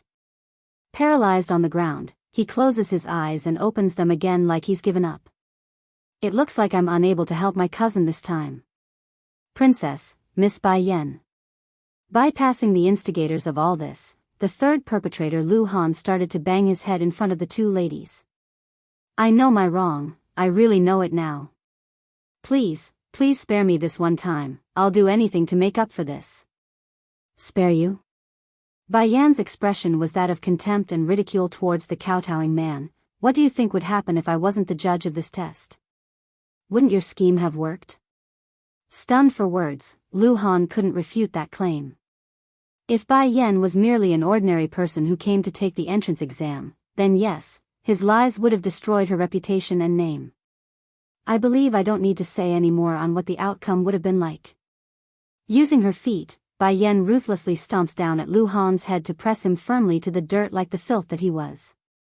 It's precisely because of people like you who try to manipulate things in the shadow that the Holy Land has lost so many excellent prospects in the past. And now you want me to spare you? Whether it be the Misty Fairy House, Medicine Sect or Holy Land, they're all her home. As someone who's protective of those close to herself, Bai Yan would never allow any dangerous or negative variables to remain while under her watch. Bang! Sending a huge kick across Lu Han's face, Bai Yan's assault directly causes the man's body to start somersaulting across the air and impacting hard against a pillaring column.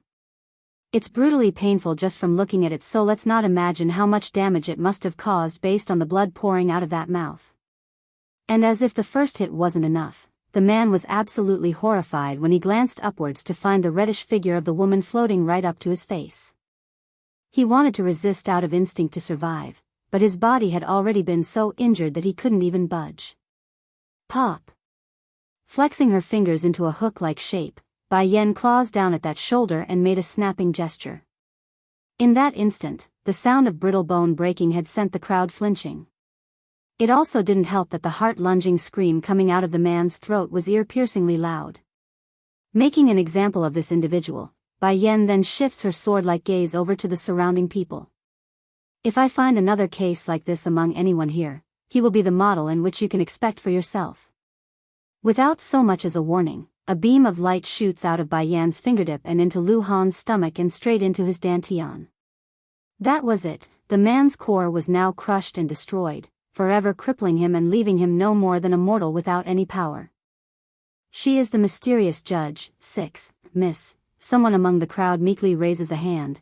What if someone is cheating for personal gains and is not found? Good question. Bai Yan grins at the smart individual. I most definitely won't allow any form of cheating under my supervision.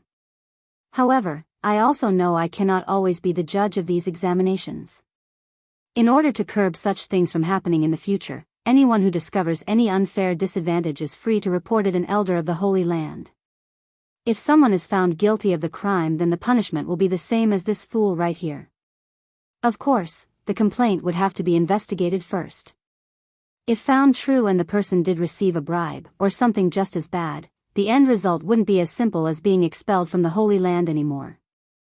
The more severe cases might even be punishment by death. The disciples that are present all shuddered at the notion of what that warning meant. They're all smart people if they're able to enter this great power. So, the first thought running through their heads were to either clean up their act and cancel any plans they had prior, or to simply continue their clean hands as always for those on the righteous end. Qin Hong, Bai Yan shoots a sharp stare over to this middle-aged man who's partly responsible for the corruption. You better look after your subordinates and students from now on. Though you aren't personally involved in this case, but Lu Han and Lin Yahan are still under your watch. If there's a next time, the consequences will apply to you as well. There's a dark undertone to that voice, leaving everyone slightly rattled and nervous. As the old saying goes, when one wants to remove a weed, you don't just rip off the grass on the surface, you take out the roots. Yes, he cups his hand in compliance. Though Qin Hong himself may have kept a calm expression on the outside, but his back had already been drenched in sweat. I will not let this sort of thing happen again. My name will be on this, I promise. Good. That said, Bai Yan's attention shifts back to the foolish girl and her maid. Stirring up a smirk, big lady of the fiery flame sect now is it? Nearly collapsing to the ground as her muscles went numb, Hui Yun had to cling as hard as she could to the maid in order to support herself. I don't want to see the people of the fiery flame sect from now on. Starting this point forward, any event organized by the Holy Land is off limits to the members of that sect.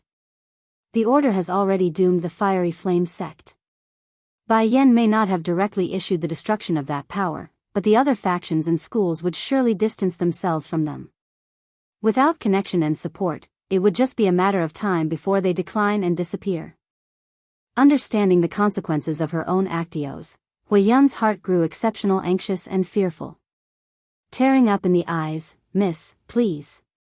Although I used some underhanded means to come to the Holy Land, I did not do anything else worthy for such harsh punishment of my school. Please have mercy and forgive us. If Father finds out the things I did here, then he will never let me off once I go back. Misery will be the least of my worry. So you're still insisting the matter of framing me is not related to you? Bai Yan could see the sympathetic faces that still siding with this lying bitch. Let me guess, the maid still has family living at the fiery flame sect, correct? Unfortunately for you though, finding out where her family is would be no more than a whim of mine. Whether or not they sink along with the fiery flame sect or leave to live a new life is their choice, but don't think for a second I will be fooled by your words or lies. Please take my uncle. 1. The maid dashes over, her face full of urgency. Please save my brother. I'll tell you everything if you save my brother. Miss is the one who told me to frame you, it was her. She used my brother to threaten me, saying I must do as she says if I want my brother to be safe. That's the main reason why I took responsibility. I needed to keep my brother out from harm. You shut up. Lashing out from shameful anger, Luo Yun quickly came up to her maid and slapped the girl across the face. If you say another word, then I'll make you regret it. The maid may have blabbed the truth out in a momentary rush, but the fact that she's still dreadfully afraid of Hui Yun remains true. However, the urge to save her one and only brother continues to burn strong, so she didn't relent. Becoming firm in the voice now instead of urgent panic, I did not lie. Miss have always been the type to act strong since she was young. Because of that, the talented disciples back at the Fiery Flames sect have all been executed by her long ago, so the reason she was picked to come was because we had no one else for the test. The disciples of the various forces were completely dumbfounded with shock due to the maid's outburst. For one, the biggest question surrounding why the Fiery Flames sect would send someone so weak was exactly this, because it just didn't make sense to incur the ire of the Holy Land just for one girl's whim. But now it has come out there's no other capable disciple inside that school. In that case, what would happen if the current Fiery Flame Lord dies of old age? Wouldn't they become so weak that they're inferior to a third-rate power? If you keep babbling nonsense, then I'll tear off your lip. In her fit of rage after being exposed repeatedly, Hui Yun was ready to reach over to make that threat true when a disciple nearby stopped her mid-action. Why are you so angry for? Is it because the maid's word is all true? If so, why don't we listen to all of it before we continue? How about that? Chu Yi's sarcastic voice timely cuts in. Go ahead, explain the matter of your brother. Don't worry, I will have someone go secure him afterwards so nothing will happen. The maid grew exalted over the happy news. From what was fear and anxiety has now been replaced with joyous hope. As long as my younger brother is safe, then I have no regret even in death. Yes, princess, the maid makes a sigh of relief before continuing. Her ladyship wanted to frame Miss Bai Yan there only because of a simple reason, that she blocked our path at the entrance, plus the part with the child's insult. Her ladyship felt humiliated, hence the reason why she had Lin Yahan frame Miss Bai Yan over there. Leaving a moment of pause, the maid somehow seemed more vicious when she bit those lips of hers. These kinds of schemes aren't her first, it has been done many times during her childhood. She's the daughter of the fiery flame lord, so no one can punish her even if caught, and she used to have a younger brother. But because of the exceptional talent the young master portrayed as a child, the lady here got jealous and murdered him.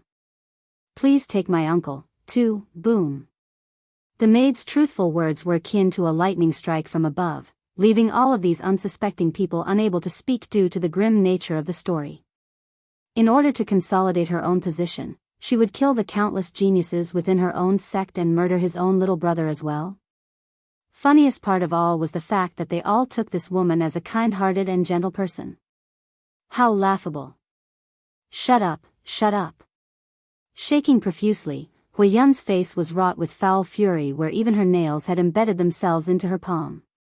Despite this fact, those bloodshot eyes remained firmly locked onto the maid's face, still like she's ready to tear her apart from limb to limb. Che, to think so much actually happened in the Fiery Flame sect. Does the Fiery Lord know about this? Chu Yi laughed sarcastically as a form of mockery. Continuing to ignore the hateful eyes of her former mistress, the Fiery Lord only knows about the lady's act of killing the disciples. He doesn't know about the young master's death is done by her hands. I grew up with the miss, so I did a lot of things for her and know many which others don't. She thought of her brother as a threat, so she plotted to eliminate him before that happens. The death of the young master is equally important. If this matter is known by the Fiery Lord, then it won't just be me who dies, but also my brother. Thankfully that's no longer the case. With the promise from this Holy Land princess, my brother will have a new chance at life even if I can't be saved anymore. Bai Yan's voice comes from behind, causing the troublemaker to swing around. You call me? Blinking those big beautiful eyes, the girl asks with a tinge of confusion. Remove the remaining members of the Fiery Flame sect from here. I want them all sent back to their own school for judgment. Tell their people Hui Yun wanted to kill me, and don't forget to give the details to the Fiery Lord. I'm sure he would love to know the truth about his son's death and what his daughter did to him. Now there's open panic and fear in Hui Yun's frantic face. No. I don't want to go back to the Fiery Flame sect, I don't want to. But the people here aren't interested in what this murderous bitch had to say nor want. Dragging the person away as she flailed and struggled to break free, all that remains was the echoing scream of a vile banshee and her howling screeches that won't go away. The maid was of course no exception in this case.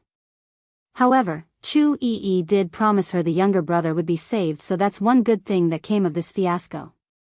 It's not like this servant girl wanted to do all those vile crimes behind everyone's back, rather she's also a victim who had no other choice. Heck, this could technically be a form of relief for her as well, though not in the greatest way, but still a form of freedom.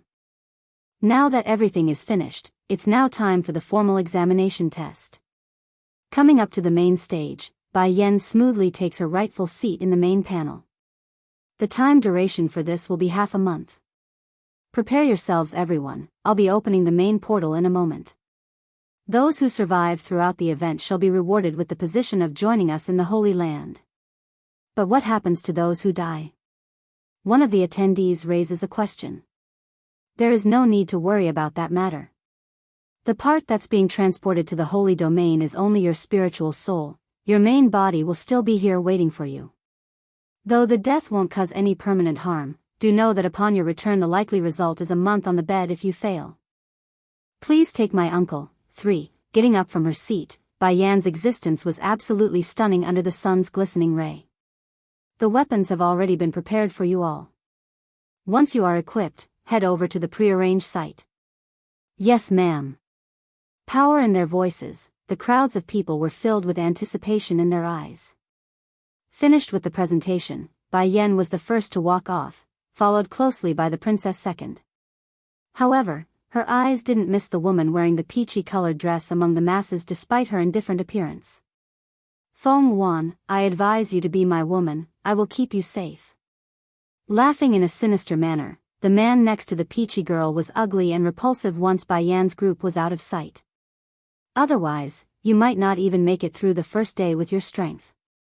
Against this picture, Feng Wan only felt disgust and nothing more because she left the Feng Qi kingdom in order to get some peace, not to be annoyed by some spoiled prick. Think of the reasoning, her beautiful contour promptly got cold. Flinging around, she makes a turn to leave without looking back. It's already to this point, what's the use in being so proud? Nothing but a queen of some small little kingdom, how dare you not give me face? A beam of evil fires out of the disgusting pig's eye, just you wait, I will make you surrender under my crotch willingly.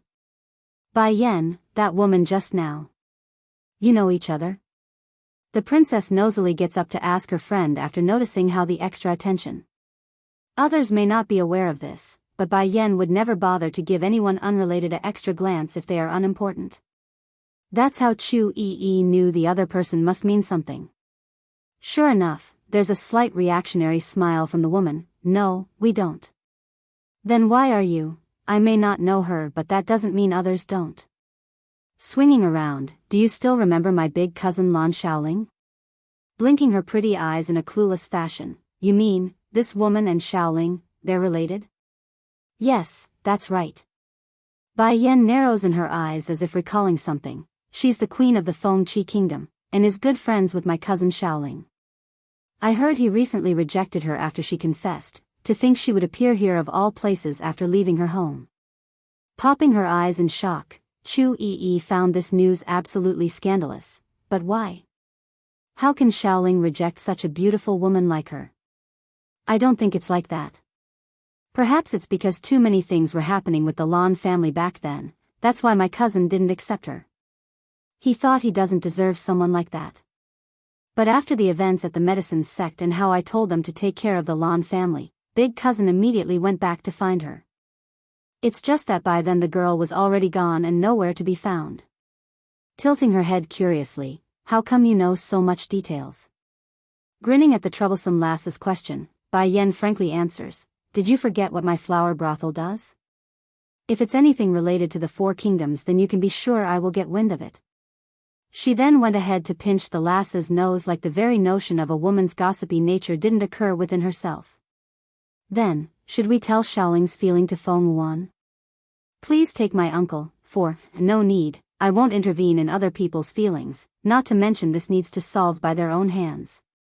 But... Bai Yan's lip curls into a thoughtful smile, you can go inform Shaoling. Tell him she's here in the Holy Land. Okay, Chu Yi's eyes lit up. When she spent a period of time in the kingdom of Luhua, the image she got of the Lan family was very good because none of them abandoned Bai Yan and her son. Perhaps it's as the old saying goes, good people will have good fortune.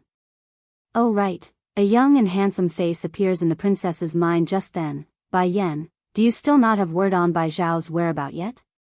I haven't seen him for a long time. Bai Zhao. Her heart shook at the name. Clenching that hand until it's slightly trembling, Bai Yan shakes her head at the end despite the infinite worry she has for her own brother. I have sent the flower brothel and demon beast sect out to look for him after he left without a word. Though there's still no word from him, I believe he will one day return to my side once he has garnered enough strength. That teen has always wanted to rely on his own strength in order to support her, not to rely on his sister. So, when he became aware of the close relationship Bai Yan had with the Holy Land, he promptly refused the offer to come. So not even you know about his whereabout. Slowly exhaling a long breath, there's a sense of disappointment in the princess's face. Not missing this picture, Bayan's face immediately lit up. Hurrying to grasp onto the lass's shoulder, there's joy in the woman's eye. You and my brother. Huh? Staring blankly at that hopeful face, Chu didn't take much time to realize what the over-the-top reaction was about. Hurrying to step backwards, hey now, don't get the wrong idea. I'm only worried about him, nothing more. Smiling all the way into her bones, Bai Yan didn't buy that explanation one bit.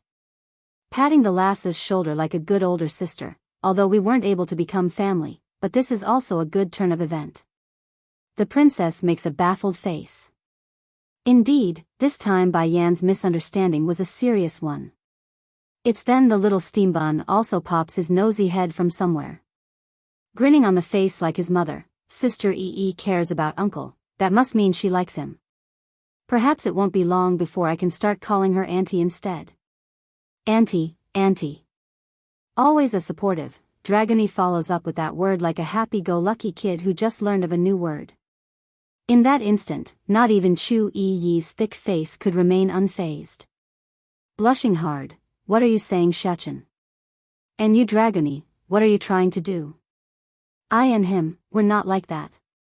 And even if we did, no wait, I'm only using a metaphor. Also I can't be your auntie. Making a naughty face, Dragony was learning all the wrong things from the boy. Her highness is kinder than my own mother. Even though I only call her queen, I have long considered her my mother, so you being my auntie is fine. Auntie, my uncle isn't too bad. Sure, his character may be on the cold end, but that's only to strangers and not family. Pulling at the flustered girl's hand, Bai Shechen starts throwing his careless words around without a care. Why don't you just take him?